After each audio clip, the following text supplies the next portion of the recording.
everyone. Sarah's on strike, and welcome to a podcast will save this relationship.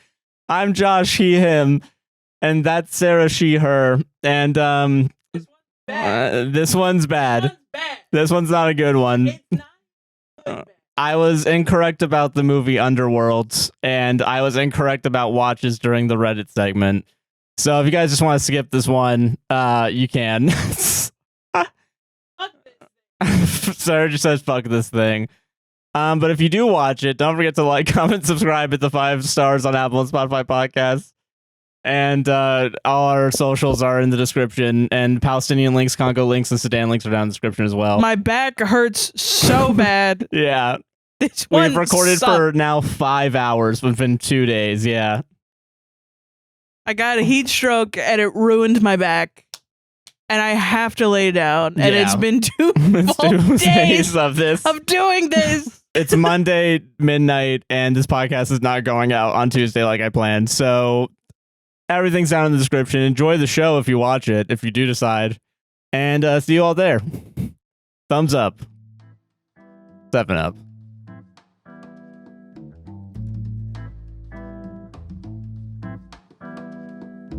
Test, we're good. Okay, Let's fucking go. All right, hey.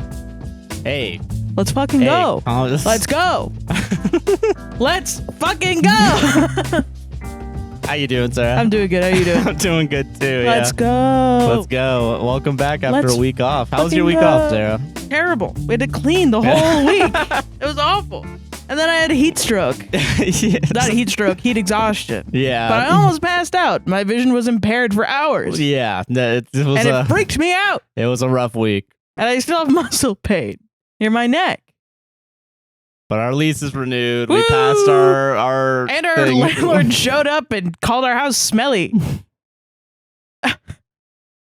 It's fun. Now we have the baking soda carpet cleaner now because I got self-conscious about it. Well, yeah, she came in and she was like, this house smells like cats. And I'm like, yeah, that's because we have cats. And then she like flipped us off twice like this. Yeah. And then she was like, oh, there's 2 birds in here too. And there's 2 birds in here. And then I was like, so can we stay here? And then she slapped me in the face 3 times. And then she went like, ew, your house is ew. But also you passed, I guess. But you passed. You can give us money. Continue. You can give us more money for the rest of the year, actually. Yeah. So. And then we were like, thank you, landlord. I'm a mom. And I kissed her on the mouth. It was awful. I hated it. It was bad. Yeah. She's a bad kisser. I will say, shout out to Wellbutrin, my boy Wellbutrin, because shout out to you, Concerta. Yeah, for making cleaning not take a month like it did last year. Yeah, this one, it did go a lot smoother. Yeah, for sure. It's really weird how you have ADHD your whole life and then you get diagnosed with it as an adult, and then you have a bad reputation or a bad relationship with cleaning. And then you're like, oh, I got to clean my whole house. It's got to take a week. So then you take a week to clean your whole house. And then you're like, wow, I could have done this in 3 days. I could have done this in 2 days. I could probably clean like way more often. I will say I'm really happy with how clean the house is right now. And I feel like it's going to be actually easy to maintain, which is good. Do you guys love that we did not clean the set? Yeah, fuck the set. Whatever. I knew she wasn't going to walk to see this. On purpose, okay? It's an artistic choice because we're the roughest. The rough and toughness Reddit podcast. Yeah. Cowboy podcast ever lived. Yeah, we're the roughest underworld podcast. and this is a mimosa. This is alcohol. Because I don't want to deal with... You don't want to think about... You don't want to remember what we're about to do. Yeah. Okay. Fucking also real quick, no major events happened this week, which is rare for us when we take a week off. So thank you guys for not going fucking crazy. That means tomorrow the world is gonna explode. Fucking explode, yeah. Yeah. I can't wait. And by tomorrow I mean a day before this comes out. Yeah, because it's Sunday, yeah. Yeah. Okay. So let's get back into it. I've been stewing on this movie for 2 weeks now, and I want it out of my head. I'm sorry. There's only one way to get any thought out of my head, and it's through a microphone into a computer for everyone else besides me to hear. Yeah, you have to take your trauma and you have to put it on everybody else. Exactly. It's everyone else's fault but mine, and everyone else's problem but mine. Yeah. So, okay. someone suggested a little while ago Underworld. Right. And because they said they loved the movie segment, and that was enough for me to be like, I thought you said because they said they loved the movie. And no, I was because like, they love these reviews, is what they said. okay, good. And so that's why I was like, all right, fucking bet. So I said I was gonna, and I was intrigued because it's like, oh, all right, it's a gothic vampire werewolf movie. It sucked. Wait, Josh. There's something I've been meaning to ask you. Yes. For the past couple of reviews. What gives you the fucking right to review these movies? So, okay, I felt like I needed to do this. What gives you the expertise? Because we're gonna have to talk about the gothic culture, and I feel like I feel like people wouldn't believe that I know what I'm talking about. So here's I'm gonna drop my Josh water is holding bottle. up a technical certificate in digital For media video production. All right? So fucking. Is that your only certificate, Joshua? For now, yes. So they will slowly. Maybe there's. What do you mean? Maybe there's two more that we have don't to. nuke my bit. So now Joshua Chinland is holding up a technical certificate in digital video fundamentals. Yeah. Okay, but is that only 2 certificates, Josh? Yeah. No. Hold on. See, I got for real. Yeah. Okay, so now Joshua Chinland is holding up and he's gonna knock over these my LaCroix cans. Technical certificate presented to Joshua Chinland, digital video editing and post production. Is that it, or do I? That actually is it. Yeah. So I am, and what gives you the right to listen to these reviews, Sarah? Your associate in the arts. I have one too. I wanted to be included. Yeah. But okay, here's why I thought I needed to bring it up this time. Because I'm going to be talking about why this movie's not gothic and the fact that every single fucking... It is, though. No, okay. It is, though. No, it is, but it is, though. No. Sorry. No. I haven't seen it, but the way you're describing it, I'm like, it is. Well, I mean, it's gothic in the sense that it starts off with a Catholic cathedral. Yeah. And the vampires have Victorian era furniture. If you're saying that the Underworld isn't goth, then you're saying that like fucking Hot Topic isn't goth, and you would be right to me and my circle, right? Yeah. But I'm not all goth people. Goths aren't a monolith. Okay, here's that literally is what it means. No, okay, so yeah. This is because here's why I don't see this movie as like gothic. Okay, so this movie came out in 2003, which is an important detail because it's post 9/11. So here's why. Because they literally, it's so like the vampires are like these super high tech like fucking freaks. Like they have like vaults and shit for like, and they have CIA like safe houses. Okay. Like literally, they call it a safe house, and they just have, and it's like from what the vampires and werewolves. The vampires, yeah, it's a vampires to hide from werewolves. Okay. To torture werewolves. Wait, so the safe house has the werewolves in it to torture? They can bring werewolves to the safe house to torture. They have Guantanamo Bay. This is not a bit. It sounds like an unsafe house, but but no, because safe house is not very safe. Well, because there's we have to do a lot of housekeeping for this movie because I'm gonna describe this and like you're gonna think, oh, maybe there's something here. There isn't. No, I know. You've been telling me for 2 weeks that there's nothing here. This is more Jason Bourne than it is Crow. I thought you liked Jason Bourne. Well, yeah, I do like the Bourne movies, but also like it doesn't really. Also, how dare you bring up Matt? I'm sounding on the. How dare you bring up Matty D in front of me? I'm sorry, but no. Okay, here's why. Because it's more in the genre of action than I would call it like gothic horror. You know what I mean? If that makes any sense. Yeah, like a horror movie isn't necessarily an action movie. But this is an action movie. Action movie? I guess is the vibe. Does goth always have to be horror, I guess? I guess not, yeah, but okay, because it's okay.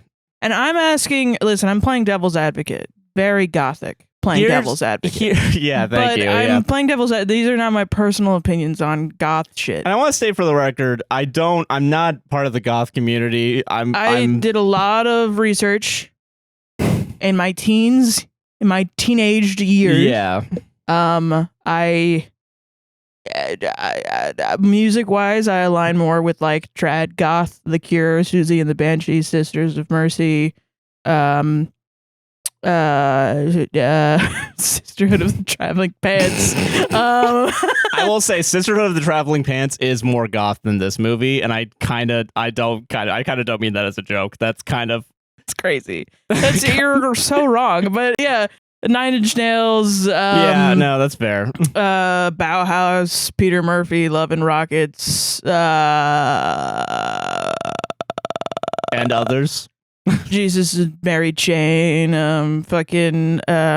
There's also fucking. Yeah. You know what I mean? No, I get you. Yeah. Yeah. Okay. And there are goths that will show up and they will be like, I love Marilyn Manson. I'm a goth. Is it within my right? As when I was sworn into the goth subculture, when I put my hand on the black book, the Necronomicon. Yeah. My left hand, because that's the devil's. Yeah, the devil's hand, yeah. You know, I put my left hand on the black book of the Necronomicon and I swore myself in. I would say I would never talk bad about any other goth. I would never gatekeep. I am not gatekeeping this subculture. It is for everyone and everyone to come into.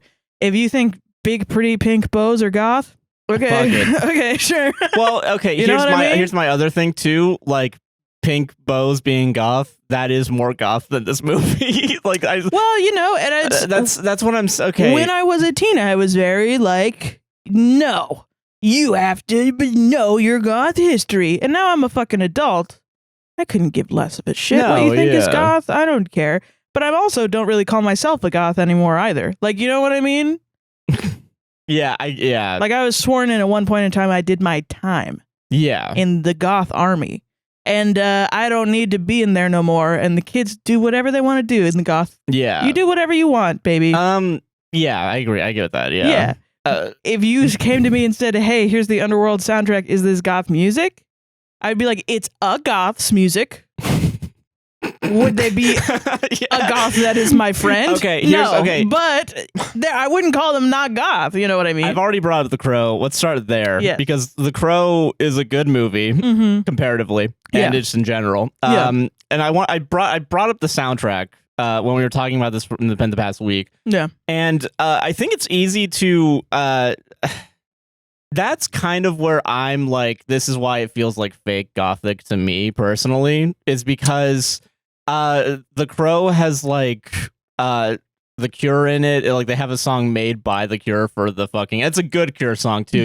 You've told me it's one of their best. Yeah, it's actually a good Cure song, which is maybe a hot take. I will say like there's some like just grunge like Stone Temple Pilots. Fucking Nine Inch Nails is in there. Yeah, I think about that song all the time. And I don't even listen to Nine Inch Nails that often. Yeah, honestly. And like Nine Inch Nails is like actually again a good. But there are bands that like skirt like a Depeche Mode, where it's like, I could call up my friend and I could be like, hey, I'm listening to a Depeche Mode song, and his dad would wrestle the telephone away from him and be like, what Depeche Mode song? I love Depeche Mode, and that's a 45-year-old Argentinian man. Yeah. And he doesn't think of himself as goth. No, he just grew up in the 80s. No, I agree with that, yeah. You know, and there's a lot of Cure songs that are very poppy. Oh, for sure. And yeah. But okay, so that's the Crow, right? Yeah. Good movie. Right. This movie, Evanescence. Not even like this is how. Which you could argue Amy Lee is goth to me. I wouldn't be mad at you. But here's the thing. Bizkit? Limp Bizkit. Yeah, let's start there. This is where I feel like the movie's trying to be sneaky. That's when you start testing me. Because it feels like they wanted all these new metal like people to be the backing for it. And like there's David Bowie in it too, but like I genuinely don't remember David that song. Bowie can be goth. No, yeah, I think that's fine. That's like the only good song in the soundtrack. Like that I can be like, you know what? I can understand people liking this. But that's my entire point is like a lot of goths just pick and choose what they like. And they're using goth correctly as a subculture to be like, hey, do you like this? Like, if you like The Cure, you probably like David Bowie. Yeah. No, yeah, I get you that. know? Yeah. And then you connect and you're like, oh yeah. So like, what's wrong with new metal and new metal fans out there that are like, I like Aiden. Do you like Limp Bizkit? And then somehow they're at an insane clown posse. You know, they don't read anymore. I wish there was Insane Clown Posse in this. I know. I actually like Insane Clown Posse more. Yeah. Dude, they have the balls to be like, magnets, how do they work? Yeah, that's... And I'm not fucking reading. It's against my religion? Yeah, that's commendable. Yeah. Compared to Limp Bizkit. That's fucking amazing. Yeah. No, and I was thinking of that too recently where I was like, yeah, no, that's Limp Bizkit. Comparatively, yeah, there's better. But so is that just because we don't like Limp Bizkit? That's possible, but also like I think a majority of people probably don't like. But here's all the other like songs are in that same like new metal kind of vein. Yeah, and I mean, when you have a genre that like the people that helped define the genre are actively like, don't fucking call me new metal. Come on. Yeah. Well, I mean, but then you make that point. Robert Smith, Andrew Eldridge, Peter Murphy, they don't call themselves goth. They're like, ew, what the fuck?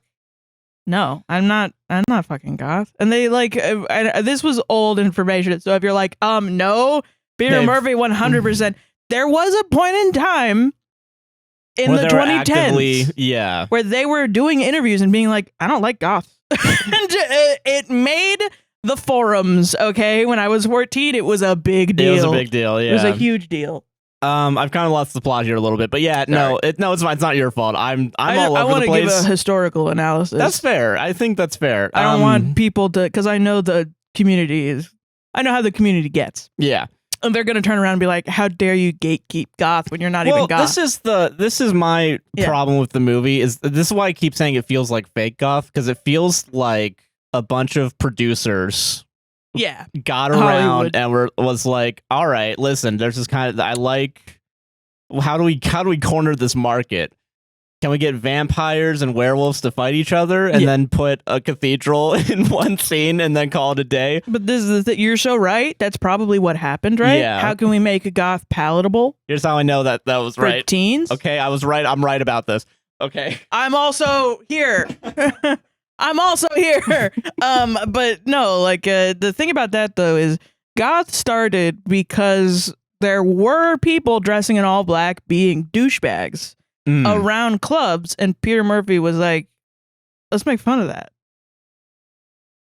Yeah. And this is not definitive. I'm sure there's probably more research into when the actual subculture started up. Yeah. Because even me, that's my understanding of how goth started. But that kind of means that there were goths before Peter Murphy made Bela Lugosi's Dead with Bauhaus. But the Bela Lugosi's Dead music video, from my current understanding, was a joke to make fun of those people. And then and then people were like, oh, it looks really cool. I want to be a part of this, yeah. And then that kind of grew. And so the goth subculture is about community, and about history, and it's about music and an aesthetic and a vibe. So for the Underworld to come out and put all this, kind of chintzy shit up in there, it probably inspired a level of goths that now would you be like, are you goth? Probably. Yeah. Because you found a home in goth. Yeah. So, sure. I guess, yeah. I guess. Do you have anything in common with the Susie and the Banshees goths? I mean, I don't know. Try it. Yeah. If you like it, then yeah. If not, then no. Yeah. You know what I mean? No, I feel that. Does that mean that this is a good movie? No, not at all. This movie's like shit. Go ahead, Joshua. Really bad. So, okay, it's a action CIA movie. That's where I draw the line. Get the government out of goth, please. Because also the action scenes do suck in this movie because they do a lot of slow motion for things that don't look cool in slow motion, or they overdo things that might look cool, but then it gets kind of tiring at some point. And it feels like you're just padding out the runtime. Yeah. To hit 2 hours, I guess, even though you've already passed 90 minutes. So you've already made a movie. Perfect length of a movie, yeah. 90 minutes. 90 minutes, yeah. Yeah. Unironically, though, chat face, yes. Yes, it is, though. Yeah.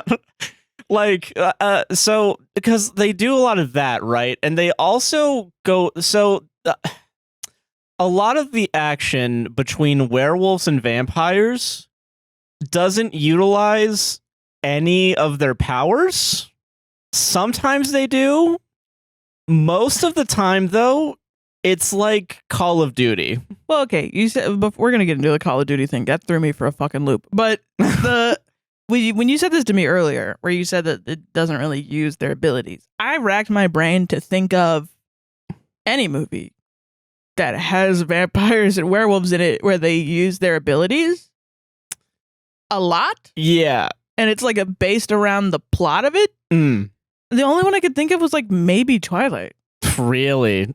The plot is she wants to become a vampire. Point Twilight, not point like at Underworld. least there's vampire shit in it. Yeah. Well, because this is where it's kind of like, okay, because this is where I was gonna save this for later, but the werewolves get more time to actually utilize their powers in a way that like is interesting. And the werewolves are also more interesting, but we focus on the vampires more often than not. Right. The vampires, like, save for like them having fangs and one scene where Kate Beckinsale like uses blood to wake up an old vampire. They don't really do much else, so it's kind of like, what's the fucking point of them being vampires? Yeah. Well, there is a point which involves slavery, which we have to get into. Yeah, that's crazy.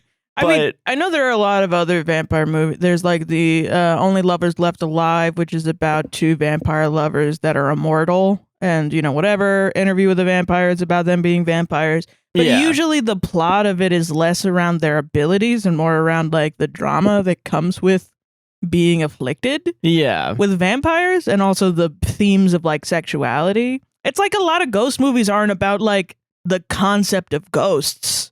No, that's fair. Yeah, you know, or but, demons or something. They don't really go into like those kind of themes. Really, it's more about power than anything else in this movie, which is weird. It's weird. That is weird. And also, I'm gonna give it a little bit more credit. The vampires do jump.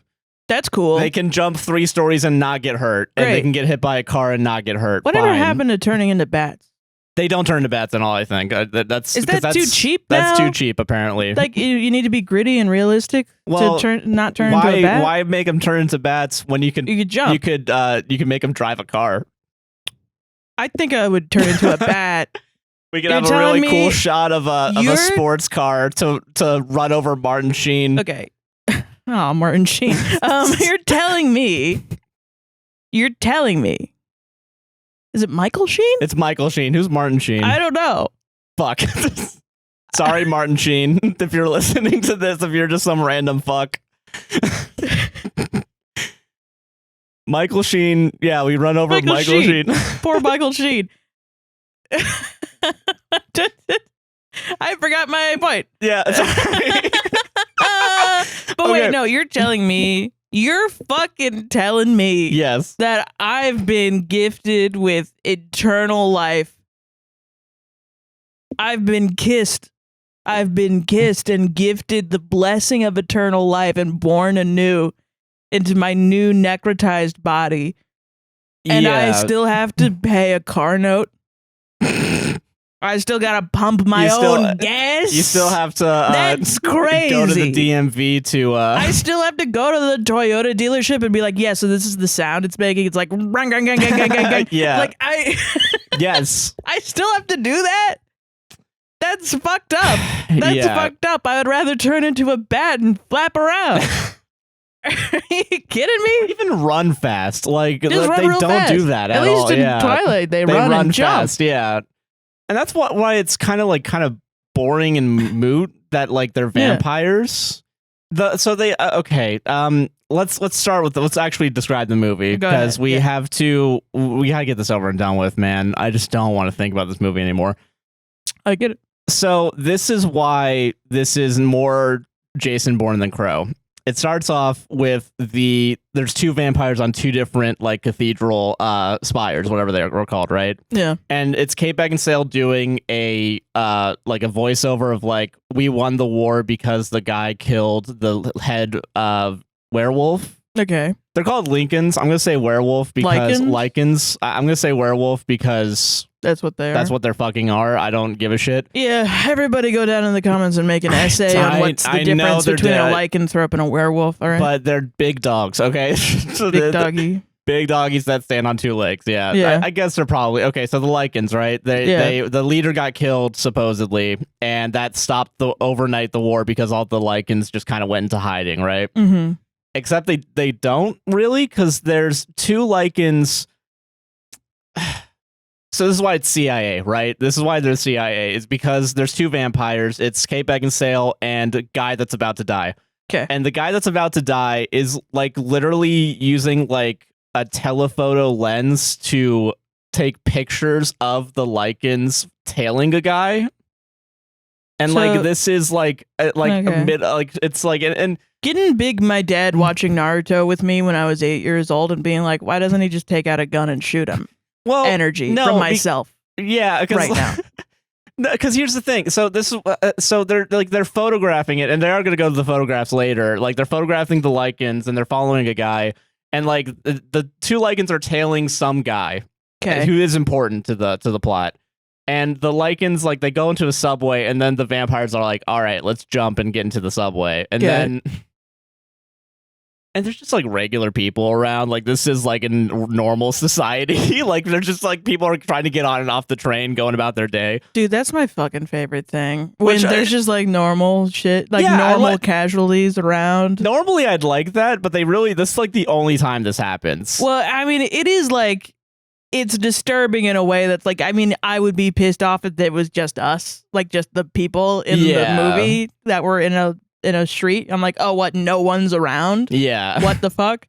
Which is kind of the cinema sins of it all. Because like, I would actually rather that than a bunch of people around about to die, unless there's like a theming that makes sense. Like every NCIS episode about a bomber. Yeah. Where it has to end in like the airport. Yeah, like, oh. Or a mall. Or again, post 9/11 action media, but like, it's interesting. There's a funny episode of Lost where when they have to, spoiler alert for a fucking old as sin show, when they have to crash the plane again to get back on the island, so they leave the island, right? Eventually. And then they're like, we have to go back to the island. Yeah. So we have to crash the plane in exactly the same way. To get to the exact same spot where the island is, Yes, to get back onto the island. So they do that, right? And then everybody is on the plane, and at some point they buckle in, and Jag turns to Ben, the evil guy from season 2, who's now working with them for some reason. Yeah. And he goes like, wait, what about all these other people on the plane? Because there's just like regular people on the plane. And he goes, oh wait, we're gonna crash a plane and kill like a lot of people. What's going to happen to them? Like, are we going to hang out with them in the new seasons? And then they straight up write Ben turning to Jag and being like, no, who cares about them? Listen, it's the funniest thing really ever. Funny. And it's the guy from, Ben is the guy from Fallout, the scientist guy. Yeah. So, he just turns and he's like, I don't fucking give a shit. I don't fucking care. Yeah. The funniest thing ever. Fuck, dude, awesome. It's perfect. Yeah, TV. But so they're going into the subway and they're still tailing him, and like they're hiding, but like not really. Like they're just like keeping their wall like back against the wall and like all the pillars. I thought this movie was gonna be like so bad it's good for like because like the first 10 minutes are awesome, but like everything else sucks. So at some point, like the dude gets caught by the by one of the wolves, right? Mm-hmm. Lichens, whatever. Right. I'm gonna go back and forth between them, get mad, and no one will get mad at you. Yeah, they'll get mad at you, and that's all I care. That's exactly. I care about. If I say anything remotely wrong, but so a sin against Christ. So the funniest shit happens, right? Because the guy gets caught, and it's one of the guys. He just yells the word. He yells bloods. And I think it's slow motion. Like, it's also, like, they do it a little bit slower than it's, like, supposed to be. And then he just pulls out 2 Uzis from his jacket and just starts fucking shooting, like, the vampire. And... do they know that that's, like, the name of a gang?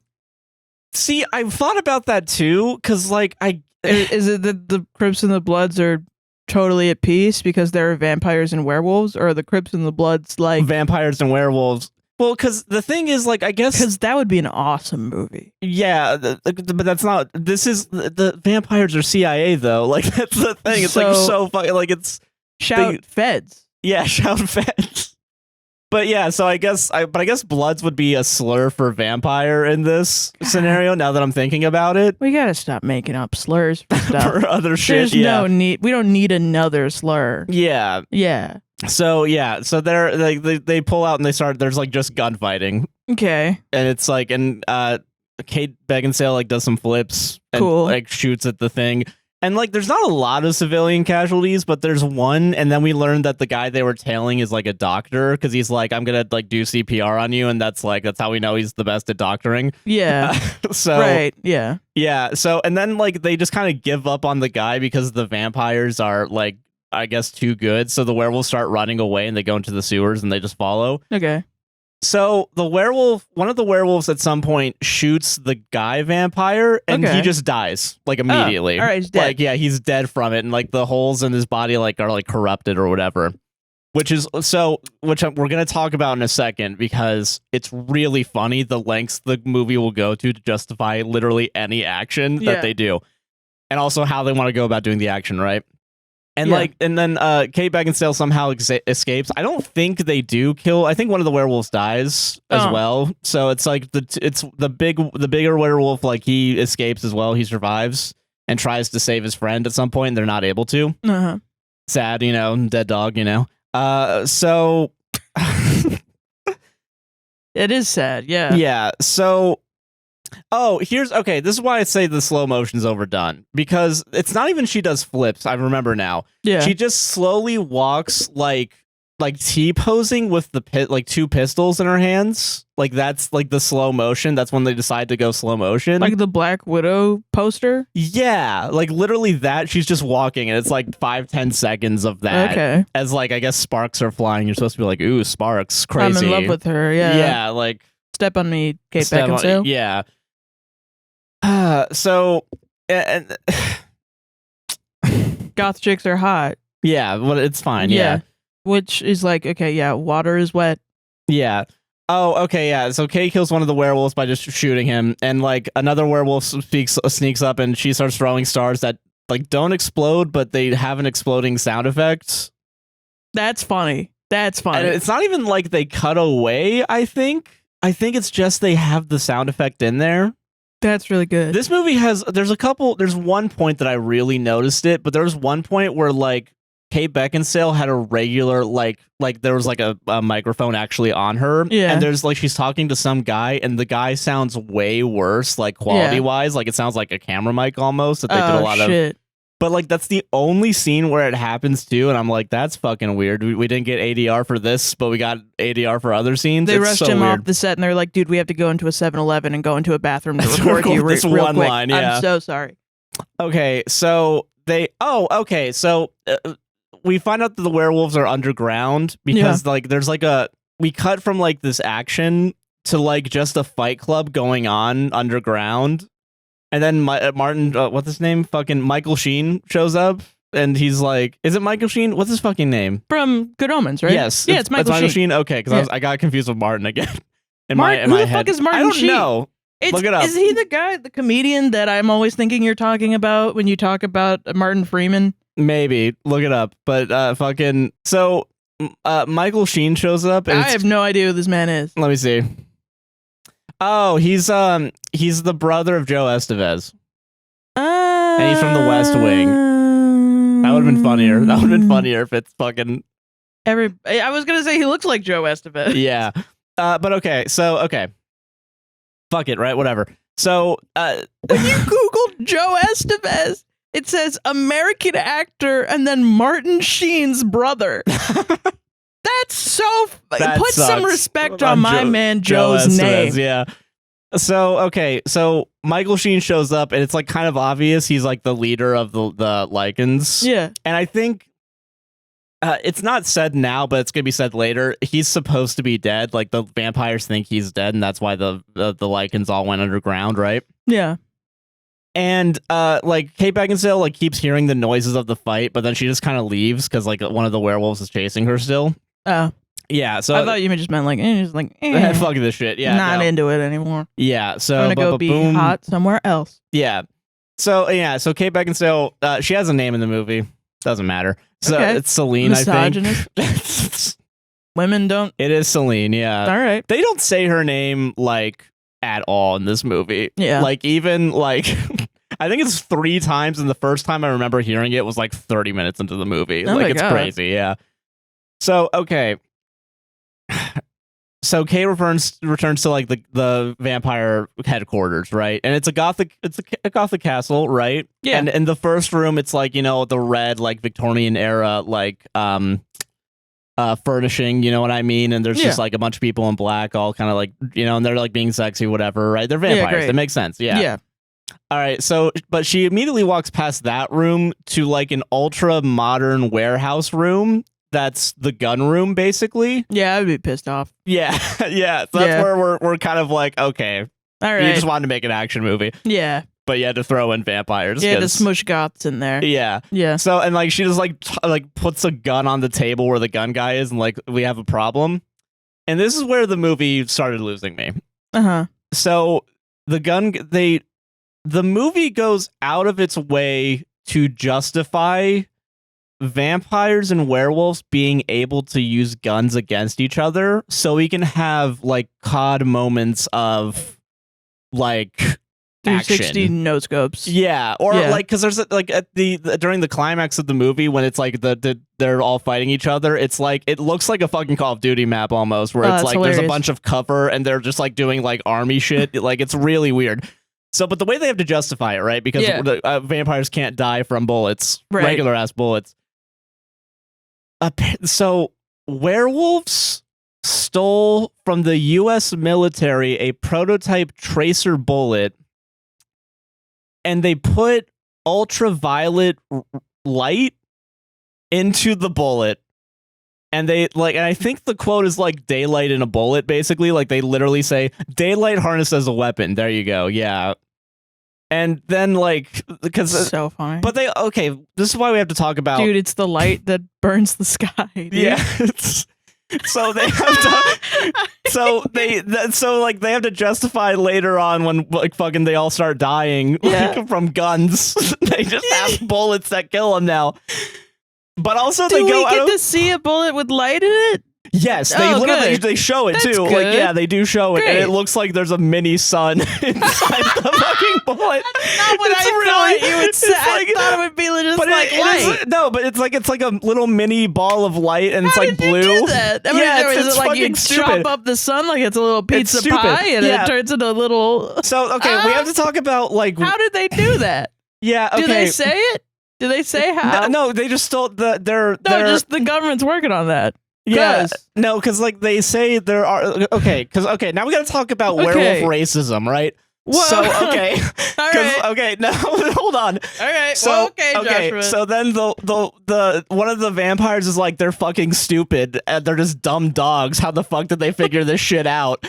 And then okay, how did anyone figure this out? You don't have to be. If you were Albert Einstein and you turned around and you said, "I put sunlight in a bullet," I would be like, "Albert." They call them dumb, wet, sneaky dogs or something like that. It's like really stupid. It's dumb. And then it's like, oh, they must have stolen it from the U.S. military, like as a prototype tracer bullet. So we don't even know. So we don't even know at this point. Yeah, like they just have it. They just have it somehow. Okay. I don't think they ever explain it in the future too. So I guess that is the working theory, is that they've just stolen United States military equipment and just now have the ability to replicate it.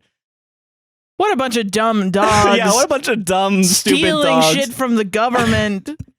A concept that was its own movie. Yeah. So, okay. And it was also so crazy of a concept, they made Nicolas Cage the face of it.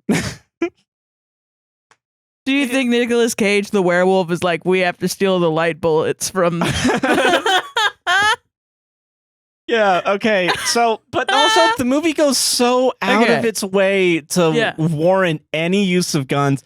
also the movie, for no reason, I wasn't even thinking about this in the movie, they have to justify like the vampires having money. Like they literally, like, I guess they own like blood banks, and they're like, oh, this new revolutionary plasma. It's not a new idea. Yeah. But like it's like a throwaway line in the movie. It's like during some random conversation where it's like, I guess they thought that people would think, how do vampires have all this high tech like guns? So they have to. They're immortal.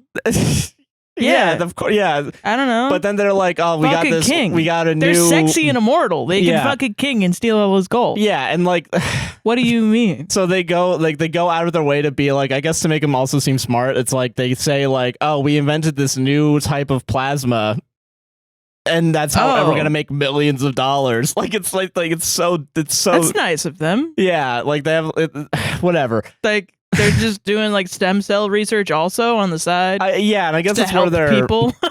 Yeah. Okay. So Kate Beckinsale isn't the leader. There is a leader. His name's I didn't write it down at this point in my watching. So there's an obvious like main guy because like he's just followed by like 6 bodyguards at all times. Yeah.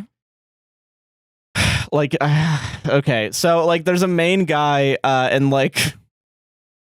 He shows up, he looks at the daylight bullets, the sunshine bullets, and he's like, we don't have to worry about this. And then walks away. Like honestly, reaching Jurassic Park levels of awesome. Reaching Jurassic Park levels of awesome. Yeah. And how the fuck, like, I think about this literally all the time. How the fuck can, what's his face? Look at the dinosaurs and then turn around and be like, nah. Like, that's crazy. If you saw a dinosaur in real life, it doesn't matter how bad the CGI aged. Yeah. You'd cry. Like, you'd piss your pants and shit your pants and your skin would fall off your face. Yeah. So it's not gonna be like Jurassic Park. I'm just gonna tell you right now. I know. But if it went down the fun sun bullet, that's the thing. It could have like been. It should have. I'm explaining this in a way that makes the movie look good. It's not an entertaining watch, like for a little bit, because I need to. I trust you. Yeah, I trust. I'm describing the movie I wanted to see. Yeah.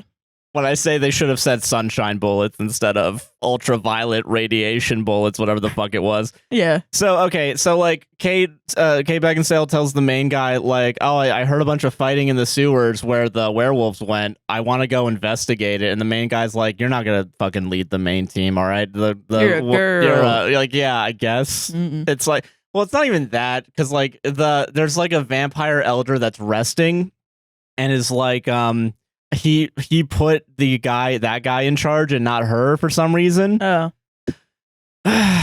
It's gonna get really stupid. It's gonna get really fucking dumb. People, on Wikipedia, I need to shit on Wikipedia for a second. Okay. Wikipedia like says that critics enjoyed the storied history between vampires and werewolves, and also the gothic kind of thing. And like, there's not really much of either. It's really weird. I don't know how anyone could praise it because... Well, okay, listen. We've talked to other people literally hours ago about this movie, and they have responded in a way that makes me realize that this probably was a big hit among goths at the time. Yeah. Just like shitty makeup in the 80s. Like, there weren't many options. Yeah, no, you know what I mean? Yeah. So probably at the time they were like, this is cool. We should do more of this crap. Yeah. And then I will say these movies are successful. Better. They did 6 more fucking movies of these. That's what I mean. And like, I get it. Like, let's not, revise history here. But I'm gonna say right now, in the year of our Lord 2024, this movie. You were not impressed. I'm not impressed. Yeah. Yeah. Okay. So, what the fuck? Okay. So there's a blonde. Okay. She probably has a name, but they don't say it because they're all like, they never mention anyone's fucking names in this movie. Right, because they're too cool. Yeah, so I'm gonna call her blonde, and I'm sorry. I don't even like it myself. There's a blonde, and she's like kind of following the guy like around a bunch. Yeah. And she's like schmoozing to the guy like, I wouldn't treat you like the way Kate Beckinsale is, like, and like they're kind of setting that up in this scene, I guess. Yeah. So inside the vampire gothic complex where they have a big warehouse with the guns in it, they also have a room that is like here's the room setup. It's also modern. It's not gothic up until like they open these doors. Yeah. But like it's basically like a bank vault almost, where it's like there's a mirror, there's like a hallway, there's a security room where like you can open the doors, like if you have a clearance badge or whatever. Yeah. And like that, and it's just like steel metal doors that open up to like where all the vampires are sleeping. Yeah. Where the elder vampires are sleeping. So it's to set up Victor, who is kind of like Kate Beckinsale's dad, but not really. Okay. And he's kind of a dick because he doesn't believe anything that Kate Beckinsale says, like for most of the movie. He's sleeping at this point, but like she just goes into this room. I literally think to like just say like just to look at the fucking tomb. Like that's it. And then the blonde comes in to like what is it? God, this fucking movie's stupid. I'm sorry. I'm just reading ahead too. This is the worst. Okay, so she goes in and like the blonde follows her in and tells her that the tomb with Victor, the old leader, won't hear her. And Kate's like, "Why did he become leader? That's lame." Blonde's like, "Fucking get ready for the party," because they have a party going on after this too. It doesn't, and like they okay. Nothing happened. There didn't need to be a party in this movie. The party really is just kind of like a thing for them to get mad about at Kate Beckinsale. Okay. Because like instead of Kate Beckinsale going to the party, she's gonna look at the CIA photos that the dead vampire made with his telephoto lens to find out who these like guys that were following, like what was going on with that. But also just so we can have a line where, and I think this is the scene where like the guy just sounds weird. Like he's just like, "Can you stop worrying about that and go put on a fucking dress for the party?" Right. Interesting. Yeah. Because it hits on very common vampire themes, like the old order and the new order, and you know the older historical vampires had a different way of doing things, and the new vampires have a different way of doing things now, and they're a little bit blah blah blah. And you have to have that with vampires because, like, literally, if a humanoid being that was raised human, born human, and raised human is going to rule over something for forever. Yeah. It's humans get set in their ways, and it's supposed to be like a theme of like the curse of like immortality is that you end up getting set in your ways.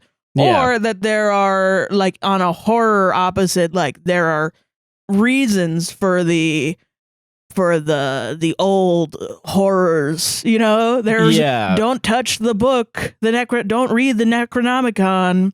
Don't do this because blah, blah, blah. And then it's a bunch of teens that show up and they're like, "What's this book?" And then they look at the book. It's not a stupid thing to start a horror movie. It's also just like a general theming in horror and like literature. But it sounds like they're doing it in a way that I'm assuming is not going to pay off in any sort of way. It doesn't really, because there is some of that with Victor a little bit where it's like he's set in his ways and he doesn't like give Kate Beckinsale like any like, even after, like, because at some point Kate's going to do the thing where she bites her wrist so she can pour blood to wake him up. Right. That's how they wake him up.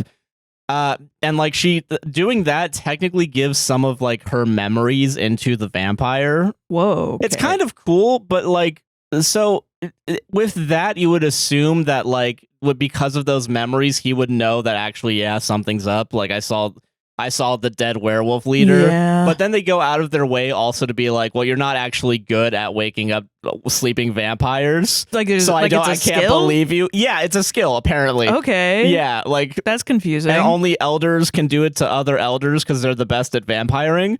So, like, yeah, it can get complicated at some point. It gets convoluted. That's the real problem with this movie because it's juggling a lot. Yeah. I just remembered. Let me compare and contrast this with my new favorite story, My Vampire System.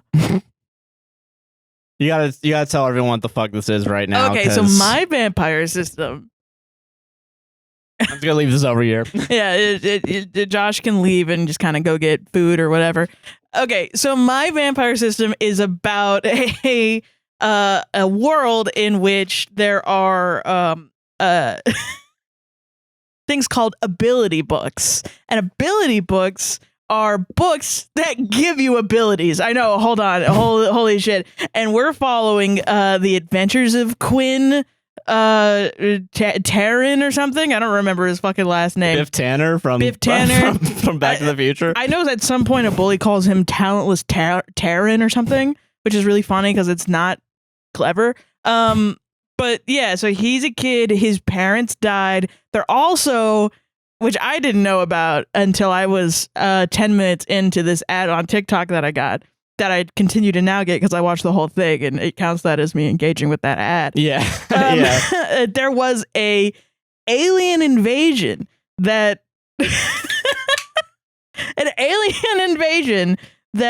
caused a big war that is now over, but now human beings, every kid that turns 16 has to enroll into military school where you have to get an ability book given to you by the US government. So they also give sunshine bullets by chance? Yeah, the U.S. government, they had sunshine bullets, they got ability books. Yeah. The core standard Earth powers, okay? Which are not explained in the ad that I saw. They give you an ability book, and then with the ability book, you use your powers to fight aliens. Sounds cool and epic, right? Yeah. Not for Quinn, because Quinn didn't have any powers, and so his crush, humiliated him and beat him up and made him piss his pants in front of everybody. And then his bully, who's like a telekinesis, I think, which is funny because later in the ad, they say the telekinesis is like really weak. So that's funny that the bully is like beating him up, even though he's got a weak ass power. The bully's like, hey, you're talentless. You don't have an ability. We're beating you up. We're bullies. Yeah. And then the kid goes home and his parents left him a book that straight up looks like the Necronomicon. Like, it looks like they went to Spirit Halloween. They went to the... and they got the... they got like a $10... The Evil Dead version of the They got the DVD set. Yeah, exactly. Someone had the whatever. And he gets a system. Don't know what that is. Never explained in the ad. Am I going to read this whole thing? No. Because, spoiler alert, there's like 7,000 chapters. So that's why I'm not reading it on this fucking show. Yeah. And I also don't recommend that you buy it, which is why I'm explaining the plot to you right now. Yeah. Because it's like $300 if you buy it on Amazon. How ridiculous is that? That's ridiculously fucking you're crazy. You're going to write 6,000 chapters and then you're going to charge per chapter $3? Fucking crazy. Yeah. Come on, man. Yeah. Come on, dude. Anyway, so he gets this book and he reads it in the ability book. Turns out he becomes a vampire, but the vampire, it gives him a system, like a game system where daily quests, he has to like have daily quests to level up in his vampireness. And then he goes to military school the next day, and then at military school he's in sunlight, so he's like 50%. And then he meets another guy who goes all yandere and apparently has DID, which I didn't know that in the ad, but yeah, I thought they were just gay boys, but I guess not. They're not, which made me sad later. But I want to say for the record, this story that you're describing is more gothic than Underworld, but continue. Yeah, well, so anyway. Okay. So then they have to test their mettle against, they have to like do like a entrance test into the military, right? Yeah. So then they both get in, there's a bunch of kids, and in the kids, they have to go into this circle and like do like a dexterity test. Dexterity check, yeah. Yeah, dexterity check with disadvantage. No, they have to do a dexterity check, and one girl pulls out a bow and the other one has like his ice sword or whatever. Both look like terrible. Maybe the bow I think is real, but the ice sword is like made of paper. It's like really funny. Anyway, they say, oh my God, that's a beast weapon. And then they're like, oh, what's a beast weapon? And a beast weapon is a weapon made by a terrorist organization that it wants to wipe out what's called the originals. The originals are people born with abilities that don't need a book to get an ability. Okay. Right. So anyway, it turns out the girl with the ice sword, she just has ice powers, and those are really rare, and she has a beast weapon. And then the other one has a bow and arrow, which is also a beast weapon, but she has telekinesis, and then she uses telekinesis to move the arrow around. Cool. Yeah. Anyway, so then the guy that has DID, he has like power. He like takes powers from people. Yeah. So he shook the ice girl's hand, and then he used ice powers, which I actually think is a pretty cool concept. That is a cool concept. I agree, actually really like that. I think that's really cool. He's my favorite character. It took 20,000 chapters to get to that, but yeah. Yeah, exactly. And so then he goes up against Quinn, and then he saves Quinn, and Quinn doesn't use any of his powers because he's out in the sun, whatever, blah, blah, blah. And then Quinn beats up, he has also a nerdy friend or whatever who doesn't have any powers, who just took the basic like Earth book thing, and then he beats up his friend's bullies with his vampire powers. Damn. And I guess he becomes evil or whatever. Interesting. Better. That's a better... Yeah. And then I was like, I have to read this whole thing on the podcast. And then you found out and then it was like, $300. not only, it's a published book, so I wouldn't do that. Yeah. Because, copywritten material. But it is it's $280 for the entire thing. And then I found a Reddit post that was like, I'm on chapter 600 of my vampire system. Does it get any better? Does it get any better? And all of the comments said no. Yeah, no, we're not going to torture ourselves with that, but okay. Back to the Underworld real quick. No, it's okay. No, thank you for giving me a break. Yeah. So, okay, there's a party going on. Doesn't matter. Kate doesn't give a shit about parties. She just wants to find out who the fuck this guy is. Right, yeah. And okay, at some point, it's revealed that his name's Michael, and I got confused because Michael Sheen is also in this movie. So at some point, I just started saying Michael parentheses character, not and then, Sheen. Yeah, Michael not Sheen. Yeah, and Michael Sheen. Yeah, because I think his name's like Lucian or something, and like they only said that in the beginning, and it's not said that it's, and then like maybe 20 minutes in, and then they don't say it for like 2 hours, and then. Do you think it's like a beginning acting faux pas to like rock up to the function to act your little butt off, and then like your name is Roy, and then like somebody else's character's name is Roy? Yeah. Do you think it would be a faux pas for you to go up to the director and be like, hey, this is confusing. Can we please change this? Can we change this? Do you think a lot of beginning actors do that?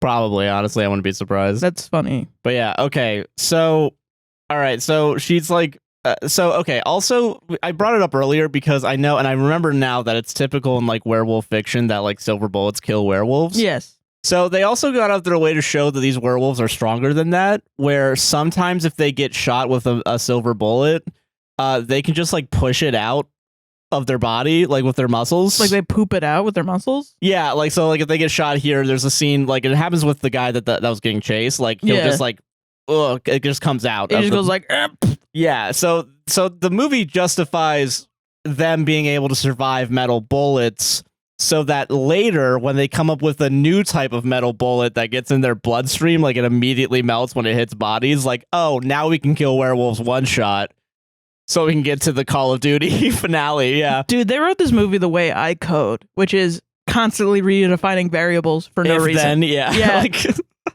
yeah, it's really, and it's like, who fucking cares? But okay, so like she's only like doing the thing, she does zoom and enhance, it's awesome, great. Enhance, yeah. Okay, so the blonde comes in with like a dress and like is like, ooh, Kate, you'll look really good in this, and like you're really attractive, and then the leader comes in, like, who's attractive? And then the blonde just leaves after that, like, and then the leader's like, just stop looking at these photos. Stop it. Just stop investigating.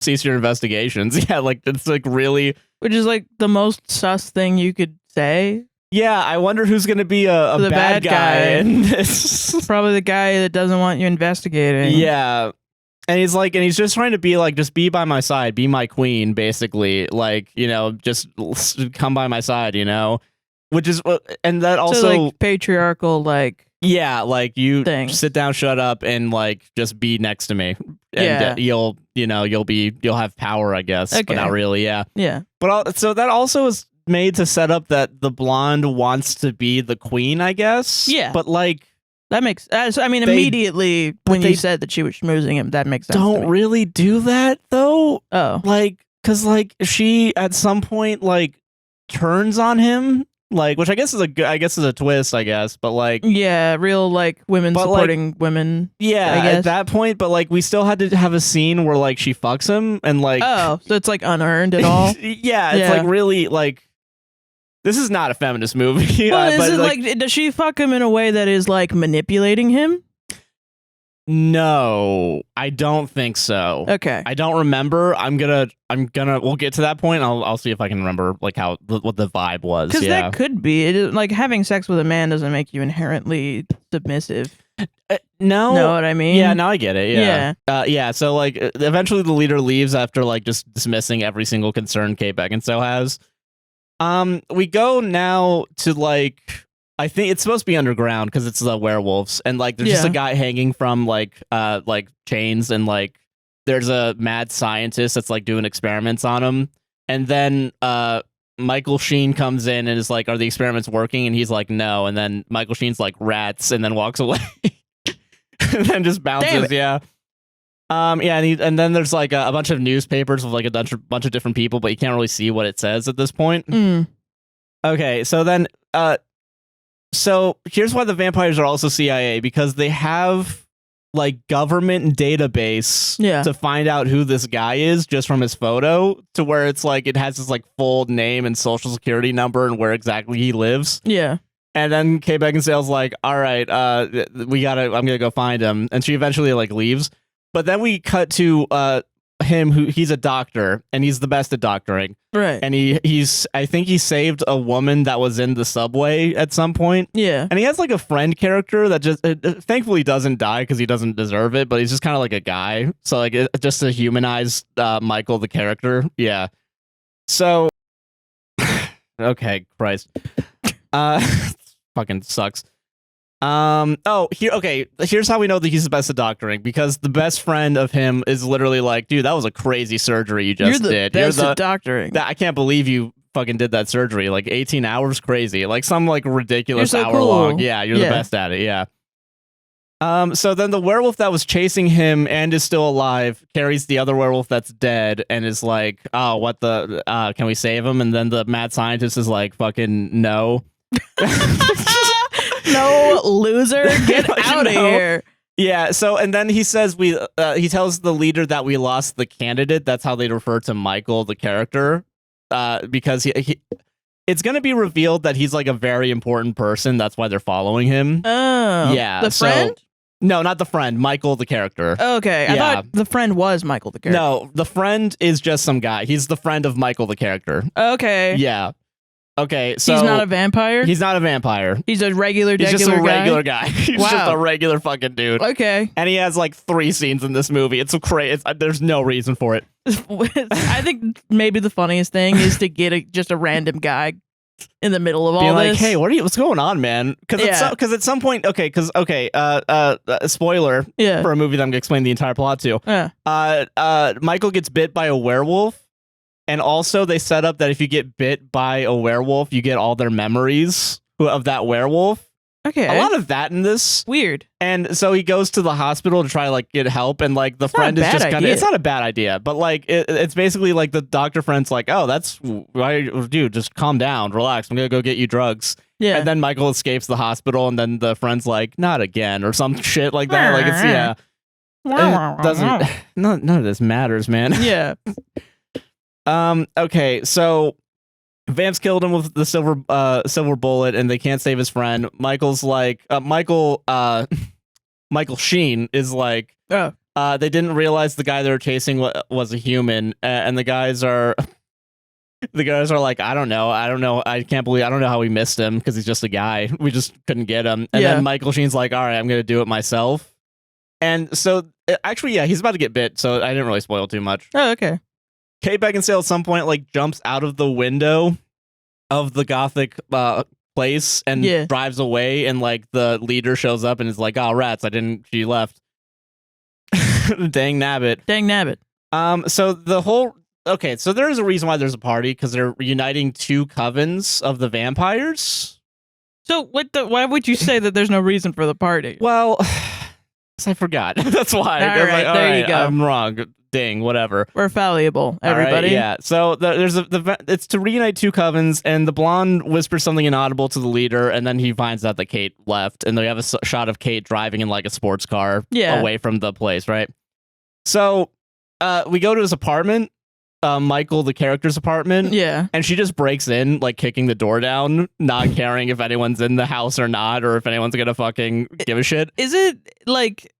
It's definitely like elder Gen Z, young millennial brains to think like this.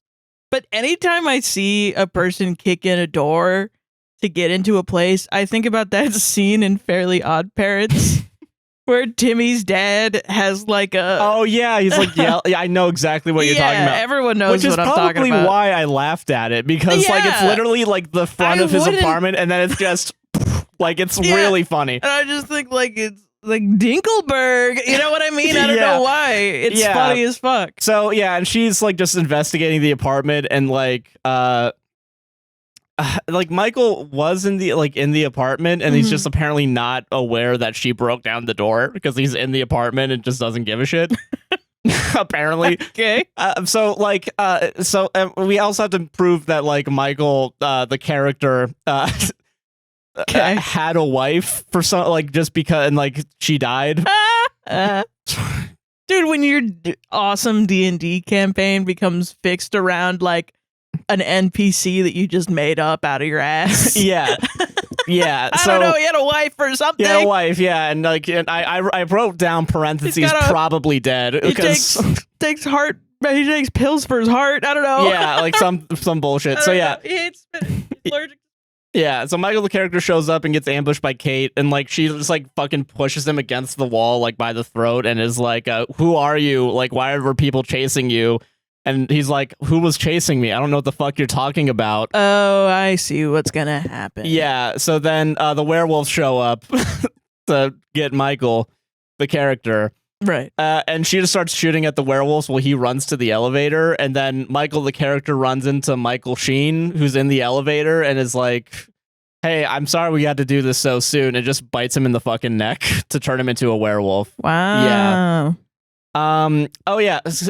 Before that though, technically, Kate does try to shoot Michael Sheen, and I think it does work. Like, I think she gets him in the shoulder, and I think that's where we learned that they can just kind of push it out. Like, if you're really strong. Is Michael Sheen the bad guy? Yes, Michael Sheen's the bad guy. Well, yay. Okay. We got to talk about the slavery thing real quick, because this is where it gets really fucking stupid. God damn it. So the backstory for all of this is the reason why they're going after Michael, the character, is that he is a descendant of the first vampire werewolf, because the vampires and the werewolves come from the same genetic line, apparently. So it's like the dad had 3 sons. One was a vampire, one was a werewolf, and one was just a fucking guy. And just a human. And the human, like, just kind of fucked off, I guess, while the werewolves and the vampires just started hating each other as they, I guess, made more. And also, they go out of the way to, like, not say this until, like, 30 minutes before the movie ends. So here's what happens, right? Also, wait, oh god, okay, so that's what happens, right? That's how they both exist. At some point, the werewolves become slaves to vampires. Or indentured servants. I don't know what the word is they use, but it's kind of implied that they're just the servants of vampires. Even though they're from the same bloodline, because there's the Victor is his name, he's the head vampire. He's always been the head vampire, so he's like the guy, I guess, that really enforced like making werewolf slaves. So Michael Sheen fell in love with his daughter, Victor's daughter, who's a vampire, but it was like it was illegal to have interspecies relationships between vampires and werewolves, which I guess also would make sense because they're from the same gene line. Yeah, no, this is why this is fucking stupid. This is where the movie like falls flat on its face, right? So like everyone forgot about incest, or yeah, right. That no one in the room, no one thought about none this. of the 12 writers writing this. Not once. thought about incest even once. Yeah. That's crazy. Dan Harmon wrote the script, but okay, so Shut the fuck up. sorry, You know that wasn't him. I know. I'm the sorry. mannequin stuff was him. The mannequin stuff was him, though. All yes. right. Okay. So what happens is, Victor chains up Michael Sheen somehow. It doesn't matter how, because he just has to be chained up to watch as Victor kills his daughter by using sunshine, the light of the sun, and like he just watches it happen. And then at some point, like I guess the werewolves get free, and that's what causes the war. And then the war ends because Victor fakes his death with the help of the current leader of the vampires. And that's why they're trying to get Michael, is so they can like have a vampire, like the ultimate weapon. Like he's the ultimate weapon because he can have both vampire and werewolf in him at the same time.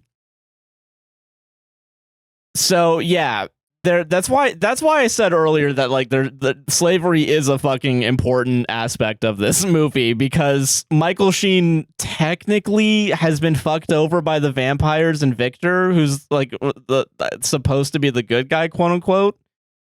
The CIA is supposed to be the good guy, quote unquote.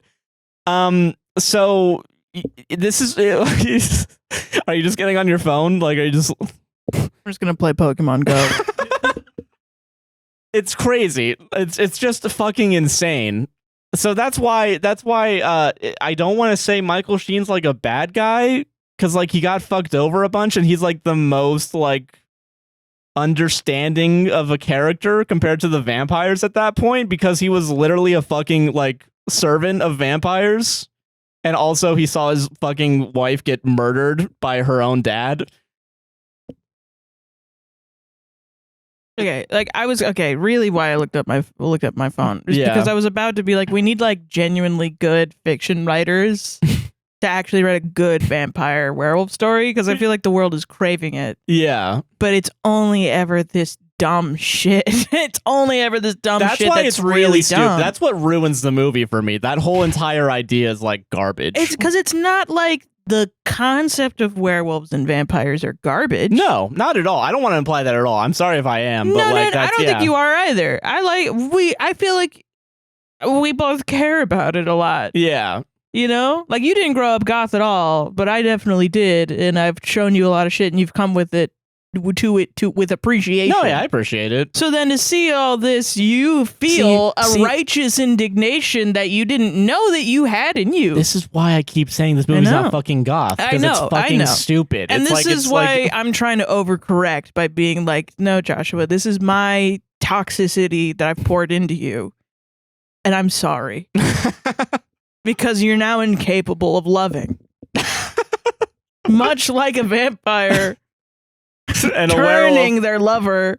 Yeah. You are now not able, like, yes, we'll be alive forever in each other's arms, and it'll be wonderful, and we both have the same tastes and likes and everything, and we'll both be very powerful, but we will never be able to taste fruit or go outside in the sunshine. And and that's a crime. That's a crime. Yeah. It is a crime. You could have liked movies. You could have done it, but I tainted you with my poison. With your poison of being right and correct all the time? Yeah. Sorry. And that's the worst part, is I believe in myself. But I was going to look up. I was like, I want Ursula K. Le Guin and I want Octavia Butler to just write a fucking vampire werewolf book. Yeah. To get to the themes correctly, so we don't have to force slavery in our fiction anymore. Please, let's not do it.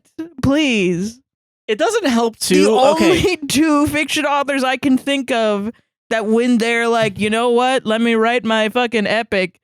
I'm not going to talk about slavery. It's a fantasy book. Maybe the fantasy is no one's enslaved. Yeah, okay, real quick. I think that's also important to bring up right now, because technically speaking, or if I'm going to talk about slavery, I'm sorry to cut you off, because yeah. I just remembered Octavia Butler's, like, I don't really know that much about Octavia Butler or Ursula K. Le Guin. I just know that they're very good, and I I've heard of their opinions, and I admire their opinions on fiction writing and science fiction writing. But I know Octavia Butler wrote something about, like, essentially it was like people bring it up in tandem with The Handmaid's Tale. Yeah. I think Parable of the Sower, and it is about, it's how you write a book about slavery, like a fantasy book about slavery. Yeah. It's getting it correctly, Yeah, and not just putting it in as the motivation for war. Yeah, yes. Just like in every single Gladiator. Yeah, like shit like that. Okay, I need to bring this up right now, though, Okay, real quick. Sorry. So I want to bring this up, but this movie is... I don't think they were actively trying to be racist, but now that I think about it, they were being racist. Okay. So technically, both groups are multicultural. Like, there's white and black people in it. I mean, I could have told you. Yeah. However... Are there more black people in the werewolves? Yes, and the main werewolf we followed, that was one of the guys tailing, is black. Yeah. And the only real main black character in the vampires is the gun guy. So, like, he's still, like, in a lower position and, like, also, like, mostly there to help Kate Beckinsale out. Like, that's it. Yeah. So, like, there's a little tinge of, like, yeah, that's not fucking good. Yeah. But it's like, why? You know what I mean? Like, why do we need racism? I don't know, like, man. racism, sure. If you're going to be putting it in our capitalist society, recognizing that racism exists, for sure, yeah. Yeah. But, like, it's like saying that slavery is, like, inherent. Yeah. And that's where I go, up.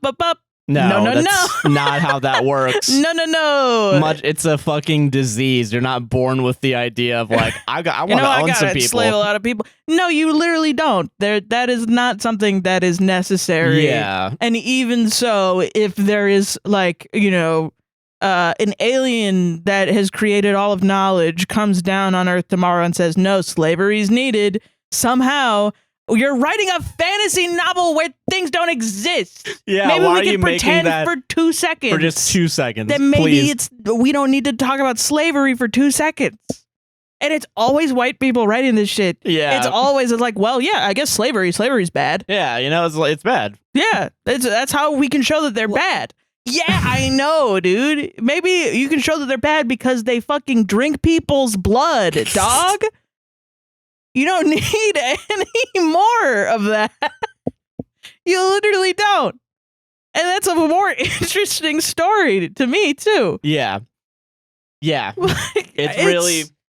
Oh my god. And by the way, the only way we find this out is through Michael Sheen telling Michael, because after he gets bit, he gets all the memories, and Michael, like, the character, slowly starts putting 2 and 2 together. But okay, so I also need to bring this up because Kate Beckinsale recognizes that Michael Sheen's still alive, and there's also a scene where, like, it's all slow motion. Hasn't she seen him before? No, she's seen him now. Yeah, she's seen him now. Now, currently, for the first time. Currently alive, for sure, 100%. Okay. Which is also there so that way we can make Craven's his name. He's the leader currently while the main guy's sleeping. Craven, he's like, that's another way that we can have him gaslight her about, like, the guy being alive. Yeah. So he's like, he's not even alive. Shut up. Why are you even looking at this stuff? Yeah. Why? He's not even alive. Shut the fuck up. Just be my queen. I'm gonna go fuck another woman. Yeah. Okay. So yeah. So, like, and there's a scene, and this is where also, like, this is why I want to say the action's bad, because there's a scene that's all slow motion and it's really fucking stupid. Yeah. Where she, like, takes, like, Uzis. Great. Because of course. Fuck it. Whatever. And she's like, she uses the guns to, like, cut a hole in the floor around her, which would be funny. It could be, like, crazy over the top, amazing. Yeah. Yeah. But, like, the way they do it is all slow motion as it happens. I feel like if you wanted to make it funny, and maybe this is with, like, you know, how movies and all this stuff has been made in 2024, like, having all that knowledge. I just imagine the way to make that scene funny is, you remember that scene in Taken where there's 11 cuts in 8 seconds? And it just kind of repeats. It just, like, repeats the same motion. I think that would be... That would be funny. This movie would be better if it was funnier. Yeah. Yeah, if it was a good movie. You know, it's interesting because, like, the framing, like, the image that comes up in my mind a lot, that is really... And I think this is interesting because I've never made a connection like this before, because I'm thinking about The Crow. I've seen the pictures for Underworld, and I've seen some of the stills of it, and so I get that it's kind of like a similar aesthetic, right? Yeah. Like really saturated, but also really like contrasty and dark. I'm happy you brought that up because for the most part, the only like so I haven't from made what my I point remember. yet. Oh, okay, sorry. I'm thinking about John Wick, Comparing John Wick to Underworld. No. I'm not saying they're the same.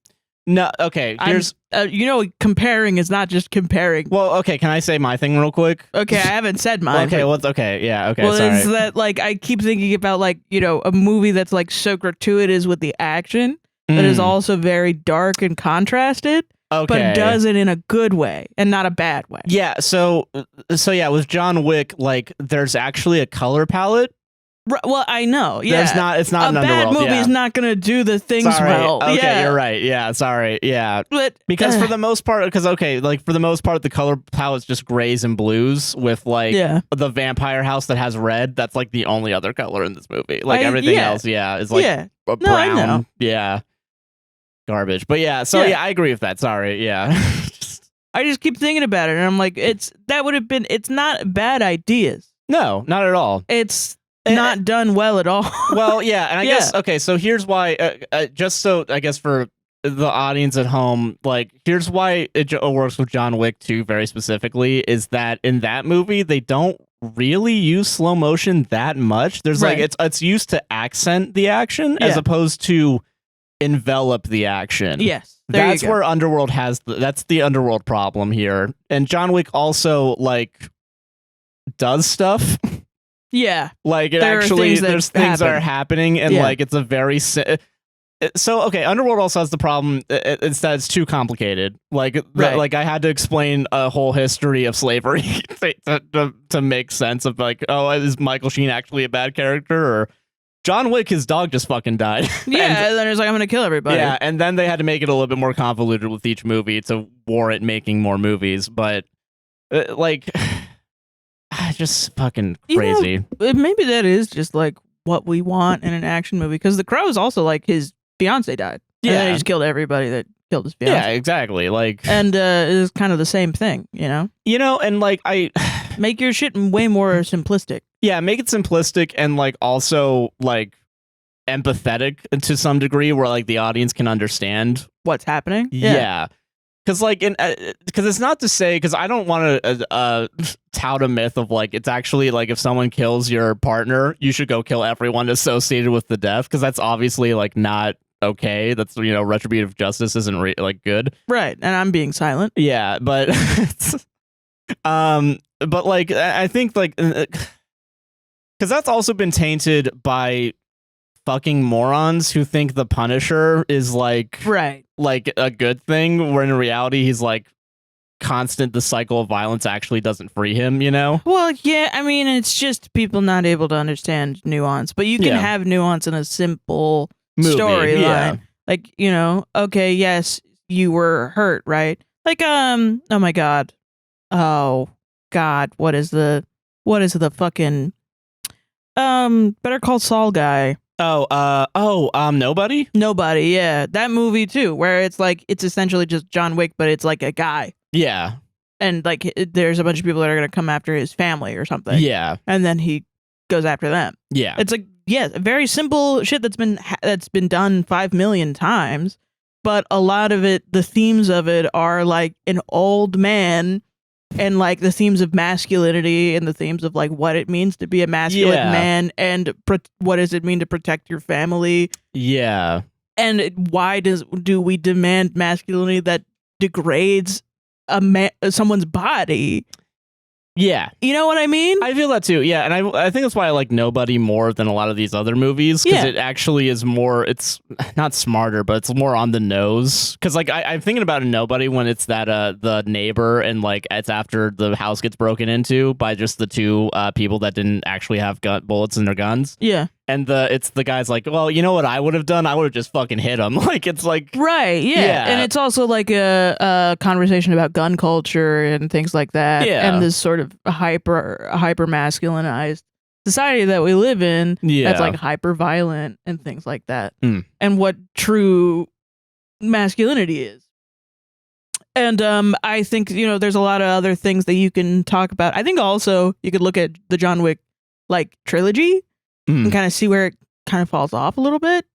Yeah, where it kind of the meaning gets like muddy, and it just kind of gives into the fan service of like everyone's trying out to get him. Yeah, isn't this awesome? Hey, remember when in the first movie he said he killed someone with a pencil? Let's kill him with a pencil. Let's kill someone. He kills 7 guys with a pencil now, and it's like whoa, yeah. and it's like okay, the meaning gets a little lost. Is it cool? Yeah, and I'll give it a pass because it's cool. The action is the only thing that really sells any of those movies because they're actually well done. Yeah, right, exactly. So when you have a movie that's like trying to do this like weird theming, and you have a lot of options, like with immortality, with grief, with being an imperfect person in your biology, while also being forced to live with that forever, and also werewolves are metaphors for change and oftentimes puberty and oftentimes the loss of innocence. Yeah. And like various things. Like there are serious themes that you could play around in.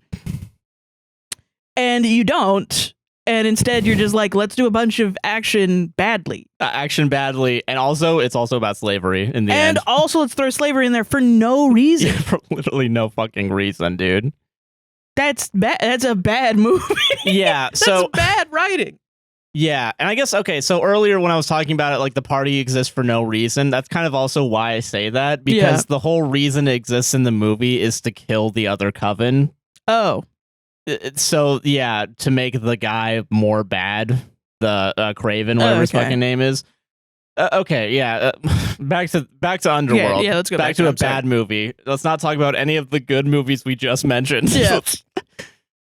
Nobody's such a good fucking movie. It is a good movie. Bob Odenkirk is such a good fucking. Why we need him in more things? It's crazy. So Michael Sheen shows up to get Michael the character, but like Kate shoots him, but like they somehow traps them in the elevator, and that's why Michael Sheen's like, all right, I'm gonna bite you now, and then like. He just runs. Michael Sheen kind of just runs away after that. Not really, because he's gonna show up in a second again. But like, okay. And then eventually, like Michael passes out, and I think we return, and like he is in the car with Kate, and like he's like, "What the fuck is happening?" And she doesn't respond, and she just drives away. And I think Michael Sheen just starts running after her, like, and has super speed because he's a werewolf. Well, okay, yeah, that makes sense. Oh yeah. Okay. This is something you're gonna like. So, I don't know if it's Wolverine claws or if it's the Assassin's Creed like hidden blade, but like Michael Sheen, as he's running, like he like flips down like his hands down and like a fucking blade shows up, and then he jumps it on top of the car and uses that blade to like fucking impale the car and also Kate Beckinsale.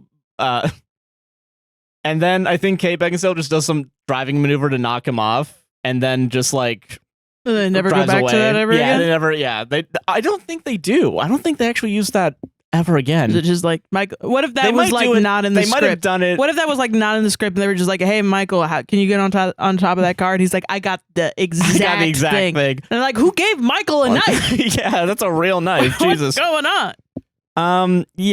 She breaks to get Michael Sheen off the car and hits him, but he lands on his feet and drives away like a kitty cat. Yeah, like a dog. Yeah. So Michael, the character, is like stopped the car so he can help her with her bleeding because she's bleeding from getting stabbed in the fucking shoulder. But Michael Sheen has a knife and will impale you. Yeah. Why would you stop? Why would you stop? And also your bit, like your fucking bit, and you're not caring about yourself at all in this moment because he's the best doctor.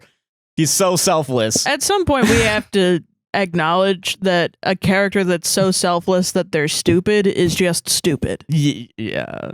It's an overplayed trope. What do you mean? What do you mean? This is exactly like what happens in Sharknado with Finn, who doesn't give a fuck about his family. You're dumb. You're just dumb. Stop it. You're hurting everyone. Oh yeah. Okay. So when he's like stopped the car, Kate Beckinsale just puts a gun up against his head. Okay. To fuck with him, I guess, and like he's like you're gonna lose a lot of blood. And Kate Beckinsale's like, I'll be fine. And then like 5 seconds later, like passes out in the car and like drives off a bridge into a river that wasn't there before. Dude, worst day ever. Yeah, it's really fucking and Michael like saves her like by the power of friendship. Yeah, like he like true love. He doesn't do CPR like completely. Like he just does a couple chest pumps, and that's enough to save Kate Beckinsale from having water in her lungs and shit. Yeah. It's who. Oh yeah, Michael shoots through the window with the gun to save her. Yeah, whatever, it doesn't matter. And bandages her wound with his jacket sleeve. I don't know if he's done anything for his fucking wolf bite. I don't even think it matters at this point because it's not really brought up again until they get to the vampire house. Yeah. Okay, Michael Sheen returns to the wolf hideout with a blood vial with Michael the character's blood, and like they just put it in like a flask, and then like the flask reacts to the blood, and then they're like, bingo, we got it. we got the bingo bongo. Yeah. And he's like, full moon is coming and he'll be one of us. So now he's Michael, the character's a werewolf now. He's going to become a werewolf. But, okay, so he's a werewolf, right? He doesn't become a werewolf at all. They show him like changing, but they go out of their way to stop him from changing into a werewolf because this is also happening on a full moon because that's when the werewolves are most strong. Also, they go out of their way to say the strongest werewolves don't have to worry about a full moon. They can just change into werewolves whenever. So just negating all the... Yeah. Just all the... Yeah, point of but being a because I guess werewolf. Michael is not a fucking good werewolf now, he's going to turn into a werewolf, which would have been cool, but like then they just put a fucking like a syringe in him with something and like just and this like, all right, this will stop it. This will stop him. Movie fucking sucks. So okay. No, here it goes. Which is also really funny because they go out of their way to be like, we got sunshine bullets, we got metal melting bullets. Yeah. But then there's a vial with something in it. I don't Here's remember. a vial of God's tears. That's all you needed to say. This is Jesus Christ's semen. Drink I it. guess on Like, page 97, they were like, Oh, who God, fucking cares? fucking, no, I don't this give is a due shit. this is due by 5. Oh my god. Yeah. Michael Eisner just needs this on his desk. I just tomorrow. Boss, I just had an idea for what's in the vial. It's like this. The movie's already in theaters. Yeah, it's over. Yeah, it's wow. Yeah. So okay, I don't fucking know. Oh shit, man. yeah. That's funny. That's really good. Okay, so none of this shit fucking matters. So okay, so Michael, the character, has visions and he wakes up like in the vampire house and like he's like, what the fuck is happening? And Kate's just like still interrogating him, being like, why are they chasing you? Yeah. I know you didn't answer this before, but like, why are they chasing you? Now's the time. Now's the time to fucking do it. Yeah. He asks where they are and she just says you're safe, and then the blonde shows up and says the house has been buzzing about her, quote, pet, and she's like, why is he here? Craven wants to see her. I just playing Pokemon Go now. I'm joking. Okay, so Craven wants to see Kate Beckinsale, and he wants her pistol and her badge on his desk right now. And your vampire blood on my desk. On my desk right now. You can't stop. Why are you bringing people into the house? Like, fucking whatever. She's like, it's not even your house, it's Victor's house. Like, so we're in like a Reddit house dispute now? Yes, yeah. Listen, I can give the front door code to the DoorDash driver if I fucking want to, Craven, Victor, man. Yeah, and he just calls her crazy and says that she likes Michael, the character, and the blonde is looking at Michael and see that he was bitten and like freaks out. And oh yeah, she freaks out like a cat. Like she just like jumps up, like she jumps up like a literal cat. Yeah, like kind of like oh no, maybe it's Michael that jumps. No, because Michael jumps out of the house. Like he just jumps through the same window that Kate Beckinsale, I guess, jumped out through. Right, so you know that they're meant to be. Yeah, well, fucking. They do the same jumpies. Yeah, and like he jumps out the window feet first and lands fine and like runs away like a kitty cat. like a kitty cat. Yeah, right. Like Michael Sheen does. Yeah. Oh yeah. Oh my god. Okay, so like I think they're in like they're in the office and like the blonde shows up to like look over, like the blonde sees that he's bitten and then goes back to the office where Craven and Kate Beckinsale are, and then the Craven's like, get the fuck out of my office, so he can just slap Kate Beckinsale, like just yeah. And Don Draper-esque. Yeah, like it's Vampire so man? crazy. Yeah. What the fuck? Yeah, and then she goes to the shooting range to shoot some statues. There's a new gun that melts. They just shoot statues. That's their target training.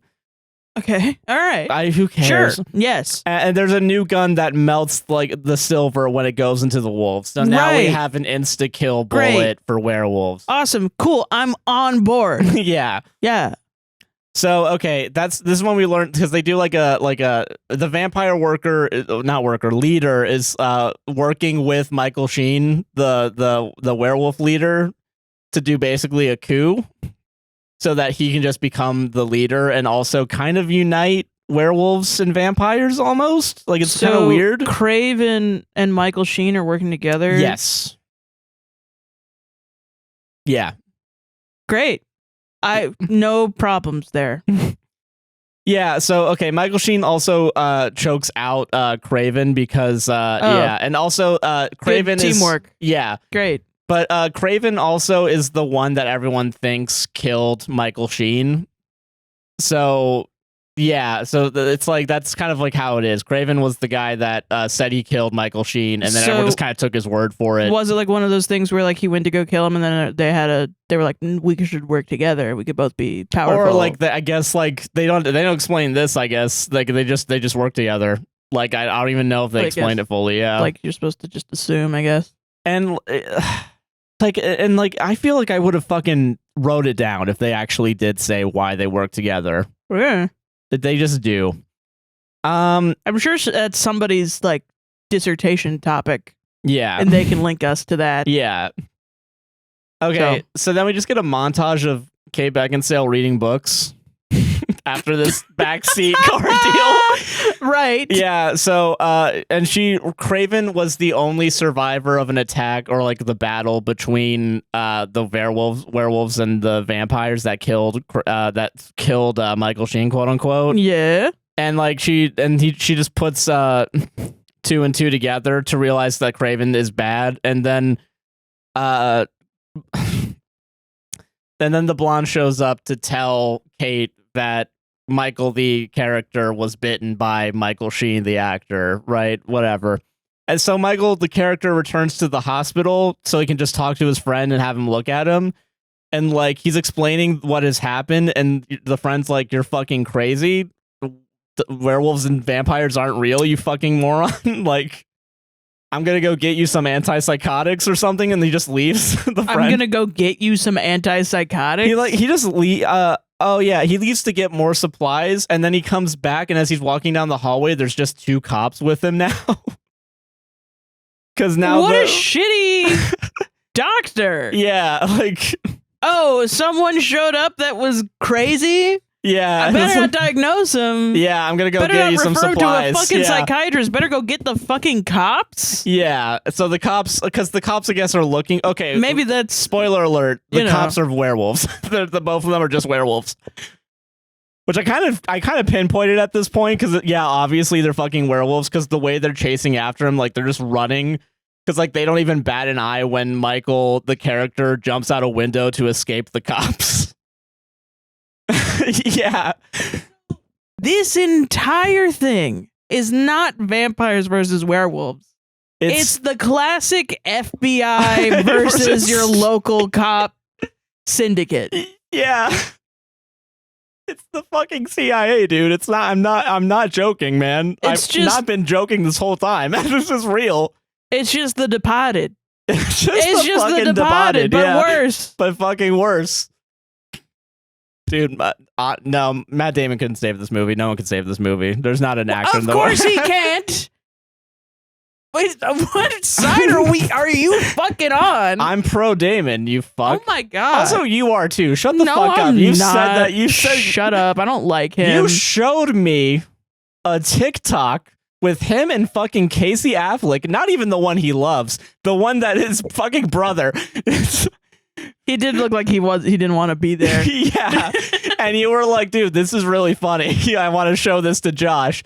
So don't give me this sass, all right? Don't fucking out me as the biggest Matt Damon fan to ever known to exist. man, yeah. Oh god. Okay, so Kate goes to the keeper of the crypt, who's the guy that holds the button to open the door to the tomb where Victor's sleeping, right? Because he and all the other vampire elders. Did we get to the point? The button? Yeah, like he just has like a button that opens up the doors. And I guess they're also automatic because once she goes inside, it just fucking it's just she just like great. It's gone. Yeah, No, yeah, it good. Closes behind her. Yeah. What do you Also, think hold the on a contractor was thinking when he installed that button? Well, also it's really funny too because there's this really big door, Yeah. and later Kate leaves the tomb. I think in this scene through another door like 5 feet to the right of where the door is, and it's just a regular door. It's like a wooden fucking piece of shit door. So it's like it's security theater. It's really saying something about it's really saying something about post 9/11. You have to take your vampire shoes off to board the vampire plane. Yeah. They can turn to a vampire bat and Yeah. okay. Okay. It's so dumb. So yeah, she like tells the guy that holds the button like Craven wants to see you, and he just leaves. Like his post, no one else comes in to look after it. So she Right. pushes the button, Yeah. goes in, the door closes behind her as the guy comes in and is like, nothing weird about what's going on. Right. Doesn't matter. Like, and I know that's like a CinemaSins like kind of critique, but also like it's just dumb. It's just stupid. Like it's like not even. Listen, I'm gonna out Josh now as showing me a video of CinemaSins and being like, "This is my favorite YouTube channel." Sarah, this is my favorite YouTube channel. This is the best. I love all their media takes. Yeah, actually, You I've fucking been liar. I've been a sleeper agent this whole time. You've Yeah, been a sleeper agent for CinemaSins. yeah. Homophobic CinemaSins was a psyop.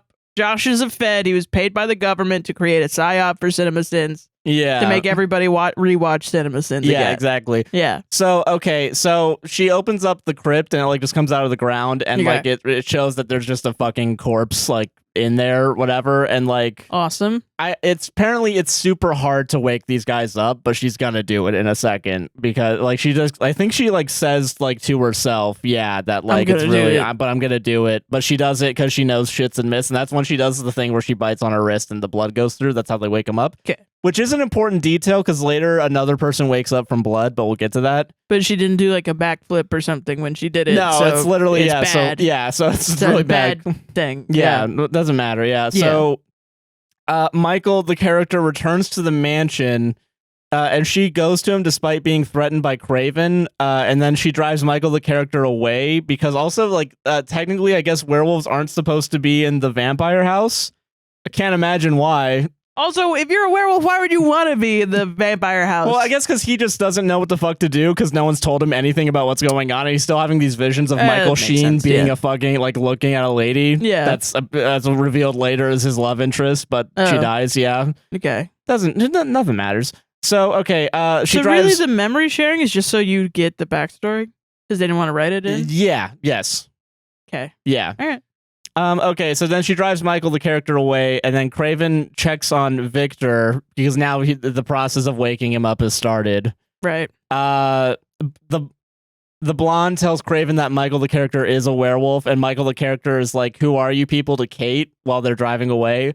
This movie also goes really back and forth between like, all right, we're here in the car, but let's go back to the mansion. All right, right back to the car. Like they do a lot of like, and it's a little bit, it's not off-putting necessarily, but it is just kind of like a weird, it feels weird in the moment. Yeah. If that makes sense. Cause like I'm okay it's with on like, porridge. yeah, it's like, it just doesn't work in this context because it's trying to give two different pieces of information. Yeah. In a way that's not efficient. So, okay. Right. And this movie's 2 hours fucking long and they really fucking sucks. Analysis is 2 hours fucking long. Yeah, so whatever. Yeah.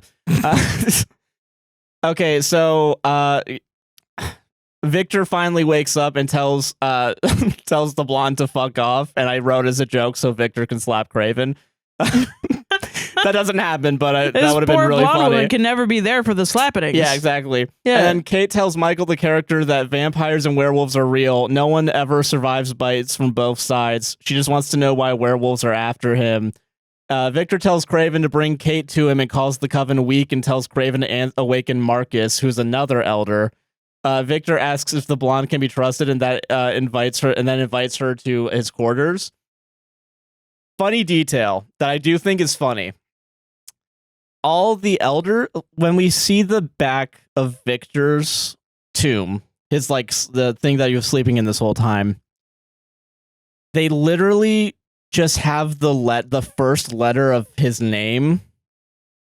There's just like a fucking stone with a V on it, and I just started laughing. That is funny. Yeah, like that's my tomb. Yeah, mine. So, okay, Michael then trauma dumps all the memories and hallucinations he's having to Kate as they...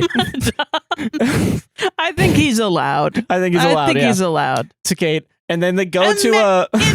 Imagine, I'm so sorry, but imagine if all of this happened and then Michael's like, here's all of my trauma. And then Kate Beckinsale was like, whoa. I'm not emotionally prepared. I do not have the emotional bandwidth for this conversation. I don't know why I think it's really... Fuck you. I just think it's really funny to say because I did that too last week. And I said the same exact joke, but it's so funny to think, hey, hold on. You should go to therapy. You should go to fucking therapy, yeah. I don't have the emotional bandwidth for you. So, okay, then they arrive to a CIA black site safe house because this movie was made after 9/11. So the vampires own a blood business selling cloned blood and synthetic plasma. Cloned? Okay. Yeah. So also, here's why I'm bringing up the CIA. They specifically bring up the fact that they torture werewolves. Like, the vampires torture werewolves to interrogate them, and then they kill the werewolves after they get their thing. I wrote as a joke, this is a movie about Iraq, apparently. So then the werewolves are like, then we cut to like the werewolves underground, and they're just getting a bunch of guns so they can go to war, basically. Michael, the character, asks Kate what's up with her, and then Kate trauma dumps about her life. And Michael's like, wait a second. Yeah. And I am not cool with this. And her backstory... I just met you. Yeah, so like her backstory is that her entire family got killed by Victor, but Victor saved her. Oh, no, sorry. Oh, she's the whatever. Okay. Yeah, she's. It's revealed that basically Victor just wanted to kill her entire family because she reminded him of his dead daughter. But in this moment, it's like, oh, the parents went out to the livestock and they were all killed, and then they happened upon the vampires, and then the vampire killed the entire family except for Kate. And then Kate got turned into a vampire in like the 1400s or something. So it's just like Claudia from Interview with the Vampire, the little girl. Yeah, vampire. pretty much. Yeah. So yeah, that's her trauma, right? Yeah. Yeah. She asked about the woman in the pictures who's an obviously dead wife. Right. Oh, okay. So Michael, the character, lost wife in a car accident when the engine of the car slammed wife into her seat and killed her. He got a degree and left his town and became a doctor. And like Kate's obviously falling in love with them. And Michael Sheen tells the scientist to keep an eye on the cousins. We'll know who they are in a second. But yeah. So okay, this is the halfway point of the movie. This is the halfway point. Honey. I know. What? I know. I'm gonna try and speed through the rest of this because so it's much. Okay, I'm gonna shut the fuck up. No, okay. So you can speed, yeah. Okay, so the werewolves get into a SWAT van. Sorry, wait, I skipped ahead. So Victor tells Blonde to keep what he's about to say private, and she says that can wait, and then just shows him her tits. And then we don't see them at this point, and they just start making out. And then the werewolves get into SWAT vans, and they have their sunshine bullets. And Kate says war was started by the Lycans, but also doesn't really know because she's been fed lies her whole life. And Michael wants to join her back to the house, and they kiss, but she chains him up to the building and tells him he's going to turn into a monster, and there's nothing she can do but give him a silver bullet to slow his transformation. Okay, so and they're about to the blonde and Craven are about to fuck when Kate Beckinsale returns and cock blocks them, and then he leaves, and I guess the actress like had a clause where like she didn't want her tits to be shown on screen, so like they put books just on a desk in front of the camera. And it's really funny because it's just like I've never seen these books in my life before, and there's just a random desk in the middle of the fucking place. It's really stupid. If you want to comment on any of this, you can. It's fine. Not. We started recording at 6:30. Shit. Yeah. Yeah. Okay. I'm speeding through this. All right. None of this shit matters. Okay, so the SWAT vans see Kate Beckinsale arrive at the house, and Craven tells Kate to do what he says, and she punches him in the throat and runs to Victor to shit talk Craven. And Victor's like kind of on her side because he's basically her dad, but then also is like, well, Craven's the leader, so like just fucking listen to him, you idiot. Yeah, because he berates her because the ritual to wake him up wasn't the best. It could have been better. Just could have been fucking better. Who cares? She asks for a chance to find proof, but then Craven will find the proof because he's not been tainted by an animal, and says rules are there for a reason. And Craven locks her up and says she'll see things his way. And then Blonde overhears that Kate will become Craven's queen. So that's why the Blonde eventually helps Kate Beckinsale out, because she feels betrayed by Craven for not making her the queen as opposed to Kate Beckinsale. Because this movie fails the Bechdel test, apparently. So, okay, Michael, the character, tries to shoot off the chain with a gun, and it doesn't work. Craven changes plans for a new team to pick up Elysia, because it was supposed to be the gun guy in like his team, because he had their SWAT Team Alpha, and then they have SWAT Team Beta go instead. And then they're picking up a vampire named Elysia, but surprise, the wolves attack Amelia's train, and the team sent to pick her up lets it happen, and everyone on the train dies pretty much. It's really like, I know all movies are Monopoly guys, but like, come on, this is really stupid. This is like really fucking dumb. Okay, so Blonde turns out, if you don't know what Monopoly guy is, it's from Dan Harmon's Harmontown. It's like basically it's in the Ace Ventura movie. Like they put a guy walks on set. in and he looks like the Monopoly guy, so Ace Ventura can be like, "What are you, the Monopoly guy?" And then you're supposed to be like, "Oh wow, he fucking got him." Yeah, but like he wrote, obviously, hey, wardrobe department, make him look like the Monopoly guy. Yeah, exactly. As all of writing is setting up Monopoly guys and then revealing Monopoly guys. But some of them are more obvious than others. Right. And I feel like in this movie, like it's a little bit more obvious than others. Yeah. So, okay, the Blonde turns off the power to the mansion and helps Kate escape. She drives away again, probably with the same exact shot that they've used before of the same sports car to save money, I assume. She drives away and the SWAT team follows her, so they're not going to invade the house, I guess. The SWAT team of werewolves, because the werewolves have a SWAT team. They're the one. Yeah, they have a SWAT team because they were going to rush the house. Yeah, that's good. Michael, the character, has flashbacks as Kate returns to let him free. She shoots a window and tells him to jump, and he slow-mo falls and survives, but the two cops that are obviously werewolves arrive and put him in the car.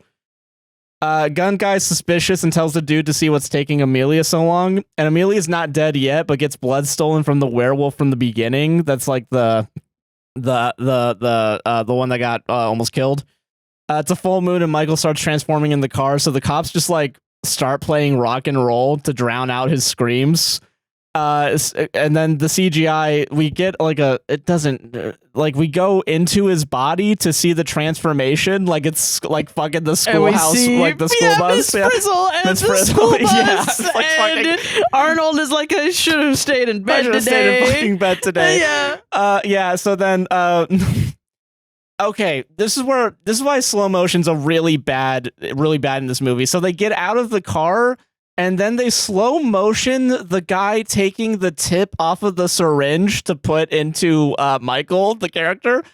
Like they go out of their way. The random syringe of random whatever shit? bullshit's in it. Okay. They're like, this will stop it, and then they just fucking do it. I think it's off camera too, so you don't actually see it go in. Okay, so the most important thing. Yeah. Oh my god. So Victor wants to see. So back at the vampire house, Victor wants to see Kate, but gets Craven because Kate Kate shows up with the scientist, that's the werewolf scientist, as proof, and he says that werewolves are looking for a descendant of some warlord whose name was Corvius, who survived the plague by becoming immortal by molding the plague to his benefit, and birthed kids that would lead to both werewolves and vampires, and also one mortal that has just the pure version of the virus. And that's Michael Corvin. That's his last name, Corvin, because the warlord's name is Corvius. So then Corvin is the descendant offshoot. Yeah, because apparently there's not a single time where someone took the maiden name of someone else. Yeah. So Stanley Yelnats. Yeah. Okay, and also admits Lucien is still alive, and Craven unsuspiciously leaves during this conversation. He just fucking bounces. The team that's not compromised find out about the train, and the scientist gets killed, and Victor apologizes to Kate and tells her to kill Michael, the character. Michael is chained up and gagged now in the same position that the guy from earlier that was in the werewolf thing that wasn't a candidate for being a werewolf vampire hybrid. And he's given an enzyme from Lucien, who's Michael Sheen, to introduce, and he finally introduces himself to Michael, the character, and tells him there's no going back and saying vampires are going to kill him just because of his race. I think that's like it's almost, if that's not the exact line, it's basically what the line is saying. All right, like I'm not making this up. This is where we're learned about the. This is where we learned about the slavery, basically. So okay, it takes blood from Michael to end the conflict, and Michael flashbacks to Michael the character sees Michael Sheen getting whipped in front of vampires, and a tied up woman vampire dies in the sunlight. He cries her name, and then Lucien injects himself with Michael's blood. In a flashback, Lucien escapes due to a full moon. Werewolves were daylight guardians, parentheses slaves of vampires. Lucien didn't have ill will and wanted to marry a vampire, but it was forbidden. Victor feared blending the species, so he killed her, who was his daughter, and it's Victor's war, pretty much. Victor was the one who started this. Yeah, so that's what's up, guys. That's what's up. That's what this movie was. The Vampire Werewolf Underworld movie is about this. So Craven shows up to the werewolf place. My name is Kate Beckinsale, and the only way I can stop this war is if I revive Hitler. Yeah, so this is a good movie. This is a great movie, yeah. I was rewatching, this is off topic, but I was rewatching not half in the back, but Red Letter Media, they did like a summer movie roundup where it was like they were making fun of everything being sequels, but like the way they described Underworld was a continuation of the series to keep the producer's wife employed. Like it's really bad. Are we done? No, we're not done. Then why? Why am I? Because I have to do the gaming today. I know. I'm rushing through this. I'm sorry. I can't fucking believe you. Honestly, okay, I'm gonna keep going. All right. Well, last week we went to go see The Sound of Music, and I was like, I could talk about Sound of Music, and you do your Underworld bit, and you were like, yeah, that would work. And now we're at 2 hours. You have to know. You have to know it's not gonna work. Sorry, You have to know in your brain. Listen, I've had 2 weeks to think about this, and I think there's been more thoughts added the longer I've had to think about this movie. Listen, so I'm sorry. That I understand. Yeah, this is too long, and you're gonna bitch about it. I'm tomorrow. not gonna bitch about it. I'm not gonna bitch about it. I will not bitch about it. You shouldn't rob yourself of the ability to bitch about it. That you shouldn't force yourself. You shouldn't force yourself to not have that right. We should just not do this to ourselves. Why? Why did we monetize torture? Oh my God. Okay. All right. I'm off the mic again. Okay. Go ahead. All right. Okay. Craven shows up to the werewolf place and he's pissed at Victor because the council has been destroyed and soon he'll be the leader and have peace with the Lycans. But since Victor is awake, that's not going to happen anymore. So the whole plan's fucked.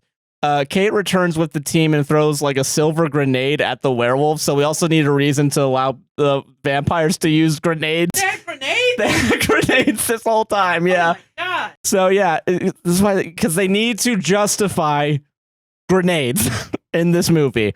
Okay. Craven shoots Lucien with a silver melting bullet, and they show him being dead, but because Lucien, who's Michael Sheen, is the best at being a werewolf, he doesn't die from the melting silver bullets, so it doesn't matter. And then Kate and her team just like start mowing down werewolves, and the werewolf from the beginning finds Lucien dead, and then just attacks and kills a vampire who has like silver whips. This is the second time, and this is also I think the last time that they used like whips, but it's also like with how the movie is, like, yeah, like why would you do this? I should have just stopped watching the movie at this point. Okay, Kate leaves the team, but they follow her for some reason. Lucien is still alive and is transforming. Kate runs away from the transformed werewolf and kills him with bullets. And now there's just a gunfight like between vampires and werewolves. Because fuck it, whatever. Okay, so the gun guy dies from a werewolf. Kate's looking for someone. Craven almost runs into Victor, who just shows up to this war that's happening. Victor just shows up to this underground werewolf war. Lucien is turning into like a werewolf. A werewolf is looking for Michael, the character, but is shot by Kate, who does the step on the chest and repeatedly shoot him method. Once downed.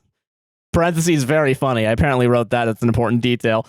Frees Michael and wants to help him escape, and they kiss in the middle of all this gunfight. Michael Sheen just watches them kiss. I don't know why. Because, you know, he's living vicariously watching a werewolf almost fuck a vampire. Yeah. Okay, Michael tells Kate, the character Michael tells Kate he knows what started the war. A werewolf sees Victor, and Victor just chokes the werewolf out and stabs the werewolf. And there's more gunfighting, and honestly, only the werewolves ever turn into werewolves. Like they're actually using the werewolf powers. Like vampires are just choking people. Because fuck it, yeah. Well, yeah, obviously only werewolves would turn into werewolves. They're the only werewolves that are werewolves. But they don't, okay, werewolves actually use their powers in this fight. Vampires don't bite. They don't bite. They just fuck. I guess because they can't bite, because I guess it'll make a vampire werewolf. And that's like the whole fucking point. I guess. Yeah, okay. Yeah, so, okay. All right. God, okay. So there's more gunfighting and werewolf fighting. Kate and Michael run into Craven, who shoots silver melting bullets into Michael again. Into Michael, yeah, the character. Craven reveals that Victor killed Kate's family because he loved human blood more than livestock and only saved Kate because she reminded him of his daughter. Kate says it's a lie, and he says her place is, and Craven's like, your place is by my side. Lucien grabs Michael's leg, and Assassin Creed stabs his leg before he can shoot Michael. I got the names wrong. Lucien tells Kate to bite and make him half vampire. Lucien tells Kate to bite Michael and make him half vampire, half Lincoln, all cop. So she does. I'm so funny when I'm writing these things, and I just stop giving a shit. So she does. Lucien calls Craven cousin before Craven kills him. Victor tries killing Michael, but he lives. Kate tells Victor she knows he killed her family, and he tells her his posse to leave them. So Michael starts his transformation to Vamp Wolf. My term, not movies. Victor's like, I actually helped you by killing your family with giving you immortality, so you can remember me killing your family forever. And Victor, peak vampire shit. Yeah, peak you should male be manipulator. Me you should be thanking me for killing your whole family. Thanking me. You should be thanking me. Yeah. Yeah.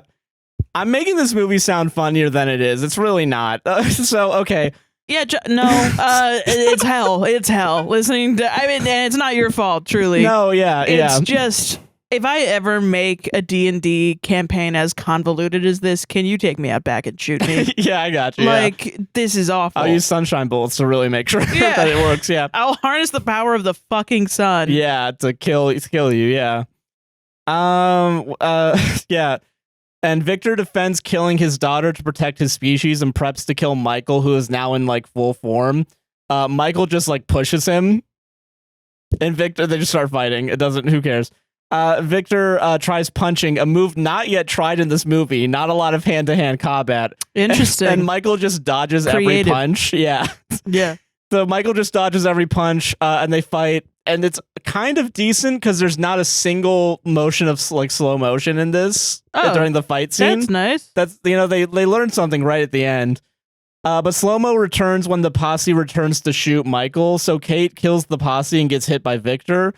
And Victor just tries choking Michael out. And there's like a sword in the middle of this place. I think it's one of like Victor's posse's sword or whatever. And Kate just slices Victor's head in two with a sword. And that's it. Victor's dead. Oh, easy. So, and then weirdly easy. Yeah, so then the werewolves just like walk away. Like they're just fucking done. Chill. All right, I'm done. The werewolves back off from the two of them. Michael returns to his human form, not different from his vamp wolf form, just not as blue. He follows Kate out of the warehouse they're in. We cut back to the dead scientist. Kate's voiceover says these actions will have consequences, like Marcus taking the throne, and everyone's going to be real mad.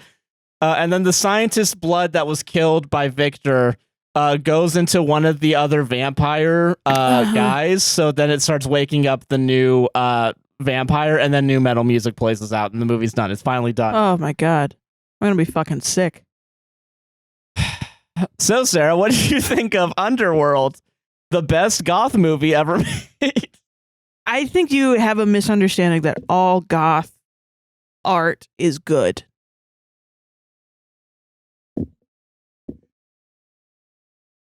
Not true. There's a lot of it. There's like some of it that's good. Yeah.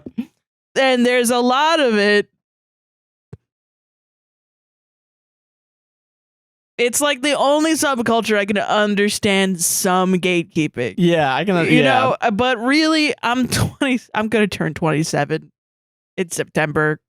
Yeah, you're too old for this shit. You want to love Underworld, you love Underworld, man. Yeah. You want to make a 12-hour Jenny Nicholson-esque video talking about Underworld, you do it. And I'm not going to say you're not a goth because you like Underworld. This is stupid. Yeah. We got to vote in November. Oh my God, you know what I mean? I don't have the fucking time for this shit. Yeah, okay, that's fair. I have to figure out what's wrong with my back. What, you don't want to think of? I gotta go to college, you know? Like, I can't be doing this. I'm too old, man. I'm too old for this shit. Can we just all listen to The Cure and get along? We don't need to, like, I wish everything was, I wish all goth art was good. And I wish all goth art that I liked was amazing and good, but that's not true either. I listen to London After Midnight. But like, listen, I love them. They're great. But I can tell, like, I've played it for some people and they've been like, this sucks. And then I listen to it again and I'm like, yeah, I can get the suckage. But like, I fucking like it. Just like if you like Limp Bizkit, that band fucking sucks. But you like it, and that's beautiful. And you shouldn't let anyone tell you that that band sucks, even though they're right. And let that make you feel like you can't love something, okay? You can be so needlessly... I love Lost so much. That shit is terrible. That's a terrible TV show. There was a period of my life where I would defend that show to anyone that listened. Even to the point where someone was like, I just made a joke. I don't even know. Like, can you stop talking to me about it? And then I'm like, I'm normal. I'm normal. I'm normal. Me normal. I'm normal. Here's my dissertation on... I drew like timelines. I went through each individual episode on this podcast that you can't hear anymore. Yeah. Because we weren't funny. And we were bad at podcasting when we did that. Yeah. You know, it's a bad show. It's fine. Yeah. It's fine. It's a bad show with great actors. It's bad. Yeah. It's bad. I can recognize that it's bad. Yeah. It's fine. It's can we all just chill out? People said The human mind like recognizes patterns and then it creates narratives and it writes them and it's a beautiful thing. And then you can go crazy making your own narrative and making it needlessly complicated. Yeah. And by the end of it, you can be like, I'm literally God for making this really intricate, beautiful world that has a commentary on everything going on in the world right now. And then fucking 30 days later, it's old. And it's not useful anymore. And maybe there was a period of time where it was awesome and cool and everyone loved it and it was a vibe. And that's how it lives in your memories. But it's no longer a vibe. And that's okay. That's okay, yeah. Nothing is immortal, and that's good. Someday we're all gonna die. Someday the sun will explode, and truly it will be like a sun bullet hitting each of us in our hearts, and we'll be dead, and the earth will be no more. And there's, so let's just all have fun. Let's just all chill out and try not to hurt each other. You know what I mean? I get it, yeah. That's it. And if you like Underworld, you're wrong. I'm sorry, you're wrong. That's bad. And I bet you know what scares me though? Yeah. Is if I watch this, I bet you I would like it. I bet you I'd like it. Well, there's 4 more movies, so.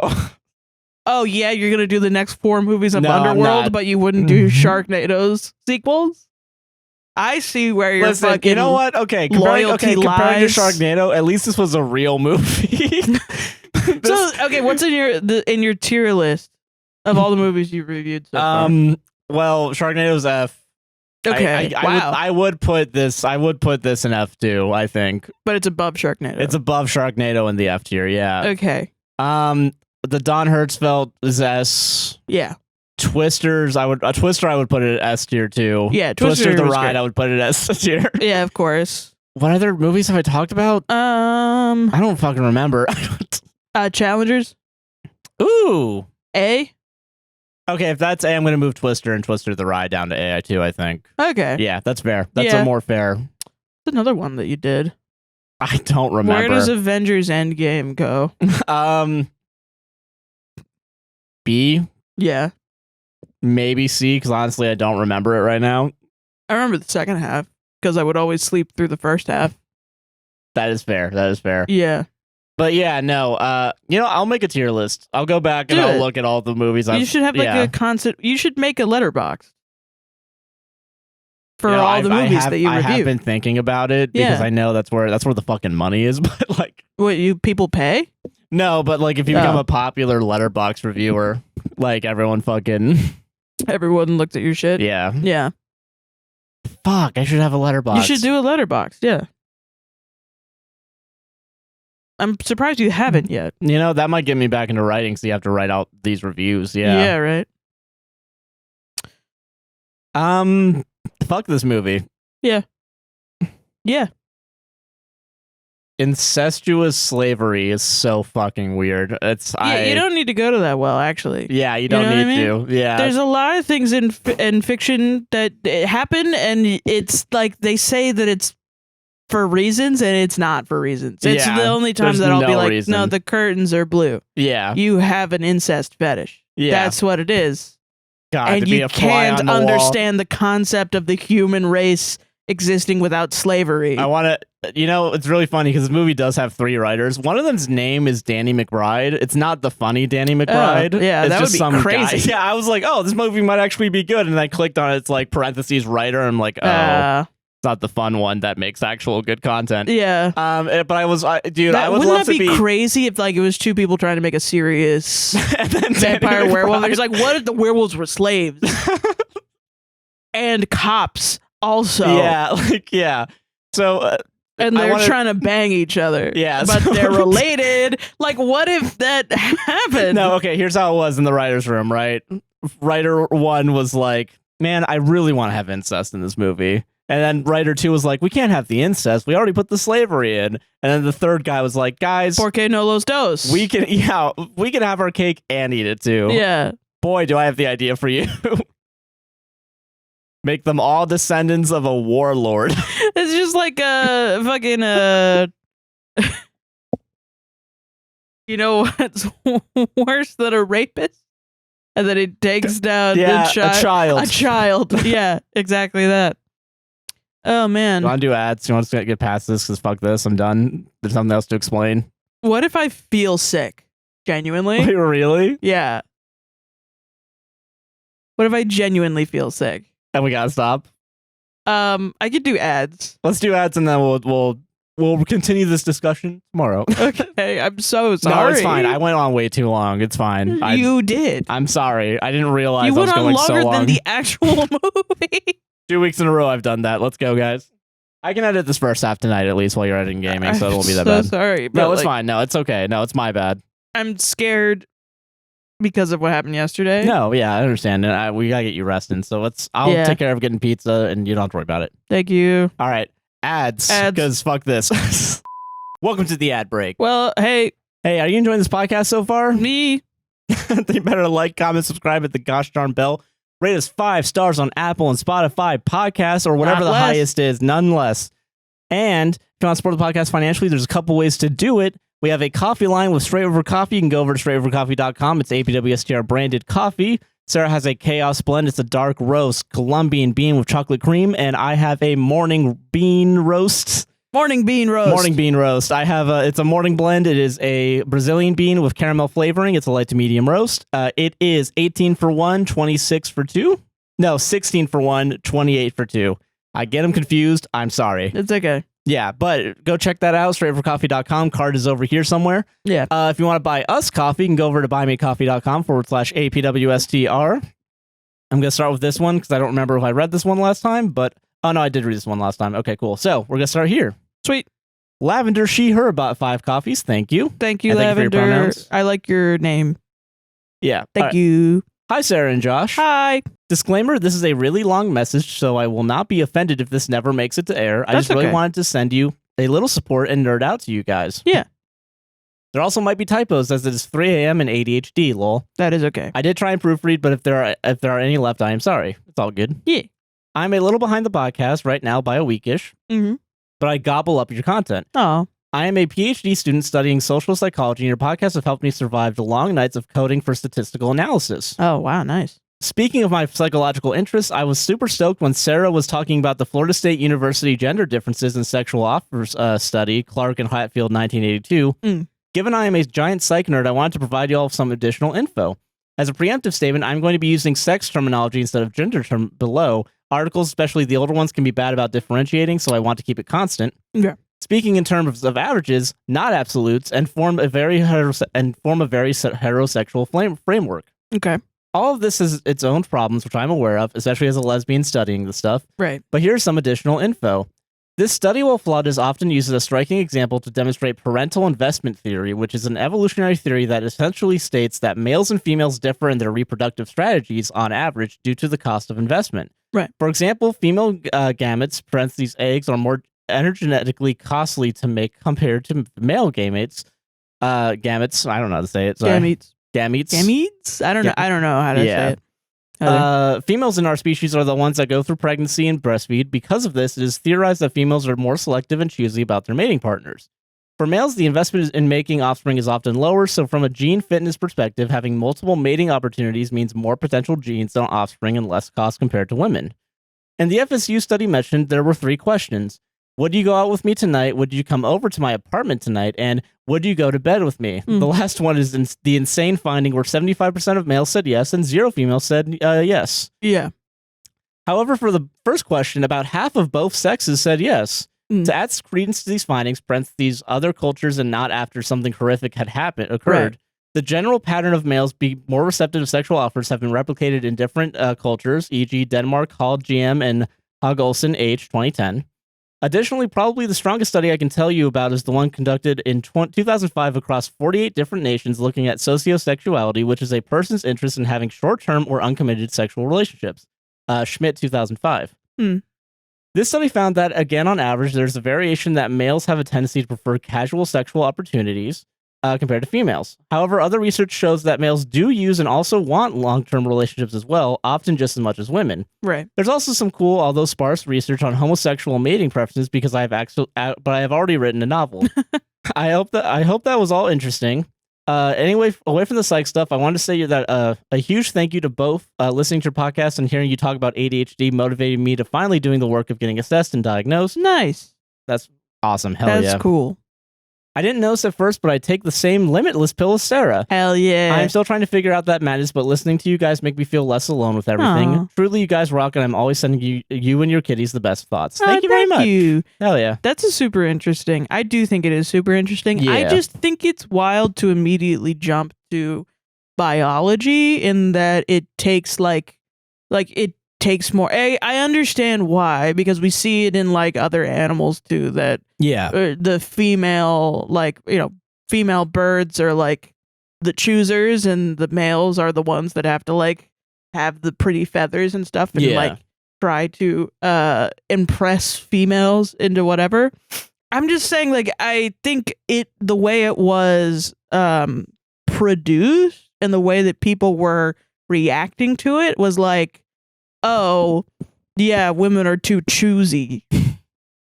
Which I think as a woman that it found it really easy to have casual sex. Yeah. And really enjoyed casual sex.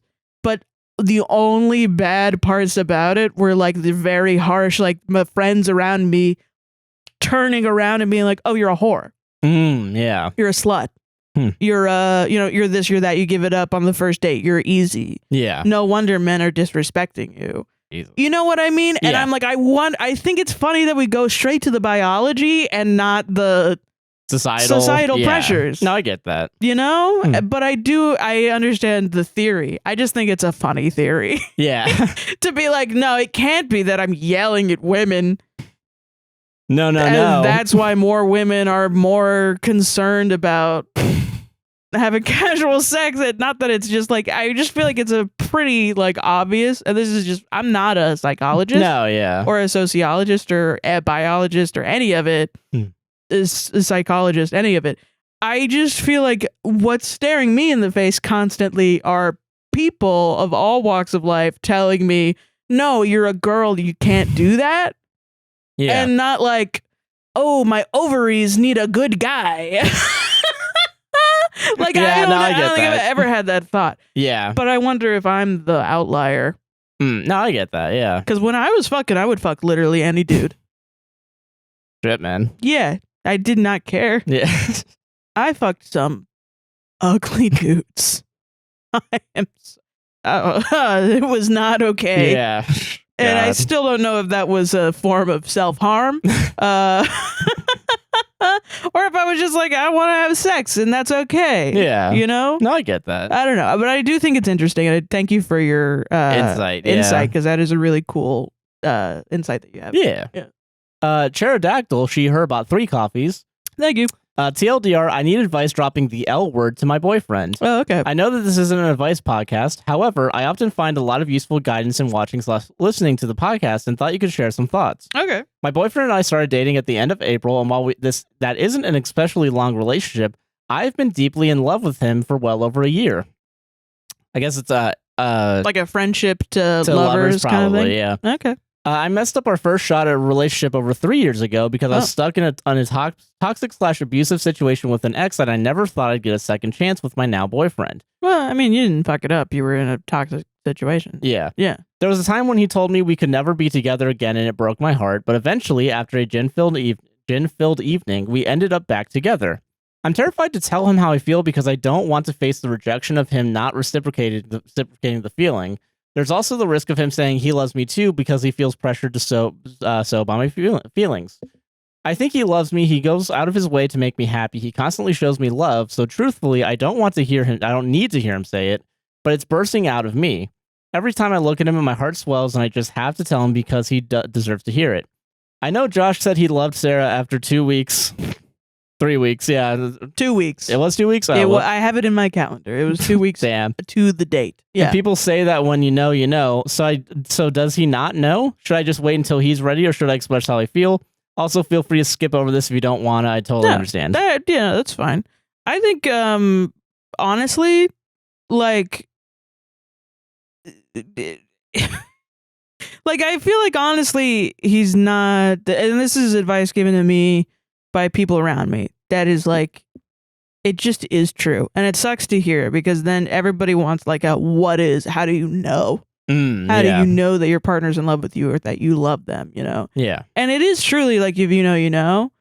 But the way that people react to the feeling of being in love is a very like personality thing. Like it was my reaction when I fell in love with you, Josh, like on our first date was, oh fuck. Oh no. Oh no. Oh fuck. Oh no. And Josh was like a little happy guy that was like, we're in love. And I had to be like, hold on. And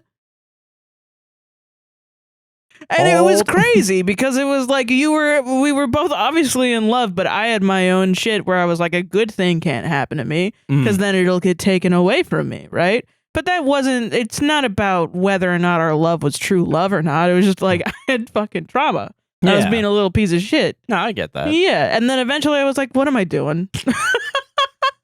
Fucking bullshit. This what am I is doing? bullshit. Yeah. I don't want anything else. No, I get that. Why am I fucking around? It doesn't make any sense. Yeah. And I mean, I don't think it necessarily means that he doesn't love you, but I do think you should tell him. Yeah. Because you need to tell him. Your body is telling you, listen, I love him so much, I want to tell him. And if he turns around and is like, no, what is he doing with you then? Yeah, exactly. Like, he's like, oh, I just wanted this to be a casual thing. It's like you've been dating for like couple months, and you've known each other for years. Yeah, so like I don't think it's too soon. If he's the kind of guy that's like, oh, that's too soon, that's okay. Like it's okay for him to think that, but it means that it's not working out. Yeah, no, I agree with that. And it's a really harsh lesson to learn. Yeah. But yeah, the right one when you tell them I love you is going to respond with, yeah, I love you too, regardless of literally anything that happens in their life. Yeah.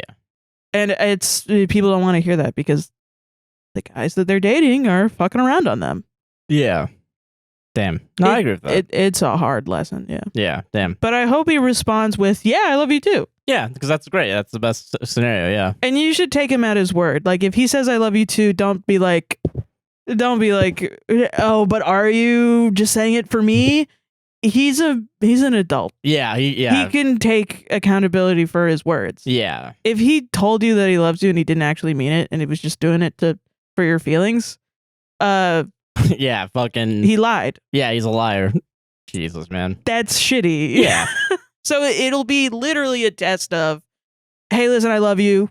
How are you going to respond? And it's not like he has to respond in that exact perfect way, but it'll test like if you guys are able to communicate through it, what's going on, if he's going to be respectful of you, if he gets mad at you for some fucking reason. That'd be crazy. Or whatever. And then if it goes bad, it goes bad. And that's kind of the long and short of it, unfortunately. No, I agree with that, yeah. But I hope it goes good. Yeah, me too. Yeah. Yeah. Someone bought 3 coffees. Thank you. Thank you, someone. Hey, Sarah and Josh, we sent some coffees back in April for Amber's birthday and wanted to send another shout out for my 29th this Tuesday. Oh my gosh, happy birthday. Happy belated birthday. I'm sorry we missed it. Yeah. We were cleaning. Yeah, we always love tuning in for a new episode of the podcast and have caught up the last couple of Josh's streams. Hell yeah. Hell yeah. Crowd control is extremely fun, describing the rewards and punishments to Amber and having her let her decide his fate. Hell yeah. It felt like a group of friends just chilling while interacting with chat. We both found each other commenting on how much we enjoyed the experience, even with Amber's very limited sight, which can be hard to come by. Oh. Life can be daunting at times, and I'm so proud of her for always putting others first and keeping her chin up. I always always hear a smile in her voice when we talk about the discussions on the podcast. Aww. Thank you for being you and providing an escape for us. Of course. That's freaking dope, That was a great stream. I remember that. I do need to get back into it. Josh has been really enjoying streaming, and it's been a good stream, and you should all go there.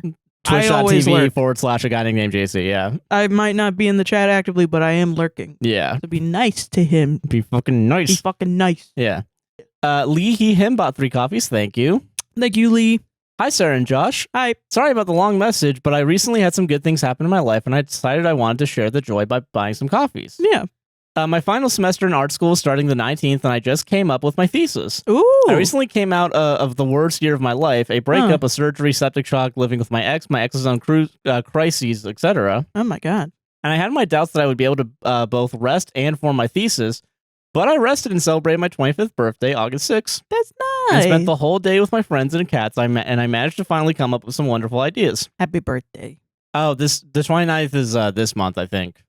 Yeah, because we technically did have a podcast this month. So sorry to that person. Not belated birthday. Happy early birthday. Happy early birthday. My bad. I don't Of know. the last one? Yeah, the one before. Okay, great. Yeah. Happy birthday to everybody. Happy birthday to everybody. I'm sorry. I just realized that now. I'm sorry Happy to take birthday that away. to everybody's birthday whenever it was. Yeah. Forever. Yeah. Okay, I celebrated my 25th birthday, August 6th, and I spent the whole day with my friends and cats, and I managed to come up with some wonderful ideas. And on top of that, I finally got my ADHD medicated and under control for the semester. Hell yeah. This is the first time in my life that I feel like I have my shit together. Thanks for making your podcast. I definitely wouldn't be at this point without you two sharing your advice and experiences. Free Palestine. Free Palestine. P.S. If either of you played Root, it's an asymmetrical strategy war game on Steam. I highly recommend it, but no worries if you have a lot on your plate. Smiley face again. Thank you. No worries. I can check it out. I'll check it out too, honestly. It sounds good. Stream games. I need stream games. Josh needs stream games. Not really. I'd have Stardew Valley. Yeah, true. But yeah, okay. Listener, she, her, about 5 coffees. Thank you. Thank you, listener. I'm a longtime listener. This is specifically for the Tampa comment. Haha. All right. I'm born and raised in St. Petersburg, Tampa area, and you guys are fucking wrong. No, I'm joking. And dating is hard, lol. Anyway, love the pod. Thank you. We got this while we were talking to Josh's parents, and I was like, that's the funniest thing. That's the funniest fucking thing I've ever seen. That's so awesome. Yeah. I cannot believe the response to the Tampa thing was all like, you're right. You're right, 100%. I was it. really worried that was going to be controversial for some reason, but it wasn't. The only comment I ever saw that was like, what's with all the Tampa hate was on TikTok? And it's like, everyone knows those aren't real comments. Yeah, TikTok comments are all psyops to make me not want to make the podcast. Yeah. Exactly. Yeah. Yeah. And final coffee for this week, Harvey, him bought 3 coffees. Thank you, Harvey. Hi, Sarah and Josh. Hi. This is my second time spending coffees, and I'm hoping to graduate to Patreon soon when my financial situation settles down. Hell yeah. We're going to talk about the Patreon in a second. Hell yeah. Yeah. Which should be soon, very soon. Hell yeah. Rock emoji. My spouse and I have been going through a complex custody disagreement with the other parent of our kid, and while I can't sleep due to anxiety, I've been listening to episode 207 to fall asleep. Something about listening to Josh lose faith in humanity while explaining Sharknado soothes me. Yeah, you're going to love this week. You're going to love this episode so much. How do you feel about vampire werewolf slavery incest? CIA, Jason Bourne. Yeah. Josh lose faith in humanity while explaining Sharknado soothes me and distracts me when my busy brain won't let me sleep. Also, there's a part where Sarah calls it Snado, I think. And I think that's a new vocal stem for me. I think about Snado every day. This is getting long now, so I'll wrap it up. But I got my bachelor's in film production. Oh, hell yeah. Congrats. Hell yeah, congrats. It's stronger than me, dude. It's fucking... whenever Josh talks about his time at film school, I flash back to the very specific type of guys, TM, I went to school with because I can so clearly picture the people Josh has described. Awesome. It's funny to me that those kinds of film people exist everywhere. Solidarity, brother. Hell yeah. Nice. That's very validating. Dude, you got to be this is cool anti-film kids. You know what I'm saying? Art college is like a different world. Yeah. And then you feel like everyone's gaslighting you when you leave because people are like, people aren't that bad. And then you're like, yeah, what? Yeah. What do you mean? What school did you go to? Where did you go to college in Candyland? Like, what do you mean? Yeah. Yeah. God, no. But yeah, thank you all for those coffees. That was really good. Those were nice coffees. They were really good.